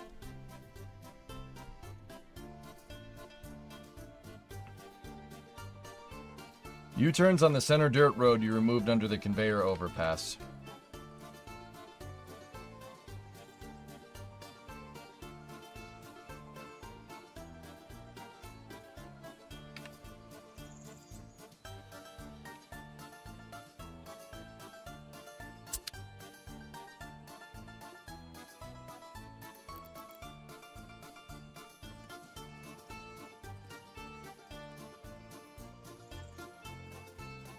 No, it's not an excavator. Hang on.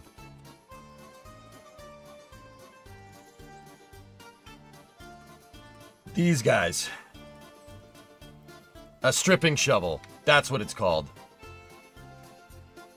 It's an excavator that's specifically used to mine. That thing. A strip shovel. Schaufelradbagger. Yeah?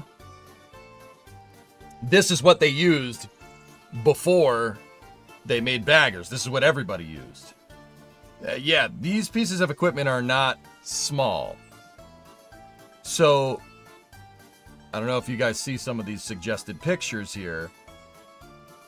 The company that made... So this is Marion Power Shovels. Like, dude, look at some of these things.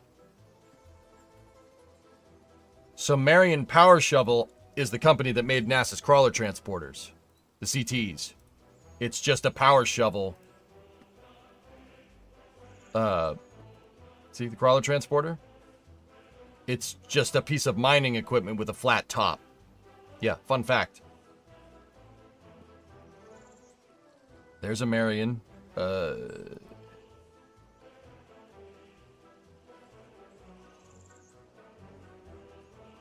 Yeah, see? Look, they used them to move the Panama... To cut the Panama Canal. Oh, wait, that Marion? Yeah, of course. Yeah, Marion Power Shovel. A mining company made the crawler transporters, dude.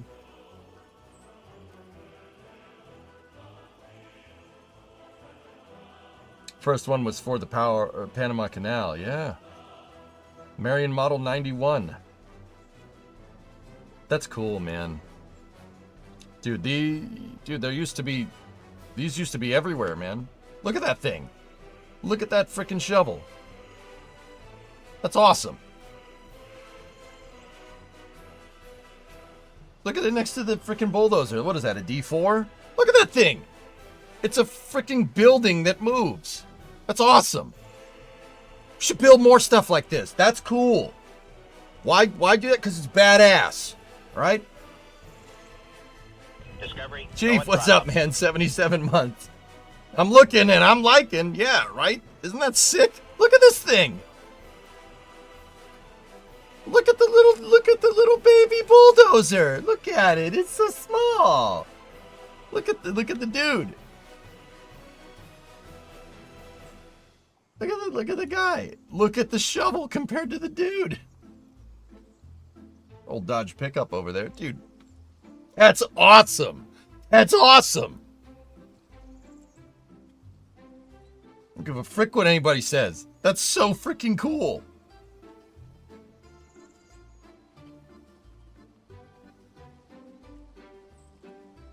That's a garage, not a shovel. You could park a vehicle in there and it would, yeah, it'd be pretty good cover until it picks it up and throws it. Freaking power shovels, man. Ah!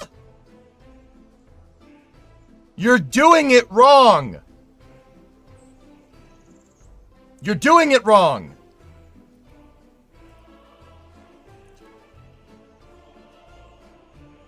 Yeah. Not like that at all.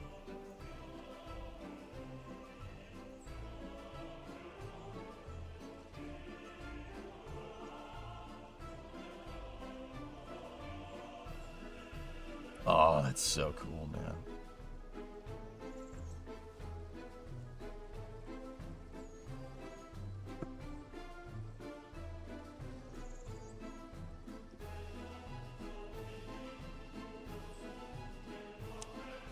Marion Power Shovel was acquired by Bucyrus International.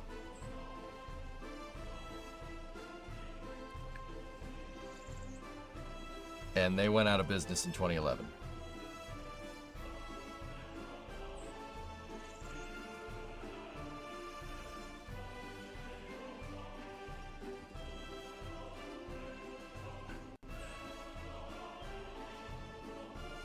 Oh, they were purchased by Caterpillar. Oh, alright. That's still pretty cool.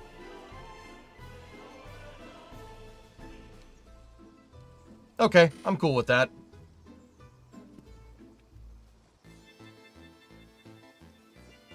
Big Brutus is located in Kansas right now. Cool. A dragline shovel. That's what it's called. It's a dragline shovel. That's the guy. That's what those types. Actually, no, that's not a dragline shovel. That is a dragline. A dragline excavator is basically a crane with an excavator bucket on the end. The other ones are not the shovels, the scoop shovels. Those are different.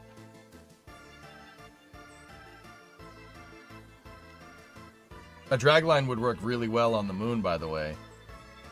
It would. You're right. You know what else would work really well on the moon? That. Because if we're going to go big, we're going to go big, dude. Did you enjoy Texas? Yeah.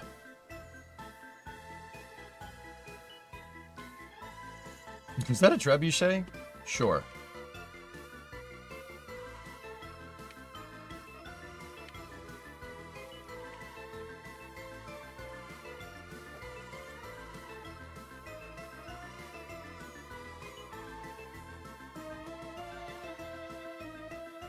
Vargon, what's up, man? Rip Marion. They're Caterpillar now, so that's fine. Was Relativity update video covered in Space News yesterday? Yes. Yeah, it was.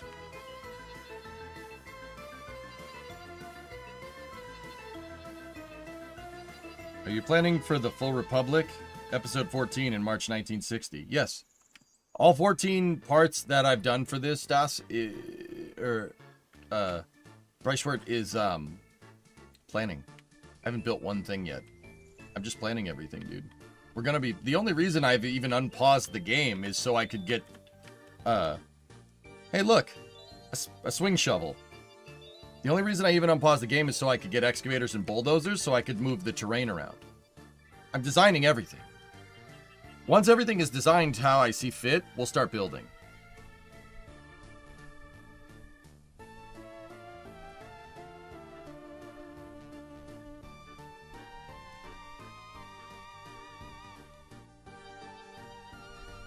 I don't think you could use any number of starships to get a bagger to the moon. Yeah, you're gonna need something bigger. How heavy is the bagger?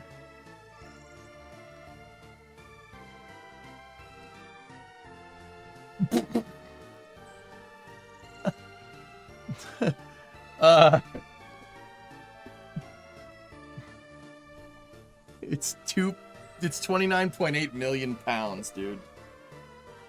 What a monster. Dude, look at its power consumption. It needs 16 megawatts of power. You need a power plant chasing this stupid thing. Dude, that's so cool. That's so awesome.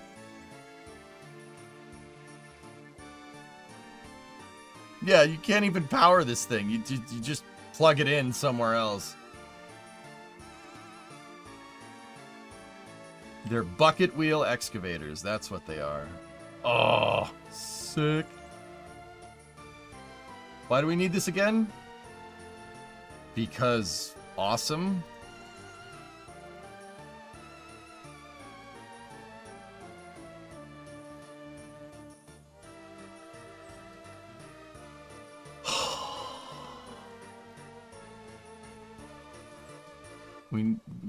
We need it because it's badass, all right?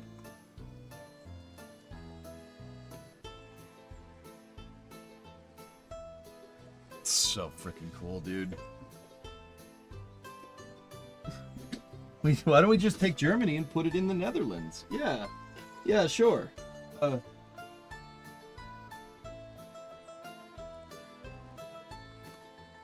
Must produce immense value. Coal, man. You need coal for a lot of things, dude, not just power.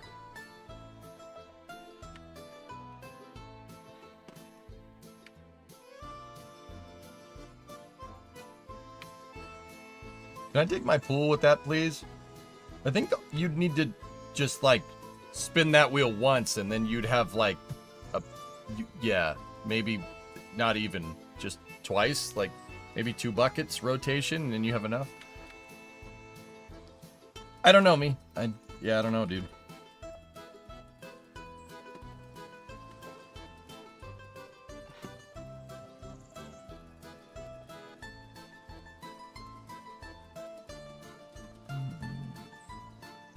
You know what? We don't need that.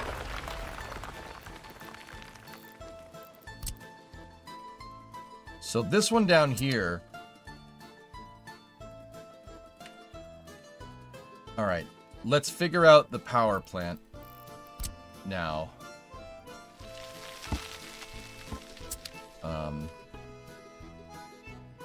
So we have a split here, and we could split into an aggregate storage here. Now the real question is, do we want to split like this to go into the coal power plant? I'm thinking that's probably a good idea. But if we do that, we're also going to need to split this connection, right? That connection's got to go this way to go to the heating plant that I want right here. What's stopping them from making a bagger nuclear powered? If they were plugged into a nuclear power plant, nothing, but Germans don't want to do nuclear power, but I don't want to talk about that. That's their country, not mine.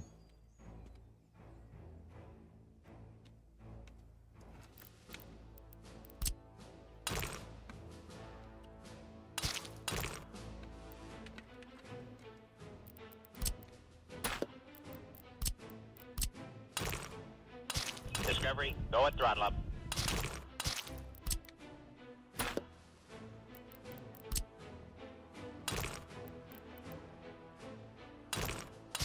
They plug it into a French nuclear power plant. Based and uranium pilled. Don't take uranium as a pill. It's not good for you.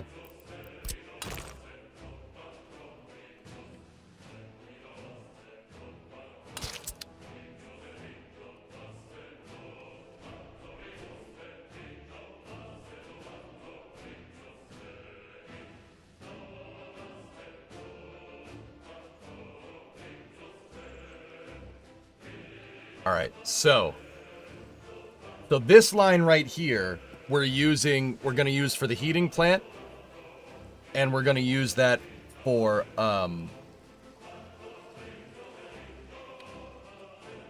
the power plant. So let's place down, once again, aggregates. How are we going to do this? Have you seen the calories in uranium? It'll feed you for the rest of your life.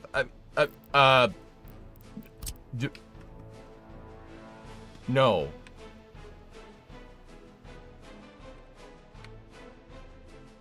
No.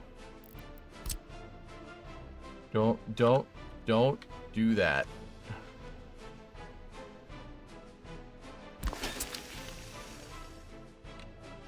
TLDRs is scared of nuclear power plants since Fukushima, and no one wants to take nuclear waste and store it. You could store it in your pit mines.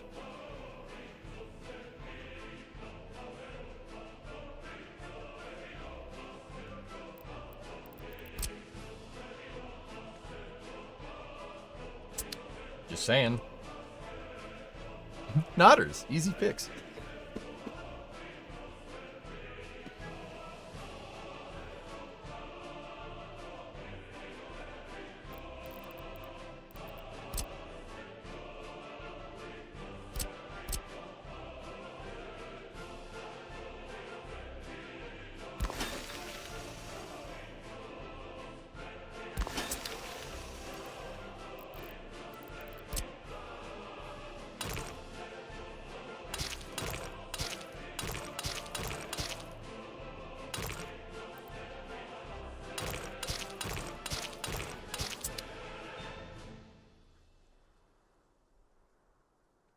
Shoot the waste into the sun to increase the sun's power.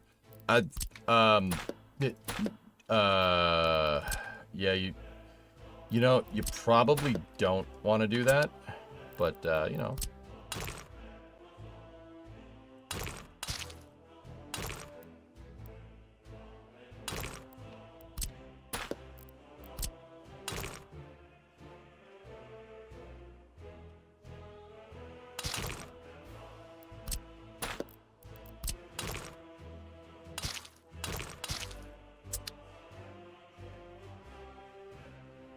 Okay, Now, once again, we'll implement the triple aggregate storage, so we don't need to build all of these all at once. We're going to need another road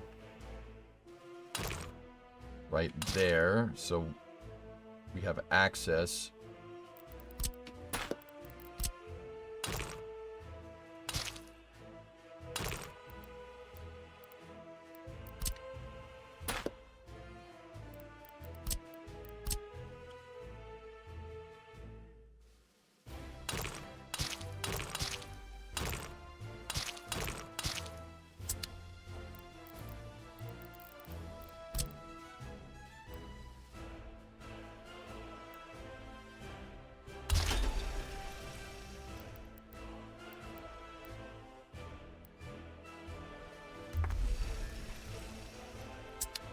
Those are the wrong buildings.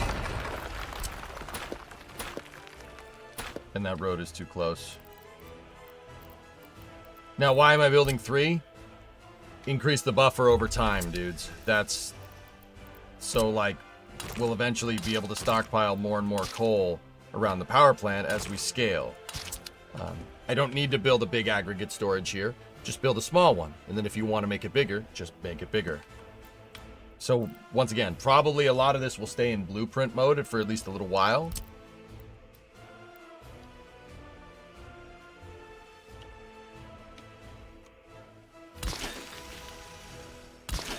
But it's good to plan it now and then not have to worry about it. Now, as you can see, we are running out of space here for the power plant, which means we're going to need more terrain here.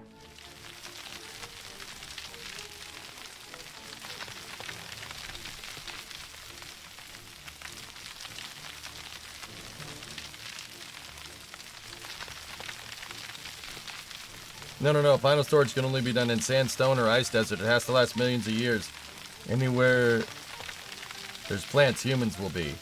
It was a joke, Braden. I know. Your pit mine is... An open pit mine is probably not a good idea. A regular mine, deep underground, probably not the worst idea.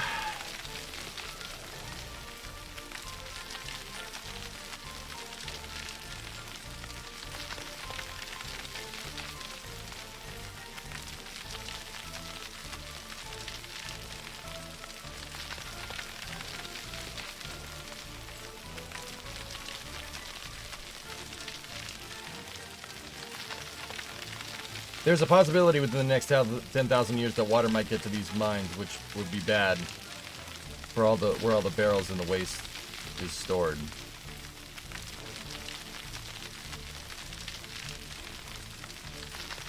Just launch it into space.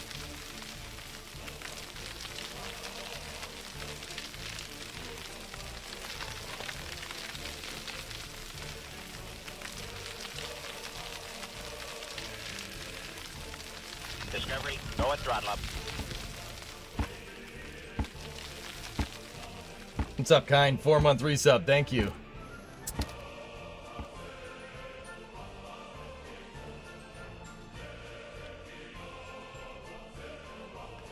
How about we export it to the US?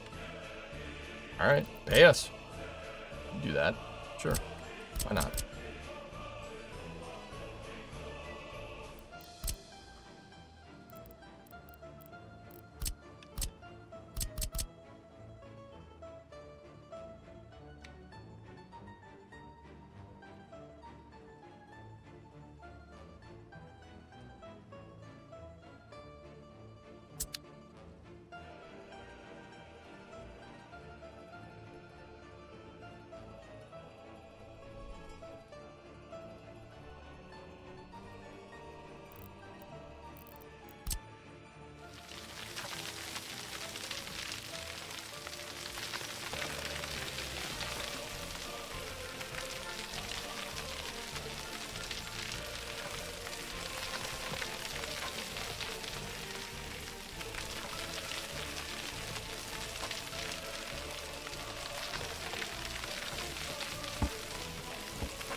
Another benefit of staggering storage charge is maintenance and refurbishment will be spread out and not happening at the same time. I agree. Yeah, so we don't have the fiasco of last time. Fellas, I'm getting rid of this lake, by the way. Sorry, I need the space. We're putting a power plant here.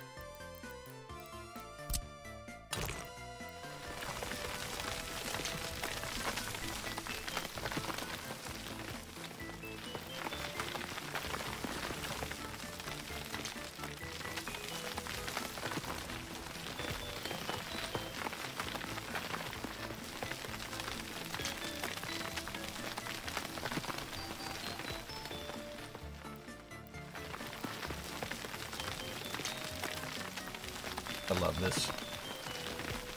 Not the cooling pond. It's fine. We'll put a well here in its place.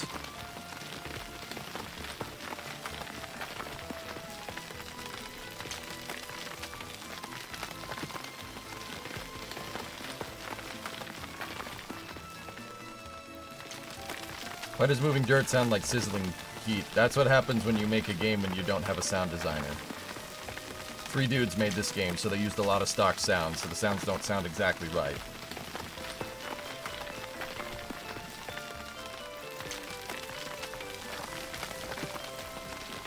The runway is a great tool for leveling terrain, by the way. The runway tool. It's quite good for it.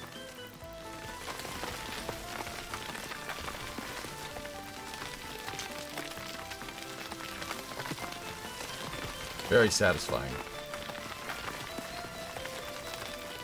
That's good enough. We can get away with this.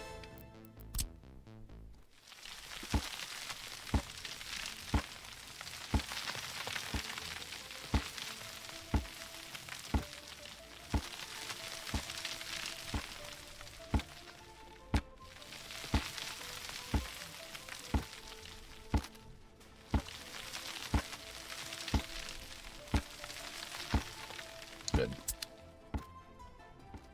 Okay.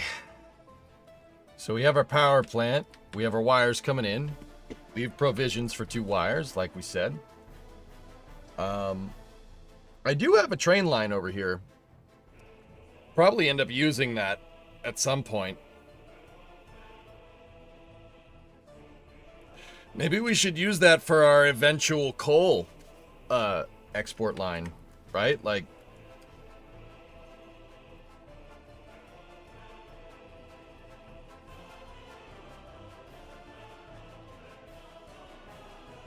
that was supposed to be the sewage pond. Now where is the sewage pond gonna go?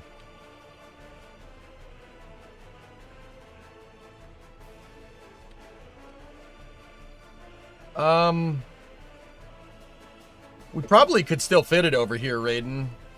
To be honest with you. I could probably redig a retention pond over here. I just flattened more than I thought I needed because, yeah, we need the space.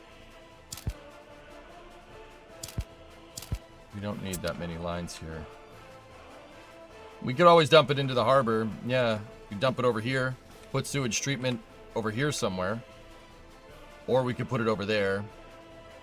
Or down there. I wanted to put it here, but yeah, I mean, I'll think about it. That's right, it goes in the styling hole.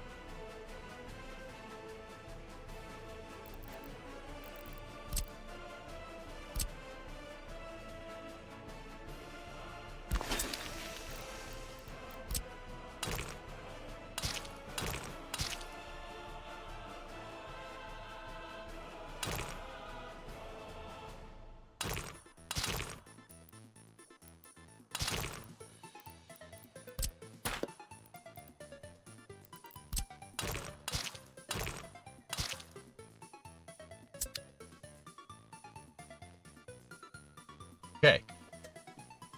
So that's our coal aggregate. Now, power plant.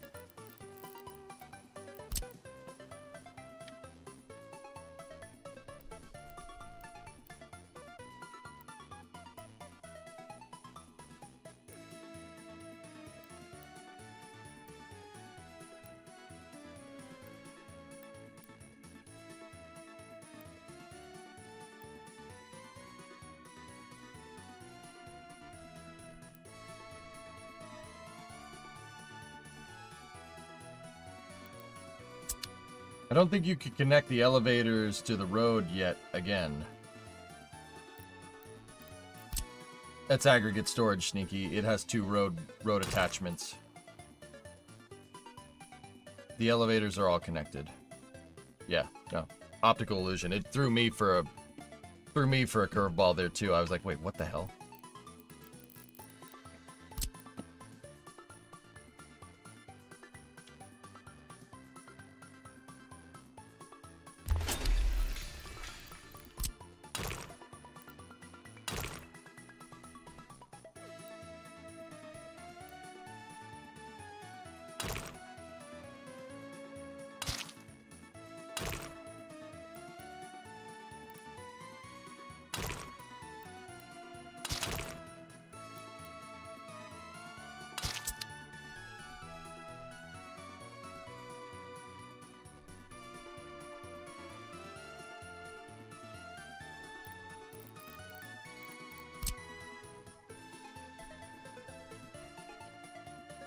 All right, so how are we going to handle this? This needs to go into the grid.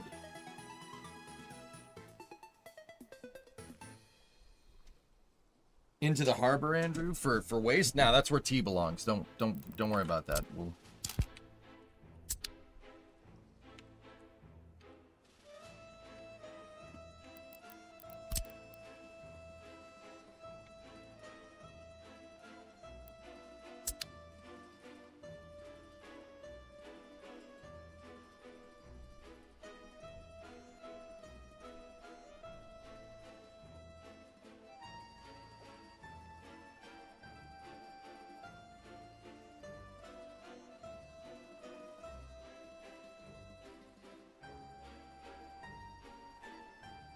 Full power plant. All right. Look at that thing. Just needed some reference.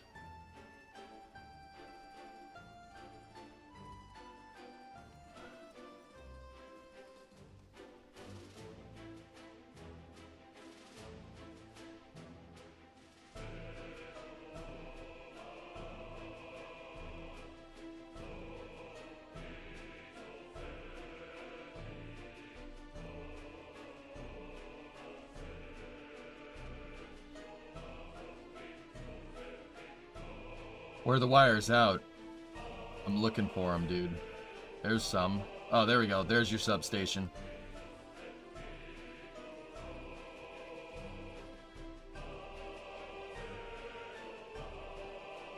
Yep. All right, cool. Just wanted to see it.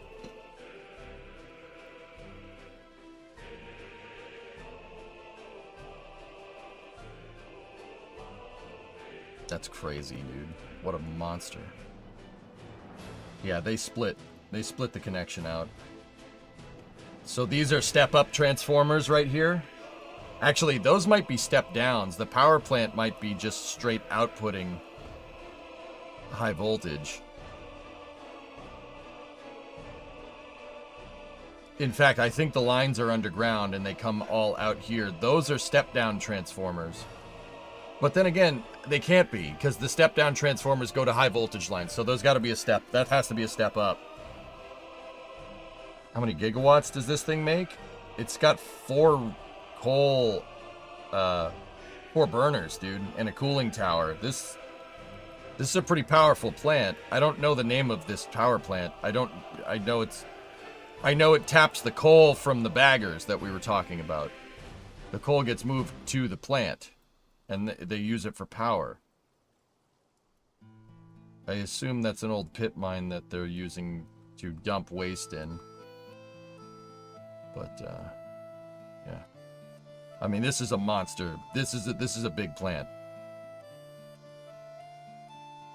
What the heck's going on here?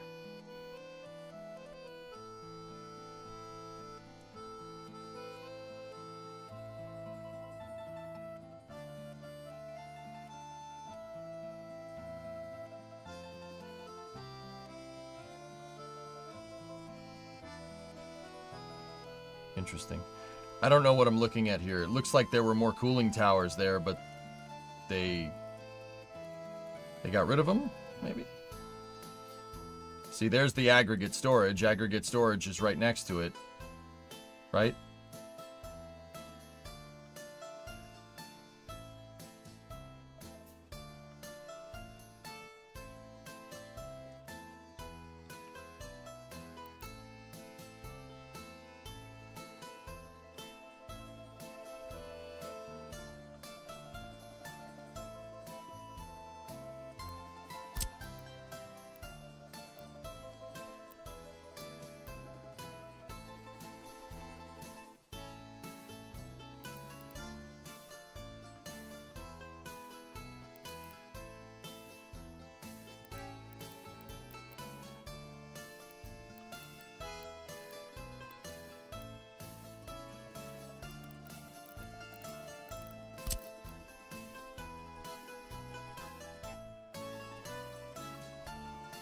Cool thing that I learned, guys, the low voltage output lines from the power plant, you can backfeed them into a transformer and use your transformer as a step up. Yeah, just in case anybody was wondering. You can also do that with wind turbines in this game, which is actually super cool. That's really, really interesting that you can do that, that the game understands that. So basically you take a bunch of wind turbines, right? You wire, so you can only wire 6 to a transformer, but you take a bunch of, actually, I mean, if you switched it, you could probably wire more. And you can use wind turbines to create high voltage power. You'd need a lot of them to do it, but you can do it. This game has wind turbines? Yeah. It has solar as well. Can they be routed through the substations? Yes. Sneaky, this game is the end all be all, dude. It's a monster.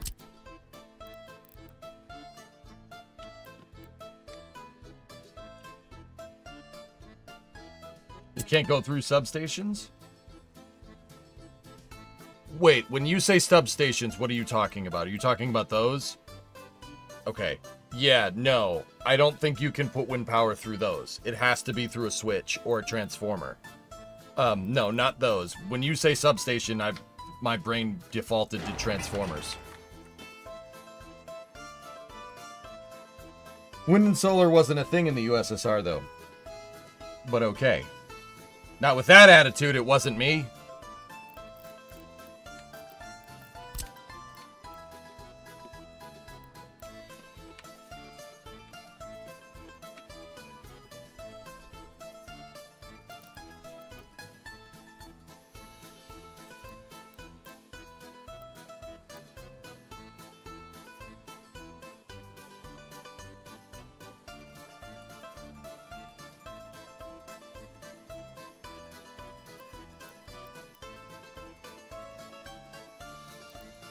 Wrecker, do I think they'll make a sequel to this?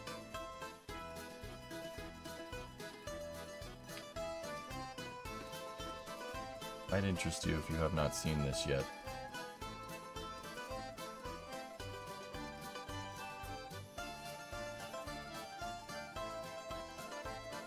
Cool.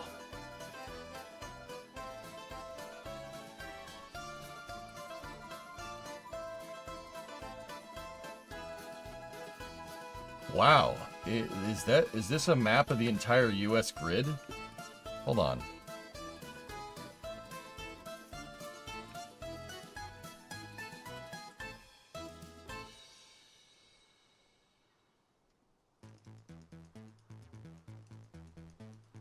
Wow. That's intense, dude.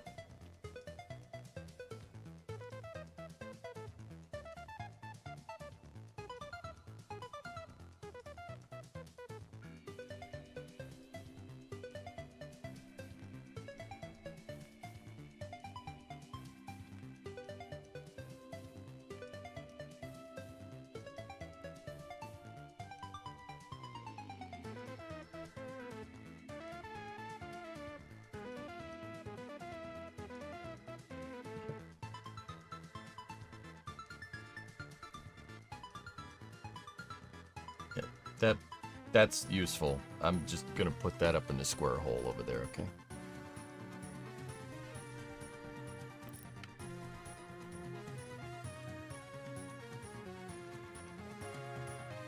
All right.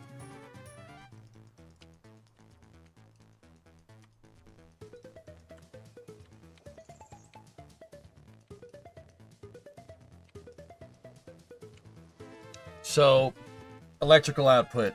We're gonna feed this in. So I'm gonna make.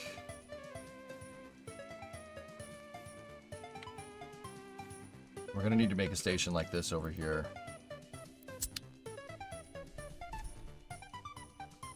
Actually, screw it. I'll look at.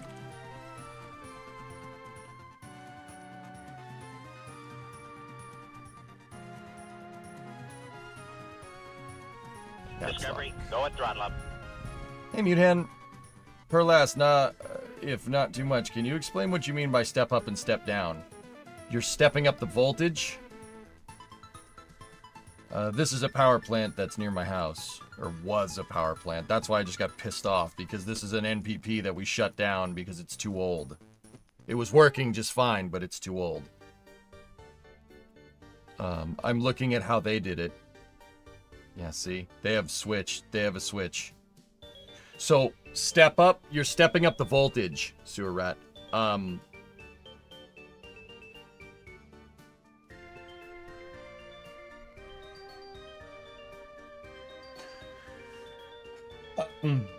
For transmission lines, you use 3-phase AC at extremely high voltage.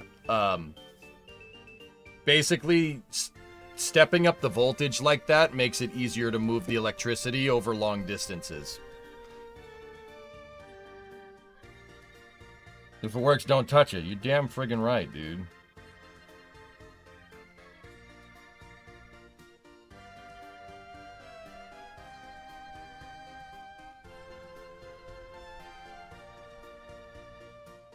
Lower the current, increase the voltage, less drop over long distances, smaller gauge wire. There you go. So, Sewer Rat, you want to learn about a power grid and how it works. Your power plant produces an insane amount of power. Pilgrim Power, I don't know. I think that was 1.6 gigawatts, I think. I might be pulling that completely out of my tailpipe. Hold on.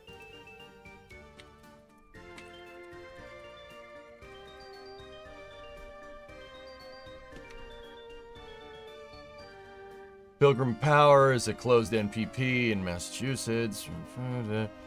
It was constructed by Bechtel. Oh. Ugh. Powered by a GE BWR Mark III boiling reactor inside of a Mark I pressure suppression type containment generator with a 690... Oh, 690 megawatts. That's it. That's pretty good. It produced 14% of the electricity generated in Massachusetts. Now we buy it instead. It was built at a cost of $231 million in 1972 by Boston Edison.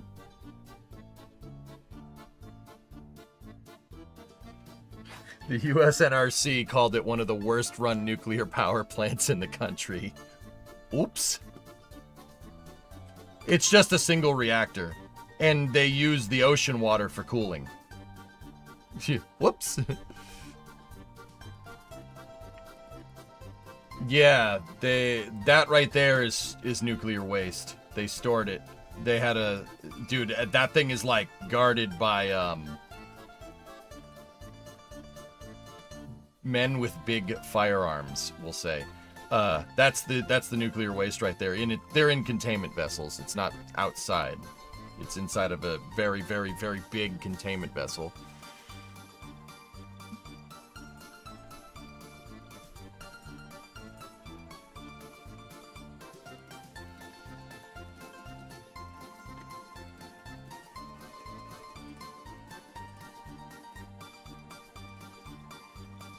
Opposition to Pilgrim's license extension, which was extended for 20 years in 2012. Opposition came from Pilgrim Watch, a local group filled with numerous legal and procedural challenges. The state attorney general also raised questions about, among other things, the dangers posed by on-site storage of spent nuclear fuel. In April 2013, the space station increased its security.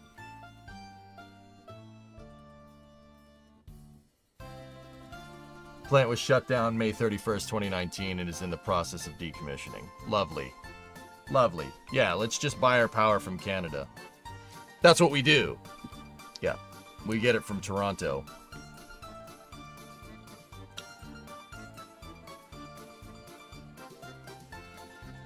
Good call.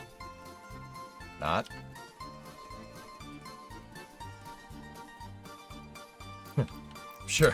Sure that won't end well. Or that will, I'm sure that'll end I'm sure that'll end just fine. Yeah, no, that'll be fine.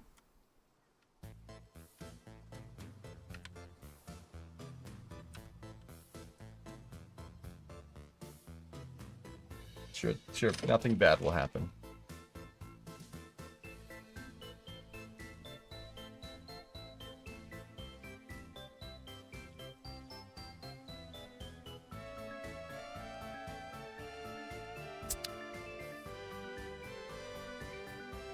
Yeah, I don't want to talk about that.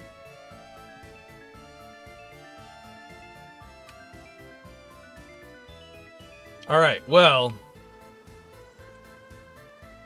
I just got to figure out how we want to run these wires.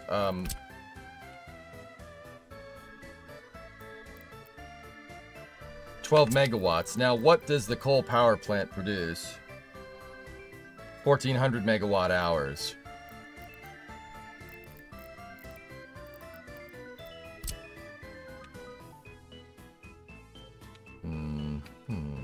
I'm just thinking about how I want to set this up.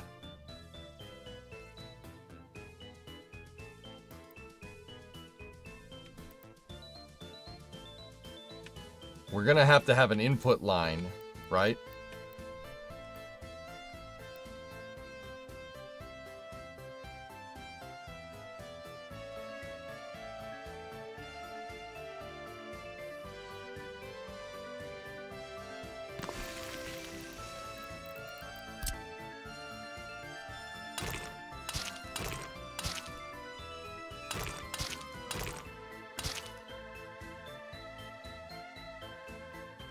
So here's what I'm thinking, dudes.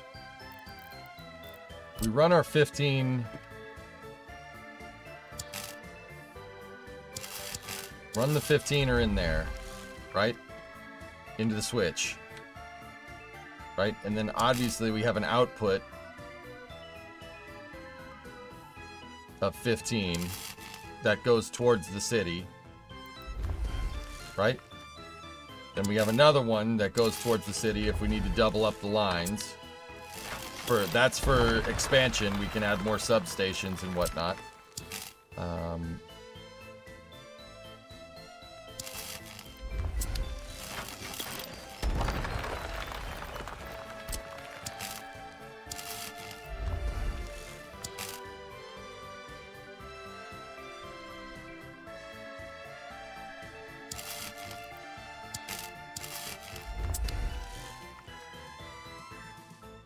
Right? And then this gives us the ability to output down here.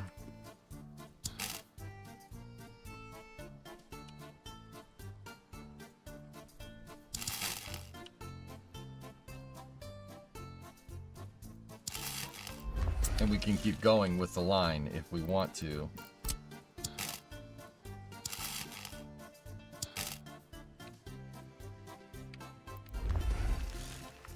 Right? And then we could take our high voltage lines underground, right? And belt them into the transformer belt them into the switch that way.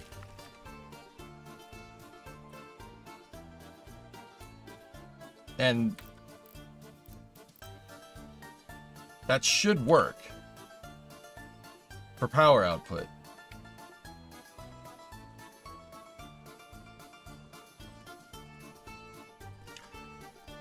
It might be a good idea to switch this to a priority switch. But priority switches are directional, so I don't think I want to do that.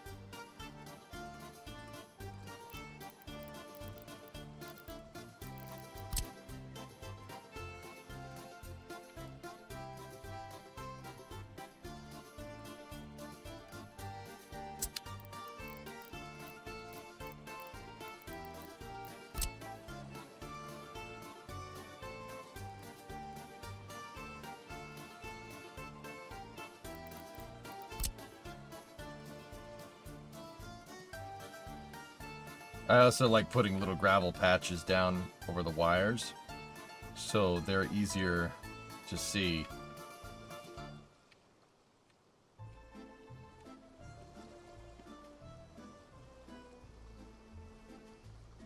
There we go.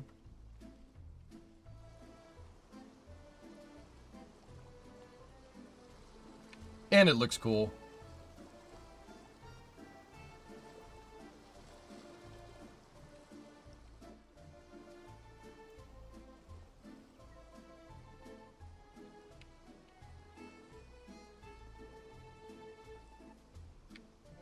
Yeah.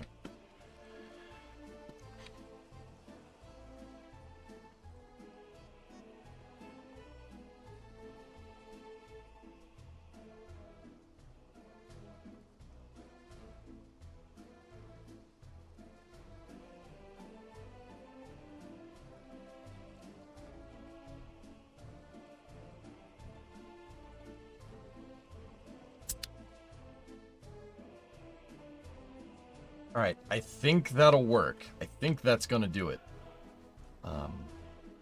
It's like 5 p.m. and it's still sunny out. I don't like it. I love it, dude. Oh, it is 5. We gotta get geared up for space news here.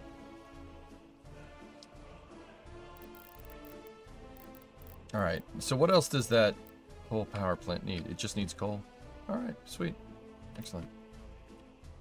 How many people work at one of these things in-game? 20. All right, cool.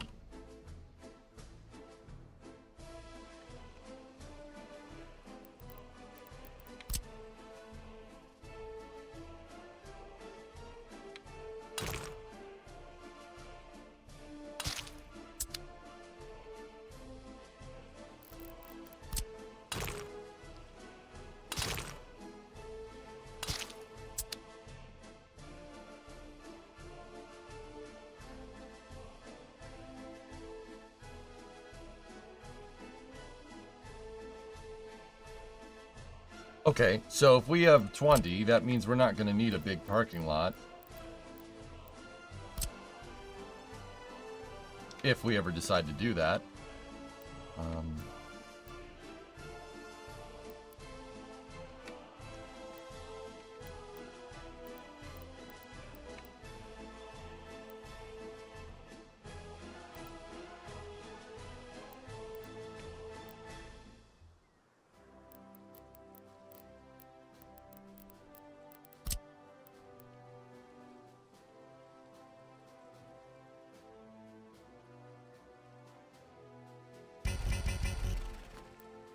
Well, that's annoying.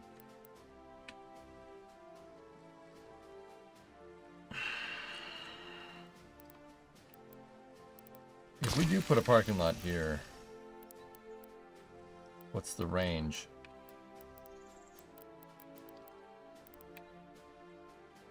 Oh, that's not connected. Idiot. I guess we'll just temporarily connect it into there.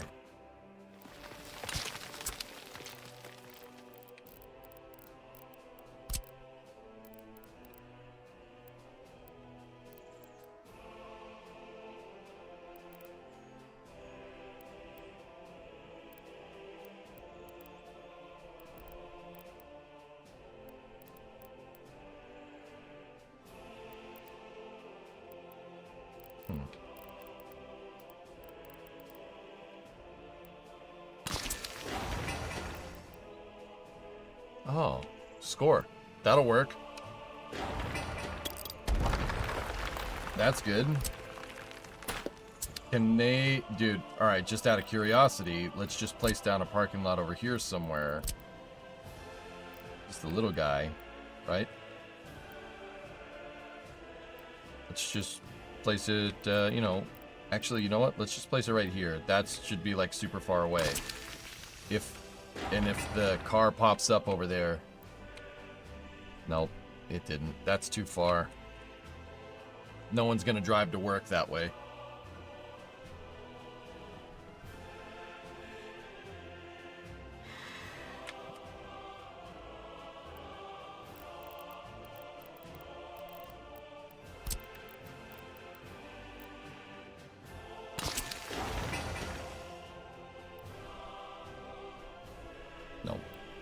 Still no good.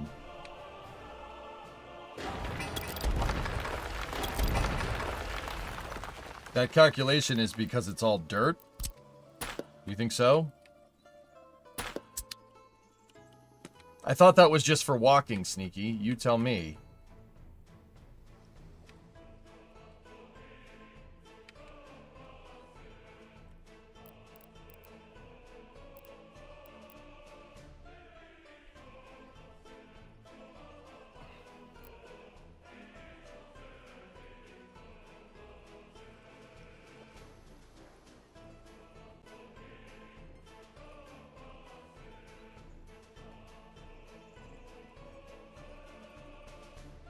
Yeah, it's possible. So, I mean, dude, if they're picking up on a parking lot over there, and if your theory about dirt roads are right, yeah, we could get away with the parking lot. But for now, we could get away with putting a parking lot in here. So, you know, the power plant doesn't need more than 20 dudes. So it's not going to be a lot of cars, right? But, yeah, we could still put a bus stop in.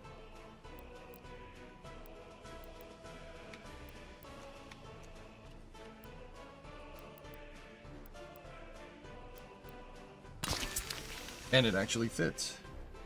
Cool. All right. So we've roughed out this design. It's pretty good. It's not bad. This will get us 2 lines going into the city.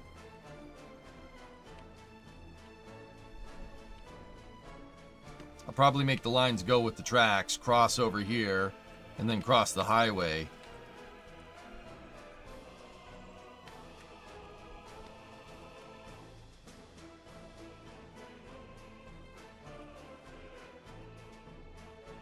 Yeah, this is going to need a detail pass, but that's the idea.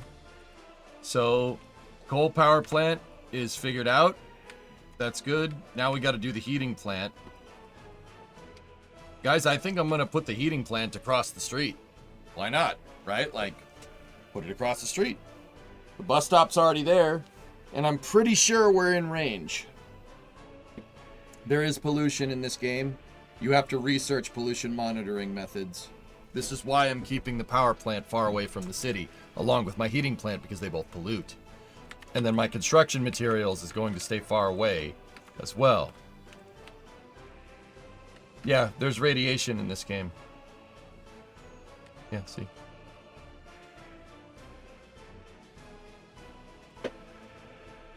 All right, guys. It's 5 o'clock. Time for the spec news.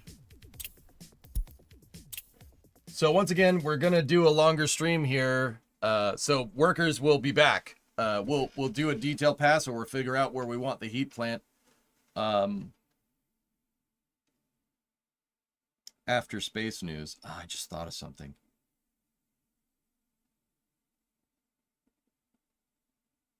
The heat plant's gonna need a big aggregate storage as well.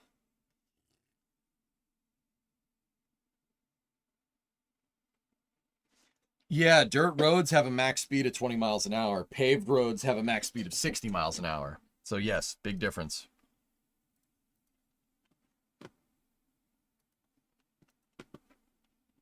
All right. So you guys know the drill. I'm just going to take a second here.